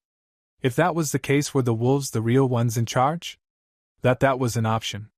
She couldn't go to them directly, of course, but Naruto, the former Uzumaki prince, was tied to them somehow. If she could get protection through him, then it wouldn't even matter whether or not he returned to the Uzumaki clan, because a marriage with his would still grant her protection from the wolves. And if it were the wolves controlling in some way the cult of Hinata no Mikoto, which would make sense considering her sister's ties to Naruto, then by having their protection she could avoid the wrath of the branch family when they rose up. It was perfect should it work. If Hinata had something against her, or if Naruto didn't want to help her, she would have to risk the wolves themselves. What were the chances of her being silenced as a mere precaution? She shivered slightly even as she entered the dining room. She didn't even want to think about what might happen should they deem it too risky to let her live. Death would once again be a pleasant fate. There were plenty of ways to make people disappear. She was no Niji, but perhaps fate itself had a hand in her latest thoughts. First warned and now directed to her best chance of surviving the coming storm. Almost as if to solidify such a belief, as soon as she had taken her seat, her sister entered the room, a connection to her salvation, just as she was the key to her destruction. It was a humbling thought to know fate was using her sister to determine her future. Even if the older girl wasn't fate's chosen, as the branch family seemed to believe, she couldn't deny that her fate was now tied to her sister, the same sister she had belittled and tormented just like the other branch members. It would serve as a lesson that fate was above all and would work in ways they couldn't hope to know. Despite its plans for you, each and every action could change which path it sent you down. Perhaps it was a bad idea to place herself above others when they were all below fate. For favored or not, she didn't know what role those around her were to perform, and the best way to anger fate was to somehow interfere with its plans. Those plans couldn't be stopped. All that fate decreed would come to pass, but that did not mean any actions taken that could affect it wouldn't bring its displeasure down upon you. Fate was more than willing to punish you even if it disrupted other plans. It would adapt soon enough, stealing away whatever path you were to walk and instead cursing your very existence as a warning to any others. Seeing her sister brought just how close she may have been to disrupting fate's plan, she had really been. She'd have to be more careful from now on. No one spoke as her sister silently took her place at the table. Her father didn't even look at her. She, however, watched carefully. Her sister was tied too closely to both the future of the clan and her own fate for her not to, and the trademark pale eyes of their clan searched her sister's face almost desperately to help her get a feel of her current mood. Like a proper Hyuga, something that couldn't have been used to describe her before the failed branding, her face remained carefully controlled. The eyes, however, were not so easily influenced. Many had trouble reading the all-seeing eyes of their noble clan, but those born with the Hyuga blood came to identify tells of the Byakugan's deactivated state almost as well as they could normal eyes. Her sister was at peace. And she didn't know what to make of it. There was a mix of confidence and worry, but both were overshadowed by a serenity that shouldn't have been able to exist in their presence. She knew if trouble accepted it, and felt that she would be able to deal with it. For one dreading such events positioned opposite in this great game, it was not comforting. It was then at that very moment that Hyuga Hanabi, heiress of the great and noble Hyuga clan of Konohagakure no Sato, knew whatever the coming conflict her sister would emerge victorious. The belief that she needed to escape was only solidified, and a flare of desperation pushed her to ensure her survival as quickly as possible. That desperation, however, would not be seen. "I haven't heard much of your friend lately, Hinata-san." Hanabi's voice was calm and controlled despite the nervous knot in her stomach and rapidly beating heart. Maybe doing this in front of her father wasn't such a good idea. Is he laying low now, or just waiting for his next move? Her sister's eyes snapped to her so quickly she nearly jumped back in surprise. Evidently she had not been expecting for the former Uzumaki prince to be brought up. Neither, one might note, was her father, who after a suspicious look to her gazed questioningly at his firstborn. "I don't know what you're talking about, Hanabi-sama.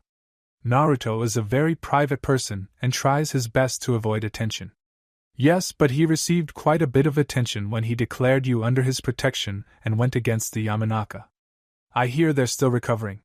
While the eldest sister tried to come up with something to say in response, their father seemed to look at her for the first time as though something hadn't clicked until just then. "He did declare that, didn't he?" The clan head seemed almost troubled by the thought, not that Hanabi knew why. It was likely it somehow involved the Uzumaki clan, though. And the Yamanaka did indeed find themselves in a rather poor condition afterwards. She hadn't expected any input from her father, as he usually preferred to silently observe any discussion, rare as they were between his two daughters. It could, however, work to her favor. Yes, he did. Hinata had been doing better lately, the lack of expectations on her shoulders as clan heir giving her more confidence than she once had, but now she was caught off guard, and Hanabi was well aware there were things about Naruto she knew but needed to keep silent about. Those truths, unfortunately, would actually be detrimental to her own plans should they come to life. Therefore, despite the fact that she could get her sister to spill them without too much trouble, Hanabi made sure to avoid anything about the group he may or may not have ties to. "The Yamanaka wouldn't have stood a chance against our clan, but did we ever show him the due appreciation for coming to the defense of one of its members?" This was directed more towards her father than her sister, but she continued to look across the table as if it weren't. Her father, as expected, was the one to answer. "No, we didn't.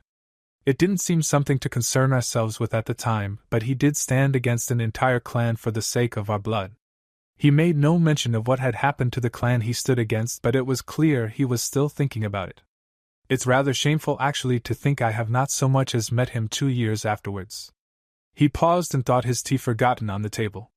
There was no doubt that his thoughts were directed towards the returned Uzumaki clan and their new vassals, the Yamanaka. More than that, his thoughts were on young Naruto's connection to them. "Hinata." "Why, yes, Hayashi-sama." Hanabi only barely caught the wince of her father when he was addressed like that by his eldest daughter. "Can you get into contact with Naruto-san for me?" "Hi, Hayashi-sama, but it may take some time." He rose a brow. "And why would that be?" "Naruto-san is currently outside the village on leave. He doesn't have a team, so he's got a lot of freedom." "I see. Do you know when he'll get back?" "And no, but it's been a while, so he should be back soon." Their father ignored the slightly hopeful expression on the girl's face. It was obvious she wanted to see the boy again. "Very well, as soon as you hear word that he's back, I want you to contact him." "Of course, Hayashi-sama, but can I ask why?" "We need to thank him properly, of course." He turned to his youngest daughter. "You, Hanabi, will make preparations for a dinner to be held once we learn he's returned. It will be good practice for when you take the mantle of clan head." Hanabi inclined her head gracefully. "As you say too, Sama." He nodded to himself before looking back to his tea. With a frown, he tested the cold tea before returning it to the table and standing up. "I should be getting to today's work. Remember your tasks." He left the room after that, despite having not eaten yet. Her father gone, Hanabi let a small smirk tug her lips. Yes, that worked out better than she could have hoped. A formal dinner would provide an opportunity to observe the boy and, with a little luck, make contact. If she could get him alone for just a few moments, she might be able to arrange a later meeting to obtain the protection she was going to need. Her sister, on the other hand, seemed dreadfully confused by the sudden development. At the same time, the idea of spending time with the boy seemed to please her. Had this been any other situation, Hanabi, and quite possibly Hinata as well, knew that the eldest would not be present for the dinner. But with her being in part the reason for the event, and because she was the one who knew how to get a hold of Naruto, who had proven rather elusive within a village of shinobi, she would be permitted to join. If her mark was gone like the first one, it would be another point in her favor. Unfortunately, the second one had just stopped working, which meant her forehead was still marred by the seal. She'd have to find some way to cover it for the dinner, but that was none of her problem. Still pleased, Hanabi almost didn't notice when the food was served, nor did she care about the confusion of the branch member at the absence of her father. It would seem fate was finally starting to bring its plans together. She might get out of this yet. "I have your mask," he murmured quietly, his left hand brushing through her midnight hair. Sunset had not long passed, but it would be a few hours more before they stopped to rest the horses. With her curled into his side as she was, he wondered if he'd even bother leaving the carriage when they stopped. She moved only slightly at the sound of his voice. Had he not been able to feel the movement, he wouldn't have even noticed. "My mask?" Her orange porcelain mask was atop her cloak in the seat across from them. Looking up to him bleary-eyed from a recent nap, as there wasn't much to do in the carriage but talk or sleep, she searched his face as though it held all the answers. "Your Umbu mask." "Oh." She accepted it easily enough, turning back into his warmth as she settled down to sleep again. "Oh." Her sleep-addled brain processed what he said, her eyes once more turning to meet his with a mix of surprise and delight. "Really? Really? It's back in Wave." She pouted slightly that he didn't have it now. Most Umbu, regardless of time spent in the division, became rather attached to what they liked to call their second face, but it quickly morphed into a pensive frown. "How did you get it? We would have seen it when we packed for my journey, wouldn't we? You left it outside, and I was more concerned about the woman sobbing in my arms. Kakashi picked it up for us and used the daughter of his client to send it to me when they were in Wave." She blinked a few times as she processed the important parts. "The daughter of his client?" "Oh yes, Tsunami is an attractive civilian whose home his team stayed in for the duration of the mission. I ended up giving her a job working with Hana-san." "Hana-san, huh? Is she attractive as this Tsunami?" A single elegant brow rose in question. Most men would be very careful about what they said next in this situation. Naruto, however, was not most men. Scratching his chin in honest contemplation, he eventually shrugged. "I don't know. Tsunami is a woman with the curves to match, but she also has the softness of a civilian. Hana, on the other hand, is a young kunoichi, and her body shows it. So if you had to choose just one, who would you keep?" One might note by the tone of her voice that this was a trick question, and the proper response would have been her. Regardless, Naruto answered. "Hana, of course." A faint smile tugged at the edge of his lips, and there was a mischievous glint in his eye. He had naturally recognized the question for what it was. As she began frowning, he continued. "She is leading my country after all." Her frown became a pout. "How am I supposed to be jealous if you put it like that?" she asked, earning a soft chuckle. "You're not supposed to be jealous," he admonished her. "Those two aren't about to take you away from me." It should have been said the other way around, stealing him from her, but it still gave off two messages very plainly.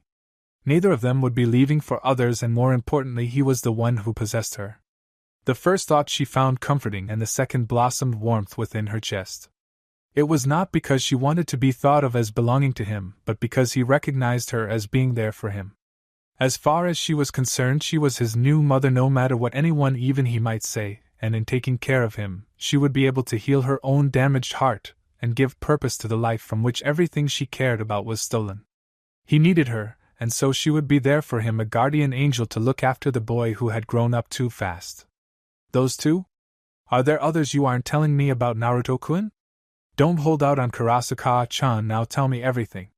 "Others? As in other women? Well, I suppose there's Yugao-sensei, though she doesn't want me to call her that anymore, Anko-san, Kurenai-san, Mai-chan, Shizen-san, and perhaps Ino-san.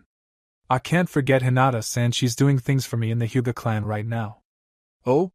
Is my little Naruto really surrounded by so many women? I see them from time to time, that's not exactly being surrounded by them." She hummed her agreement but pressed on. "So how far have you got with them?" Naruto raised a brow. "Come on, something has to have happened, right? An accidental grope and eyeful they hadn't intended for you to get a peck on the cheek? I already told you you're not going to be replaced, why does it matter? Akatsuki's full of S-rank criminals, not exactly somewhere I can be out seeking romance. A slight growl rumbled in his chest at the idea of someone else getting their hands on what was quite clearly his, and Mikoto had to admit it was probably a good thing she didn't get any chances to start relationships. Not that she was particularly interested in one at the moment, but it would seem as though he wasn't too keen on losing her to another. Of course she was Uchiha Mikoto, she couldn't blame him. Which means you'll have to have relationships for the both of us. She frowned for a second before smiling wickedly. Or maybe not relationships, she amended. You could always just go have some fun and tell me about it, that would be good enough for me. He shot her a look. She was definitely channeling more of her Anko half right now. Maybe you'd like pictures instead? Perhaps I should just record visits to brothels for you to use during your private time? Her cheeks flushed red as she hit him gently. That's naughty, Naruto-kun, I'm not going to use you during my private time. Then who are you going to use? He rose both eyebrows, looking down at her expectantly with that mischievous glint back in his eyes. She really didn't have an answer for that, and so she buried herself back into his side with a huff, crossing her arms over her chest. So that's how it's going to be? You get to hear about what I do, but I don't get to know about you. That's hardly fair, Mikoto-chan. Not like you've told me anything. She mumbled, face still red. Does that mean you'll tell me if I share? No. He gave another chuckle. Well, in that case I guess I won't tell you. You don't have anything to tell me, you're too busy taking over countries. I suppose you're right, not much has happened back in Konoha. Though I could probably get a cute attendant back in Nami to change that, I'm sure they'd be happy to serve their daimyo. Mikoto frowned. You're too young for that, keep it to touching until you're older. Are you my mother now? She answered immediately, absolutely no hesitation. Yes. He rose a brow but didn't argue. All right then. The conversation ended, their silence spreading throughout the carriage. It was a few minutes later Mikoto's soft voice gently broke it. Seeking you, whatever she meant to say was lost as she mumbled into his side. Can I what, Mikoto-chan? Can you call me Ka-chan? Naruto smiled gently down at her before placing a kiss atop her head. Of course, Ka-chan. Despite the darkness outside, her beaming smile lit up the carriage. Thank you, Sochi. Cold seeped from the walls and through the thin black shirt he wore. He probably should have been wearing more, especially in the cellar-like construct that was their base, but he never particularly cared to cover his torso too restrictive, he had always felt.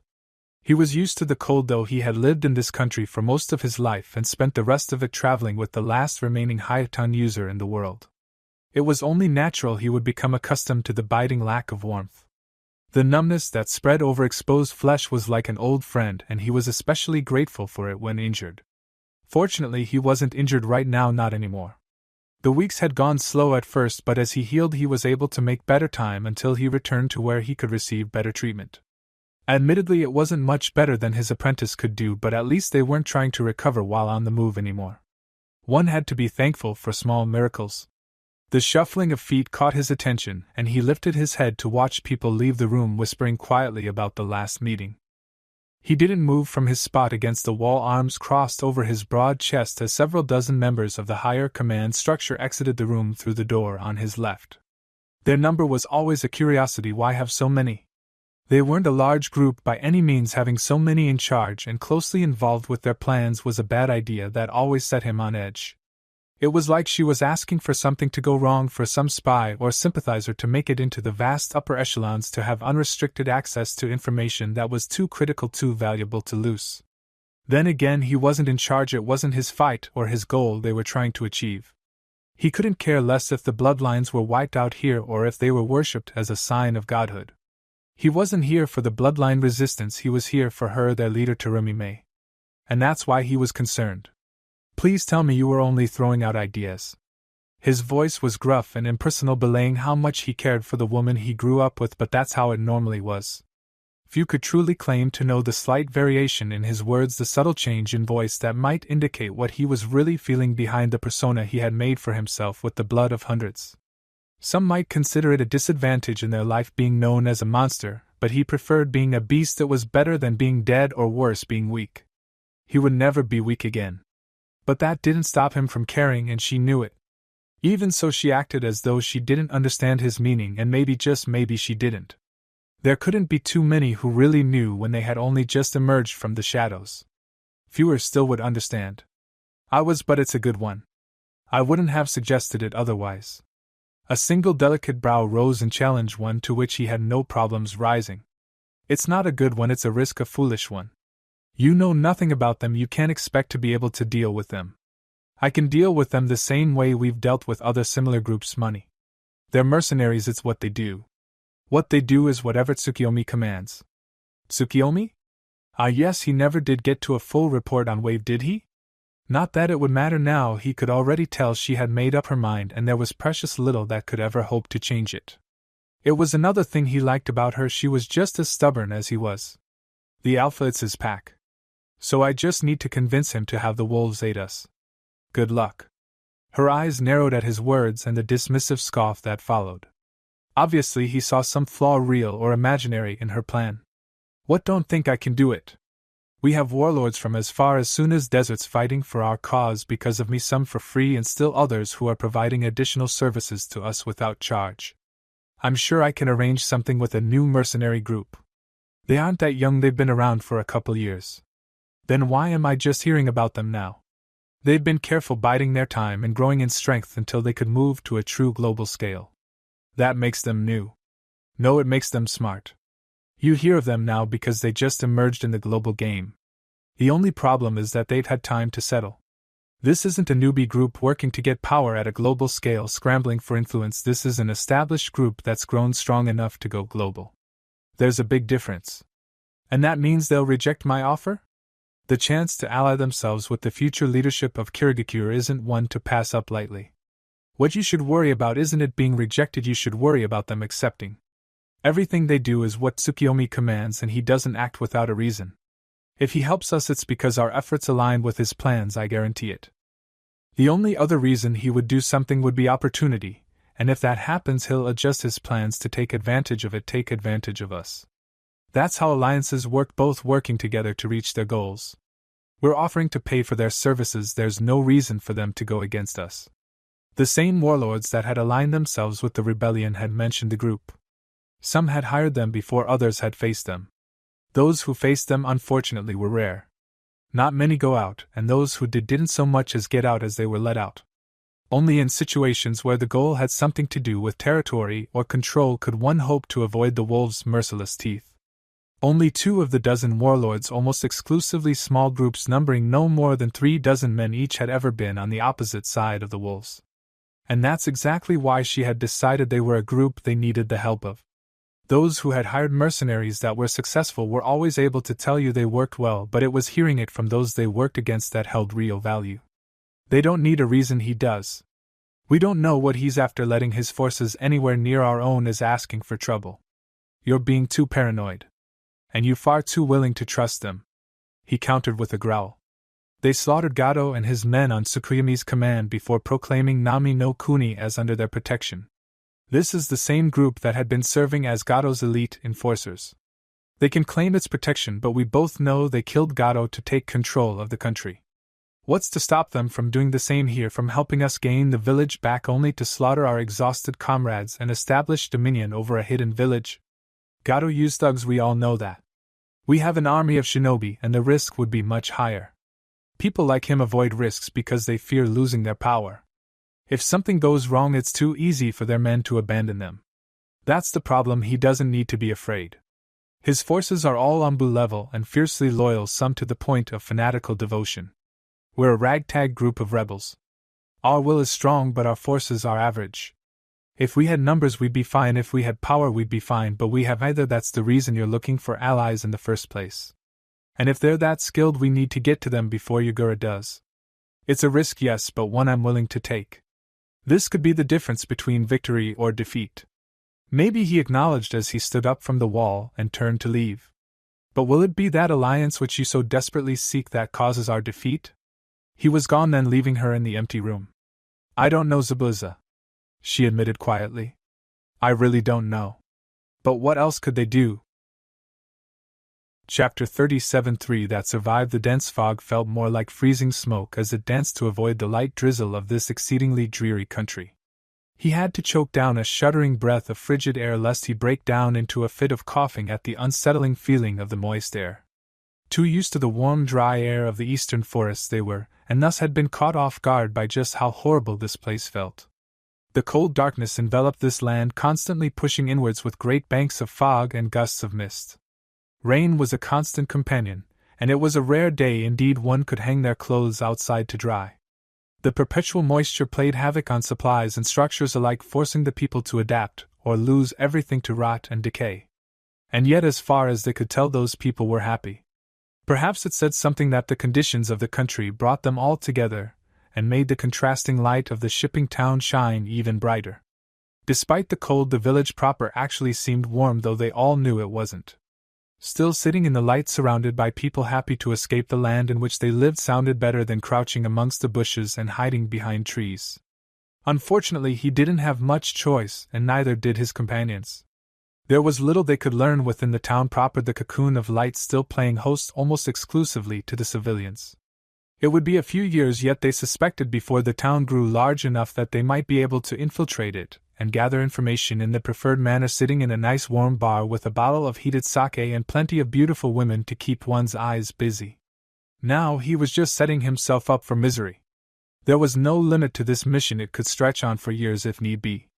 They had already been here for a few days as it was, and he couldn't imagine staying for more than a week. Well, actually, he could, just not the way they were now. In a rented room which would be chosen based on its proximity to the bar he had been dreaming of earlier. If the two were part of the same building, all the better, he could probably stay here indefinitely. The dreary weather made the town seem rather small and cozy, a refuge from all the world around it. Despite it being a shipping town, and if what they had observed was any indication, one that was well on its way to reclaiming its place as the trade capital of the world, it felt isolated as Shinobi's dream retirement. The fact that it was going to be back to its former glory somewhat subtracted from its attractiveness as a prospect, but it was still better than a lot of places. The crowds and large amount of people, constantly fluctuation in and out, would also provide some cover, even if it increased the chances of running into someone hostile. You'd be surprised just how many enemies a man could make on a mission gone awry as a rookie chunin. Thoughts like that were kept fairly quiet, however, as adrift in a sea of fog and pelted by the continuous drizzle of midnight rain, the town was looking more and more like salvation, a port to escape a storm. Actually, it was very much a safe harbor, he supposed, both for incoming ships who usually had to go all the way from northern Kaze no Kuni or southwestern Kaminari no Kuni and around the continent to reach it, and for weary travelers who had found themselves within these dreary lands. A sigh escaped his lips, sending small tendrils of warm air through the scarf wrapped tightly around his lower face. There was no use thinking about it now, it would only make things seem worse out here. Bringing his binoculars back to his face, he scanned the far edges of the shore across from them. The waterway wasn't that large, but it served as a natural barrier between the main area of Nami no Kuni and the outlying borders. As such, patrols tended to focus on the inner side, leaving little more than border guards around the country. They could probably get closer. They had tested the inner patrols earlier, and it proved to be possible, though difficult, but there was more security to be had with the increased distance. In a mission like this, it was absolutely critical to minimize the chances of being discovered. As it was, they were already risking the wrath of two countries and a hidden village, not only upon themselves but upon their families and loved ones, the same loved ones who would believe them traitors should they never return, and might still, depending on how long they were away. It was unthinkable to add to that belief with two angered daimyo and a furious kage. Or possibly two daimyo. No one knew what happened to the last one, and as far as they had heard, there wasn't another yet. Still, one kage and the daimyo of Hai no Kuni was more than enough deterrent to ensure they take every precaution they could to avoid being caught. Speaking of the daimyo that may or may not exist, however, there was word of an acting ruler within the town. Enough had been overheard from passing groups of traders to confirm that someone, a woman from what they heard, had been placed in charge. Unfortunately, that's where their luck with information ended.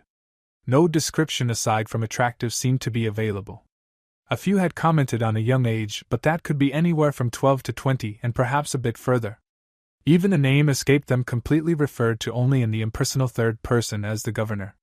Then again, they really didn't expect to get even that much listening to visiting traders. It wasn't like they were in a position where they would meet this new leader, but it did shed a little bit of light on the country's situation. The guards of this land confirmed as wolves wouldn't be answering to whatever governor had taken position here. Either their leader was working alongside this governor who would be managing civilians as cover for the military operations of the wolves, or this governor was appointed by the wolves. It wouldn't hold long without a daimyo, but it would serve to buy them some time, and that mean the wolves were working on getting someone into that position to secure their control. It wasn't much, but it was something. A flash of lightning in the far distance caught the corner of his eye as the binoculars began to fall with his weary arm. With an annoyed sigh he returned them fully to his eyes just as the crinkle of thunder reached his ears.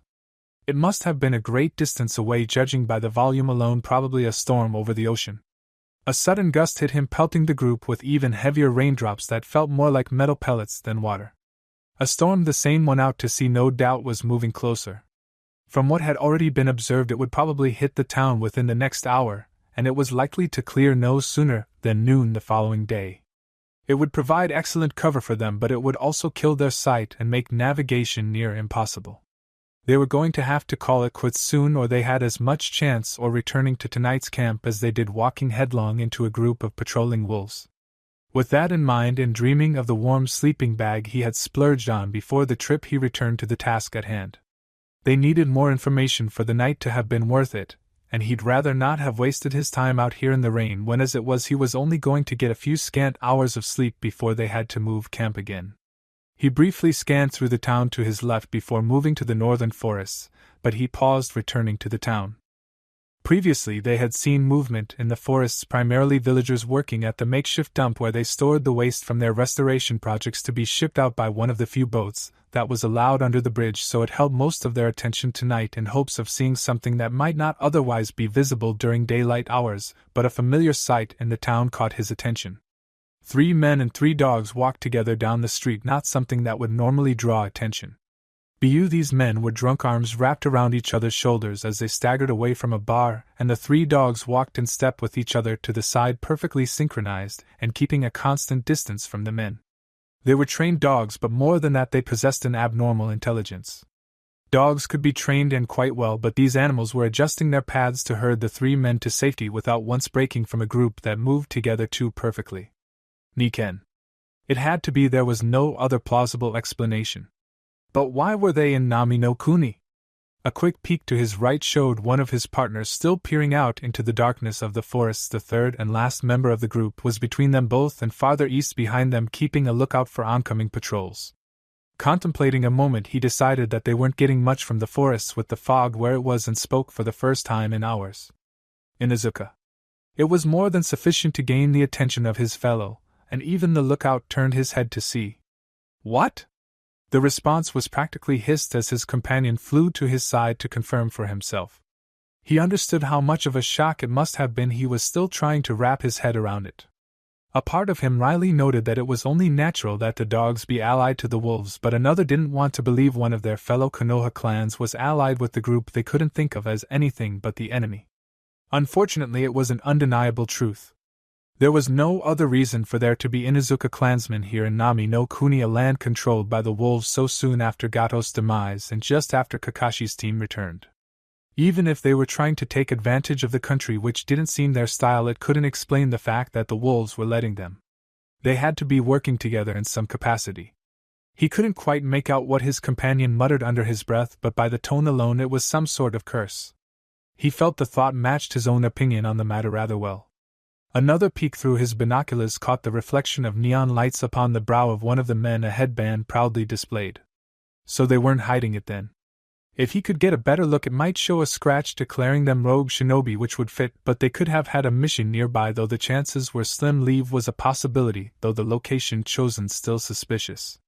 None of those felt right, though. They only stopped upon meeting another group, and even then nothing came of it. That pointed to it being not too out of the ordinary, which meant they were accepted here. That was more than suspicious. The 2 groups went their separate ways, the Inuzuka down a side street as the Patha group moved to the north, light reflecting off headbands. He froze in shock before leaning forward as if it would dramatically enhance what he was seeing. Yes, he hadn't imagined it.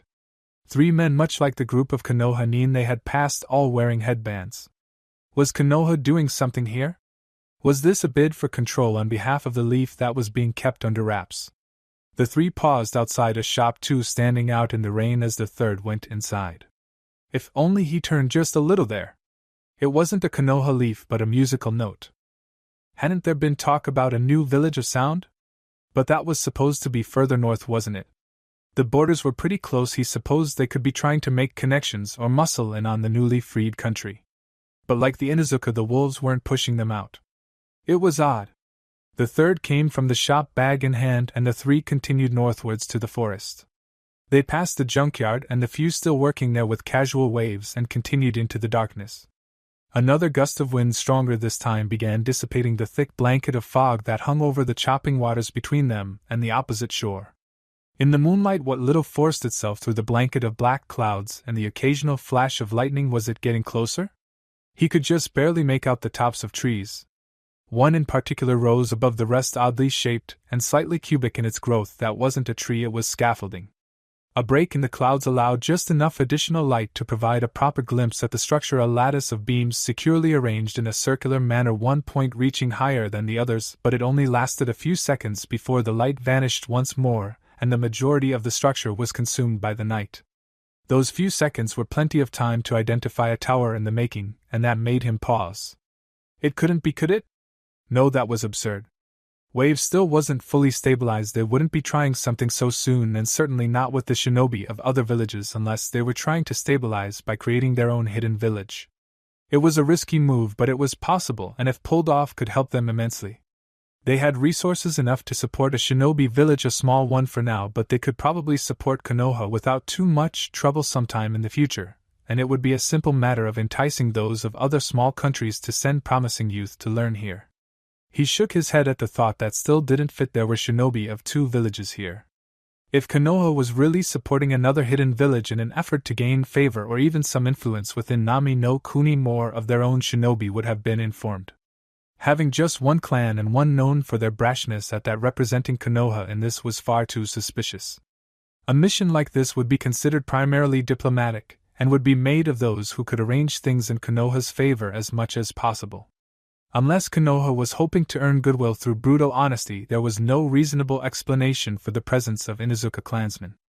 A lighthouse was unlikely. It was too far north for that, and would serve only to draw ships into the relatively narrow waterway that separated the main body of Nami no Kuni from the rest of the world, but a guard tower was still plausible. It was hidden from view, which was odd, but it didn't seem to be too far inwards. The trees might remain only until the tower's completion, hiding the construction, and removed later to provide a better field of view, but it was also possible that they wanted the tower as hidden as possible, and it would serve only to watch the distant shores, leaving the home shores to the many patrols that prowled them.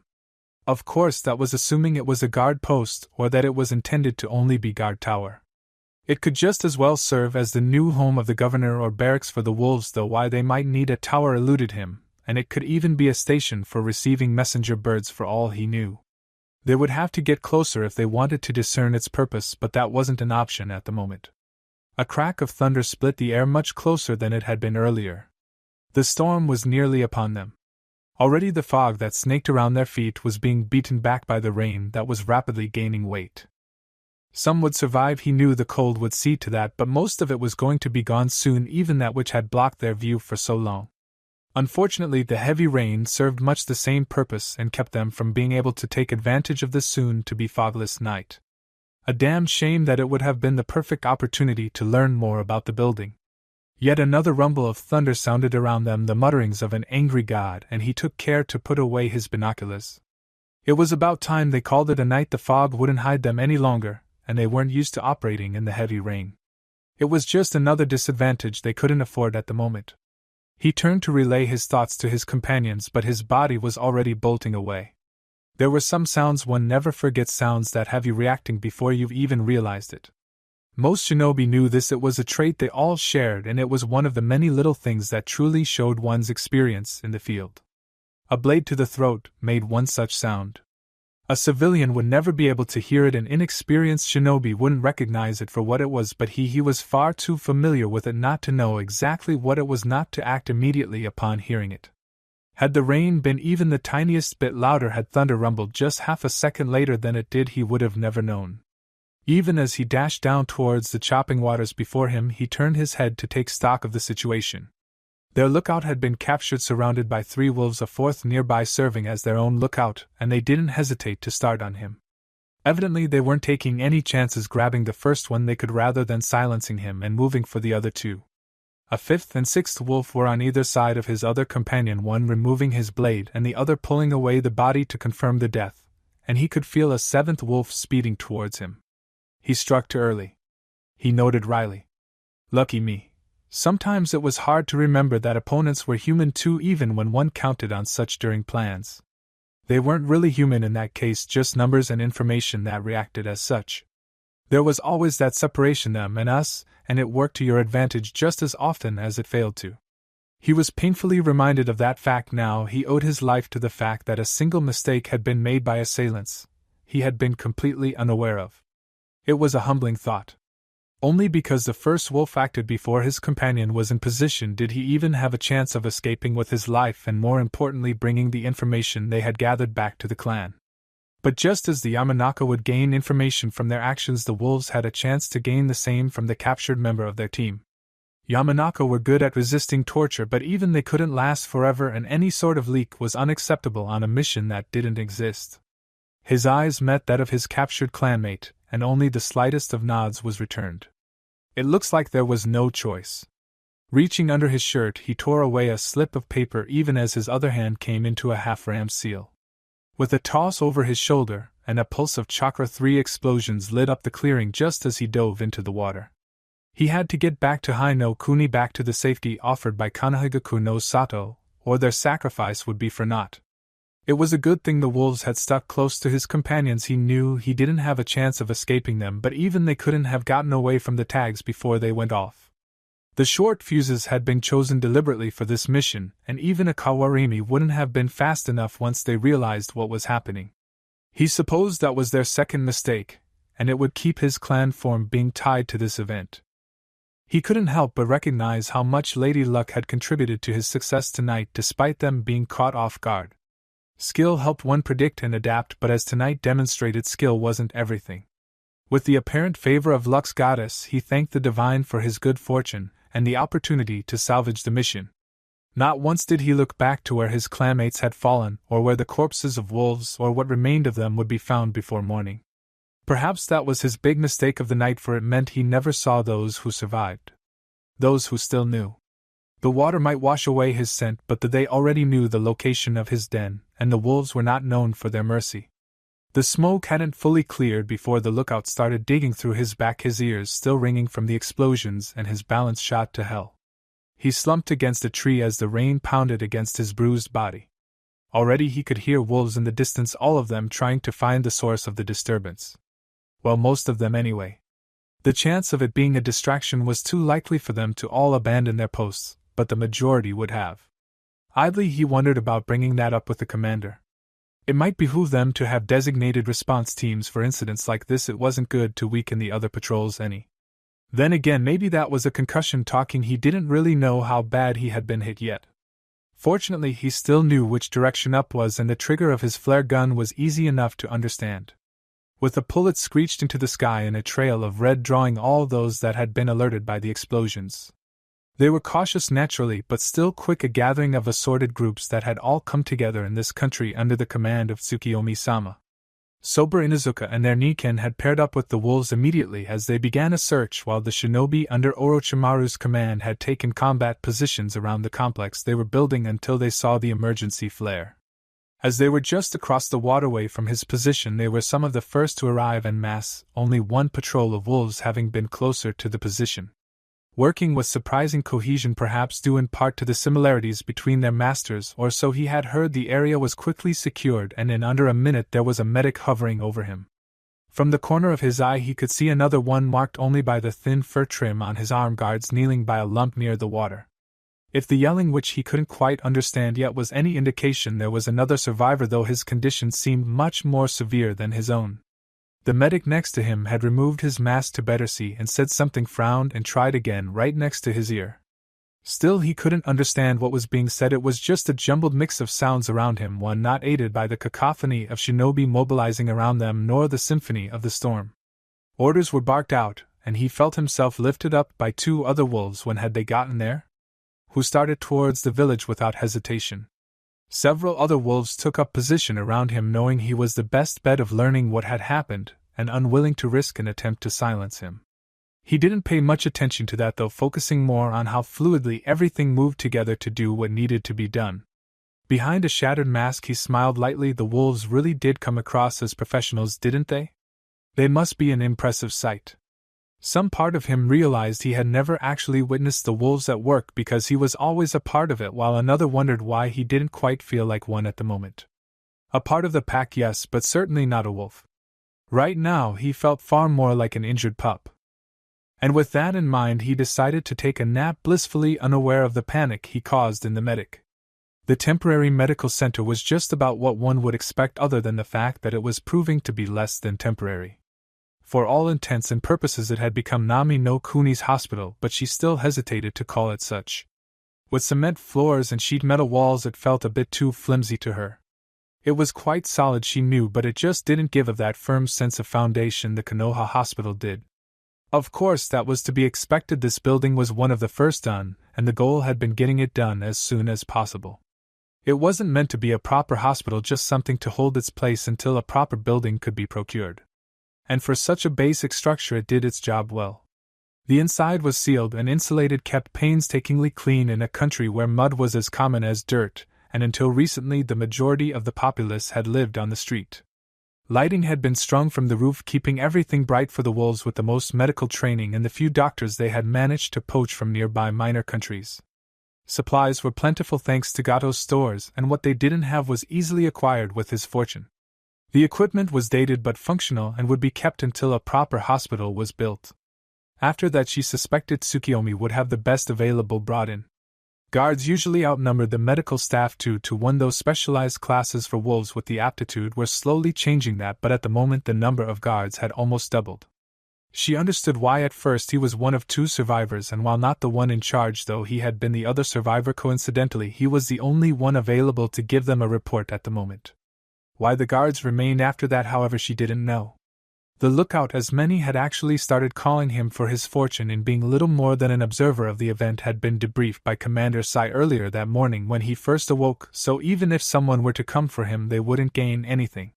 That's not to say she wanted something to happen to him, but the increased guards seemed unnecessary.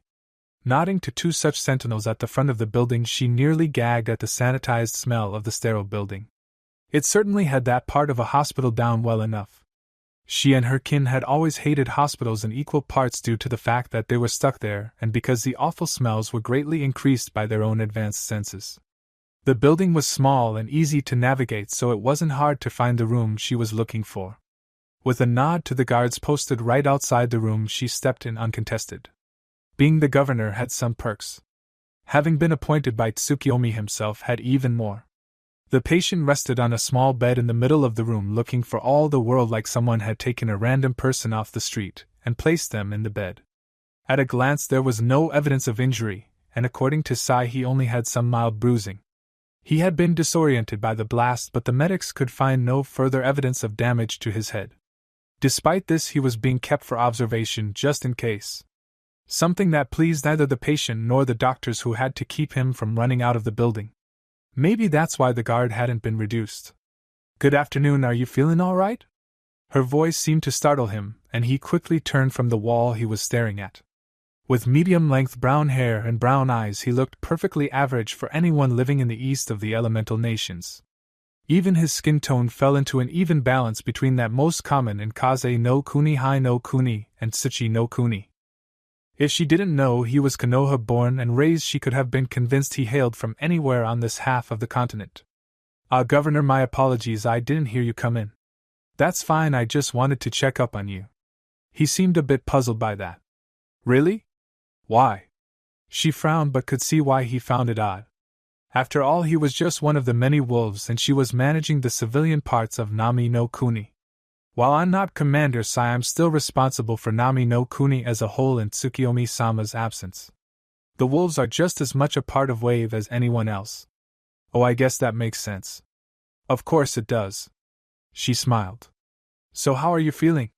The medics said you didn't take much damage, but they wouldn't keep you here if they didn't have a reason.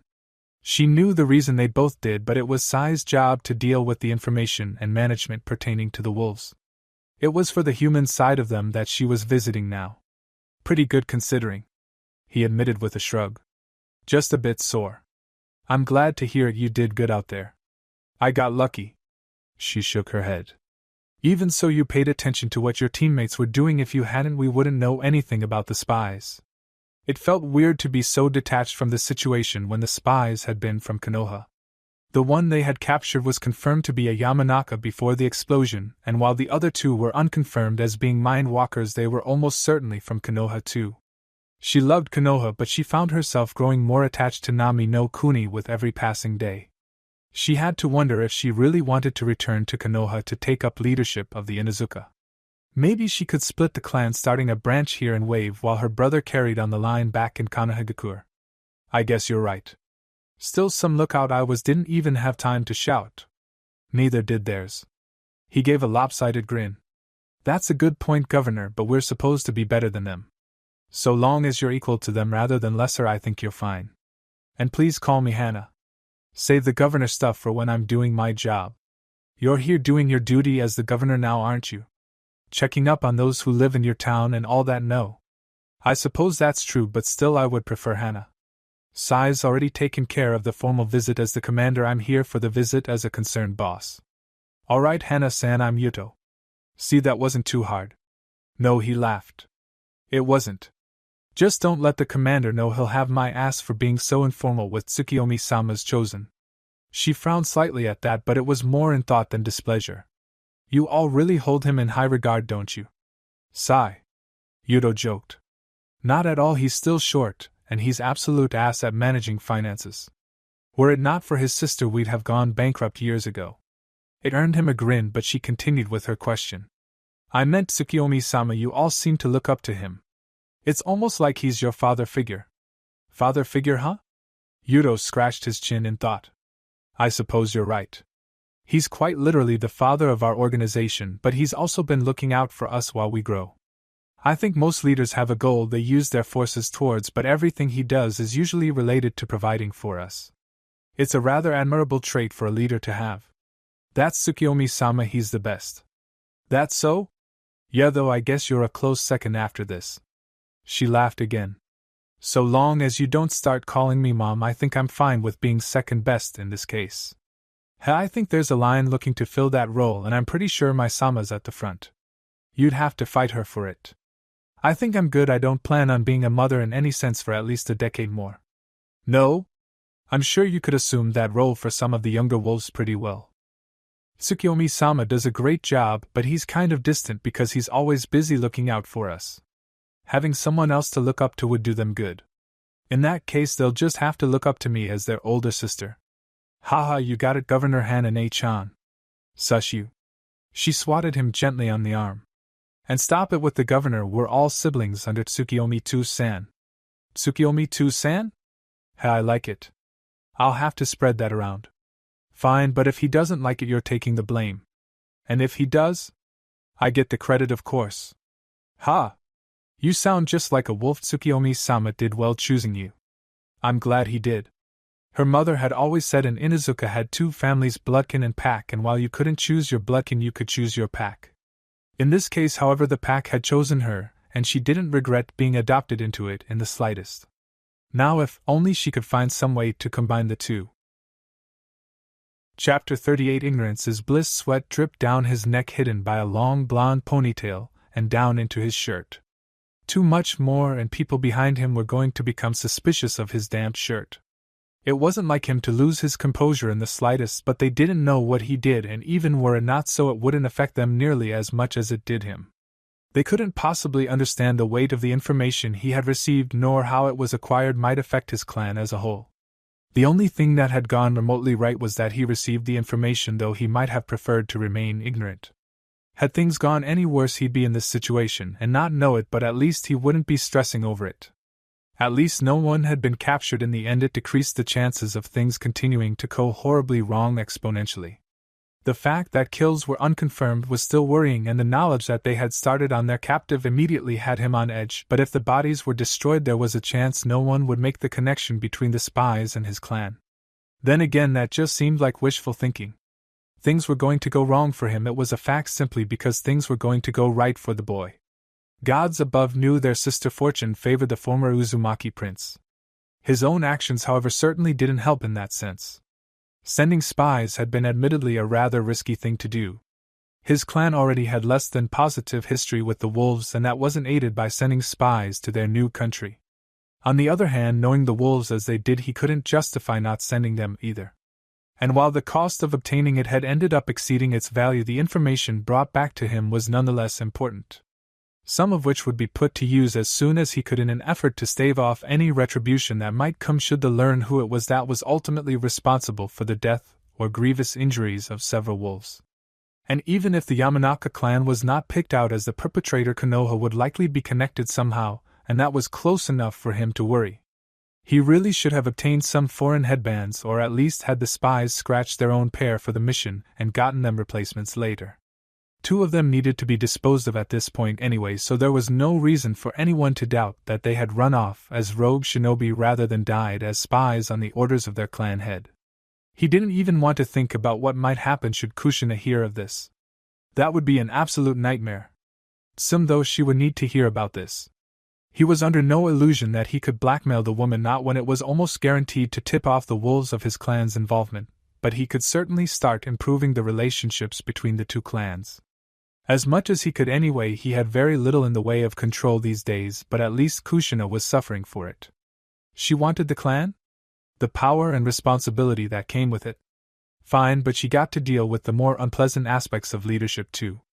Were she to focus on only the Yamanaka clan, she'd be fine. His daughter still managing the clan, albeit at a largely reduced level after Kushina's takeover, would have seen to that, but she was also trying to re-establish her own dying clan. It carried a lot of weight, yes, but most of that weight had fallen into the grave already. It was going to take a lot of work to pull it back out. If she wanted any chance of reviving her ancestral clan, she'd have to let go of his own clan, though they all knew that wasn't going to happen. It was more likely she tried to use his clan to pull out her own, only for both of them to fall completely into the grave. Okay, that was a bit grim, but he really didn't like the idea of his clan being in the hands of someone else. It just didn't sit right with him. Now if she was the Kushina he remembered, he could accept it, but the loss of her son had hit her bad. That she could hear of his actions and could see him from time to time from a distance didn't help any. It only made her more desperate to regain what had been lost. That desperation, much as it had led to the loss of said son, was also keeping him away from her. And the farther away he was, the more desperate she became. Most unfortunately, that mindset didn't make for the best leader of anything, let alone his precious clan. Fat lot he could do about it at this point, though. At least a fat lot he could do by himself. And for that, if nothing else, the information brought back to him was invaluable. Inuzuka and Wave? They were working with the wolves, and that meant he needed to work with them. It wasn't the best protection he could go for, and it didn't mean much should word get out about his spies and the ire of the wolves fall upon him, but it did hold the greatest chance of success, and more importantly paying off. If he was really lucky, they just might be able to get his clan back for him, though that was unlikely. But he wasn't one to look a gift horse in the mouth. The Inuzuka were allied with the wolves, and he had already been looking for a way to tie his clan to the wolves in a more peaceful manner than their past history. It was a rather obvious course of action he needed to take, really. The mess up in Nami no Kuni still bothered him, but he couldn't let it hinder his attempts to do right by his clan. So much had changed, so much was lost. They needed stability so they could grow back to their former status, and that was never going to happen without outside aid. And with Kushina focusing on her son, there was only so much the Yamanaka benefited from their vassalage. The money was nice, don't get him wrong, it went a long way to start undoing damage caused by the wrathful wolves, but there was only so much money could do to stabilize their clan when it was coming from outside and could cut off at any moment. They needed to be able to support themselves, but that was a bit hard when Kushina and the Uzumaki had seen them laying there with legs broken from a poor decision to go against her son and decided to cut them off. A pity too, because Naruto was just about to help them up and provide the care they needed to return to their previous status. Now, unless they could find someone to help regrow their legs, they were doomed to remain crippled for as long as the Uzumaki existed. And while that itself might not be for too long, there was also a rather large chance that the end of the Uzumaki would be theirs too. Of course, he had learned more than the ties between the wolves and the Inuzuka. There was talk of another village sound he had been told active around the area. Chances were that an outpost was being built in an effort to increase Nami no Kuni's security, but even if they were just there on a job, it was possible there was a good relation between Wave and the minor shinobi village. So that was always an option if they needed to get out from Kushina's control. The clan would be pretty upset, and it wasn't the best of ideas, but it's not like they really had anything to lose at this point. One might argue their status, but at this point it was a damn joke and everyone in the clan knew it. They weren't a major clan of Konoha, they were the vassals of a clan possessing only 2 members. It was pathetic. He didn't care that said clan possessed more status than the others put together. The fact that they weren't even considered a full clan still hurt their pride. Yes, there it was, pride. It was just about the only thing they had left, and even it was rather tarnished at this point. He found it almost humorous that it should end this way, considering it was pride that brought them to this point. His daughter's pride in their family clashed with young Naruto's pride as a shinobi and heir to start the problem that was only exacerbated by the Yamanaka clan's pride in their heiress. But Naruto did better than the pride of the clan. He brought with him the pride of a pack.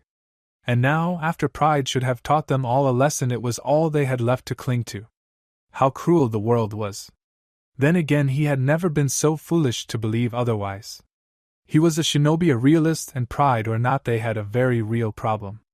Now it was just a matter of finding the best way to fix it. But even that needed to be put on hold for the moment, because at the very least Konoha needed to know. They wouldn't do anything, he knew that, but they needed to be aware of the threat that wasn't just close but that had been within their very midst. That said, there were few who would accept what he said just because they wouldn't believe there was any way some secret group had managed to infiltrate and set up a base of operations, no matter how small, within the great walls of Konoha. Just another example to show the failings of pride. Still, it needed to be made known that the group that had brought his own clan to its knees under all their noses, something people still didn't believe him about, took over a nearby country.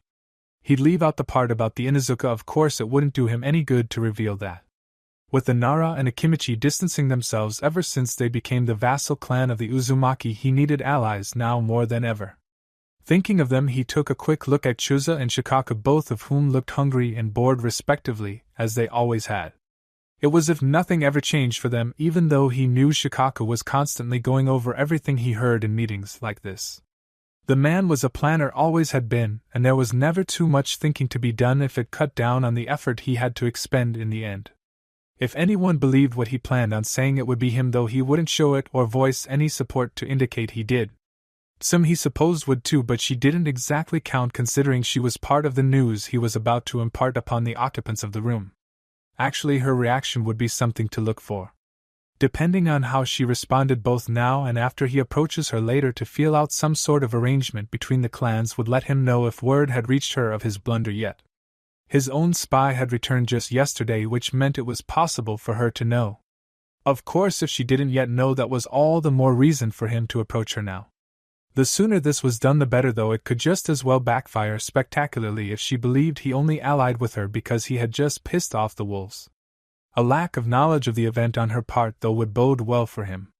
It meant she wasn't that high up. The wolves didn't care to inform her about what their fellow clan did, or that the wolves did not yet know who was behind the spies and, quite unfortunately, the death of their packmates.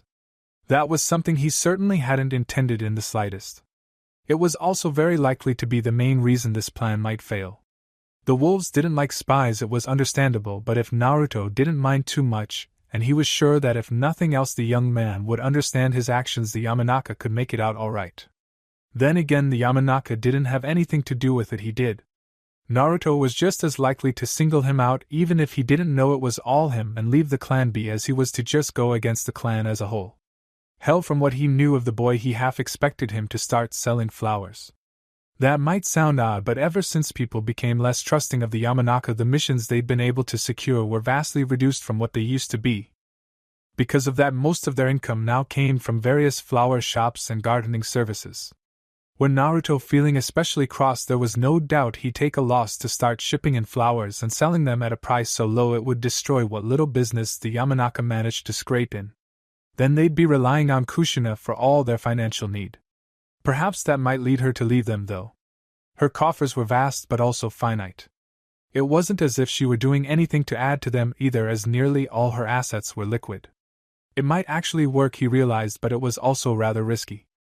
After all, after she stopped supporting them, how were they to support themselves? There was also the fact that Kushina wasn't really thinking things through these days. It wouldn't surprise him too terribly if she was more than willing to drain the Uzumaki coffers in her attempts to get her son back. This really was just a mess no matter how he tried to look at it, and he wasn't sure if he'd ever be able to fix it. Naruto didn't seem to have anything against Ino, though maybe she would be able to do what he couldn't, and restore the clan. She had demonstrated surprising competence when he had pushed her into such a position before. He had expected her to succeed, of course, and he was always on hand to make sure everything went well, but his little princess had adapted to the role quickly, much quicker than he had. And he had been trained before taking the position. Not trained as in given the lessons he had imparted upon her by that point, but actual training at the side of his father, as they worked through clan business together. It was quite remarkable, and her drive to undo what she had caused was admirable. He had to wonder if his greatest action as clan head wasn't raising her so she could take the position from him to fix his mistakes. It was a sad thought, but the idea that his clan would be safe in her hands brought him comfort. Now it was just a matter of removing them from under Kushina's thumb. Maybe he should be trying to repair the relations between the two. On Kushina's side it would benefit them, and with Ino in a favorable position with Naruto, he may be willing to help her get her clan back, especially when it was practically his before Kushina stole it. It would seem he needed to have a chat with his daughter again, one that was more than likely to include her Uzumaki friend too. He wasn't sure where they stood in this mess, but their determination to learn everything about the situation they were in was beyond what he would expect of any fresh genin. Naturally, he knew, because they were well aware of the fact that they were part of this mess, and it wouldn't just affect them now but far into the future. Ino was maturing rapidly from the fangirl she had become in the academy, and even the naive Naruto was wizening up some and looking at the consequences of her actions. It was earlier than he imagined, but maybe it was time for the next generation. He and the rest of the older crowd had gone through a lot and held steadfast to their ways, but change was coming, led by a pack of wolves. His generation just wasn't prepared for that. They weren't adaptable enough to stop the spreading wildfire unleashed by a young man with the mentality of a shinobi many times his senior. Yes, as soon as he had secured the clan, it would be going to Ino, and he'd step back to act as an advisor. They needed a young mind to look at the world anew and spot all that would soon wither and die in this new era of shinobi. But as he said earlier, he first needed to warn the current generation of the upcoming transition. He couldn't come out and say it, but he could direct their gaze to the center of the storm so they had a chance to recognize it for what it was. Shikaku would understand some new, but would the rest be able to grasp what was happening? Chusa wasn't the kind to look into things like this. Shibi was always prepared to adapt to ensure the survival of the hive, and would act when he spotted the best opportunity, and Hayashi, and the entirety of the Hyuga clan at that, would believe the coming storm to be no match for his clan. They would try to weather the storm. They would fail. He didn't know how the Sarutobi would take it. Hiruzen may have figured it out already and informed them, and there was no telling Kushina's response. It was lucky that there was just enough noise in the room to keep others from hearing the nervous tapping of his foot. It was not good to let others know you were uneasy about something, and the entire room would have known had it been too much more quiet. As it was, just a slight decrease in noise would have likely tipped off some about his nervousness. Not the best impression to make before he attempted to ally himself with her, to be sure. He only half listened to whatever it was that was being discussed in the room. None of it caught his attention, and it was Kushina who needed to know in the end. He was little more than a figurehead at this point. When Hiruzen asked if there was anything else to be brought up before the council, however, he quickly clamped down on his nerves and stood. "Yes, Councilman Yamanaka?" asked the aged Hokage. There was talk of him training his son for the position, but nothing verified yet.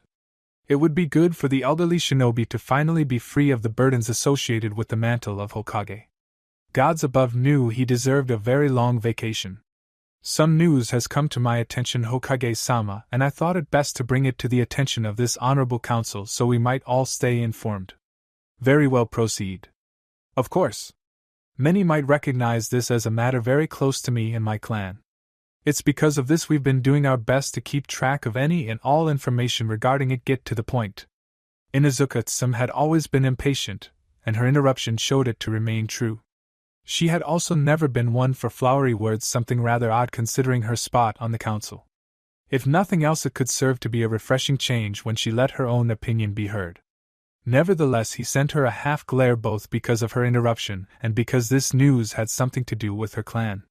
It was for that reason he continued to look her in the eye as he continued. The wolves have moved again, he stated plainly. Nami no Kuni is under their dominion.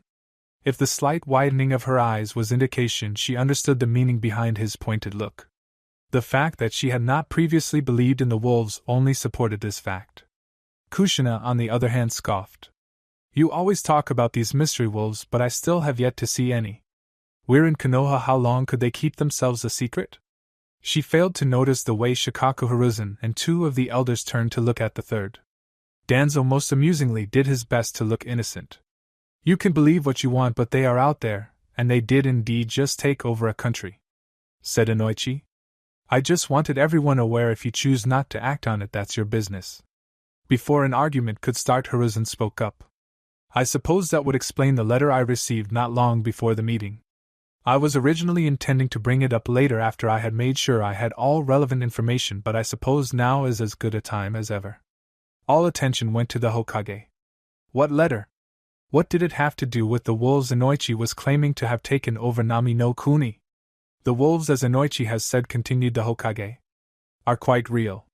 More than that, as of recently they have found favor with the daimyo, for he has declared them a noble house of the Imperial Fire Court. And that caught even Inoichi off guard. A noble house? That was completely unexpected. Those who had not believed Inoichi previously seemed both shocked and ashamed. Even Kushina seemed slightly humbled, but she still didn't believe they were operating in Konoha until Danzo spoke. They already have a base set up within the village. Seeing as paperwork for the change of ownership went through just this morning, and yet they're already present, we can confirm that they've been in the village unofficially for some time now. Those who frequent the area have mentioned that the group has been present for well over a year. That long? Questioned Shikaku. Longer, corrected Danzo. The wolves were formed here in Konoha almost 2.5 years ago by someone who has recently come out as a man going by the name Tsukiyomi. Only a few of them noticed the weight, some tensed at the news. And how long have you known? Questioned Hayashi. He disliked that his all-seeing clan had somehow missed this group in Konoha over the years. About 2 years now. They started as private security, I suppose you could say. It took some effort not to smile at his words. After all, private security is what he commonly called his root forces. By Hiruzen's vastly less than amused expression, it was obvious the Hokage understood the reference. Good, it wouldn't do for him to be the only one to appreciate the wordplay. Though enjoy really wasn't applicable in this case, he was sure Hiruzen was rather annoyed. Still, at least he had understood. That counted for something. No. Who's private security? Asked Shibi. Evidently even he was intrigued by this. Tsukiyomi's, I would guess. It wasn't hard to see the amusement in the old warhawk's eyes, though the rest of his face remained as expressionless as stone. Just the fact that he was amused, not even taking into consideration how he was letting it show in even the slightest amount, was a bit disturbing, honestly, and it put all those who noticed on edge. I see. Shibi was less than pleased by the answer, but content to leave it at that, likely believing it would be futile to ask for more clarification. Much to Inoichi's surprise, though, Tsum was the one who sought more information. Either she was trying to create cover or she was generally curious. He was actually betting on the second. She wasn't known for being devious or crafty, and he could understand if she didn't have all that much information on the shadowy figure she had allied her clan with. And do we have any idea who this Tsukiyomi is? She asked.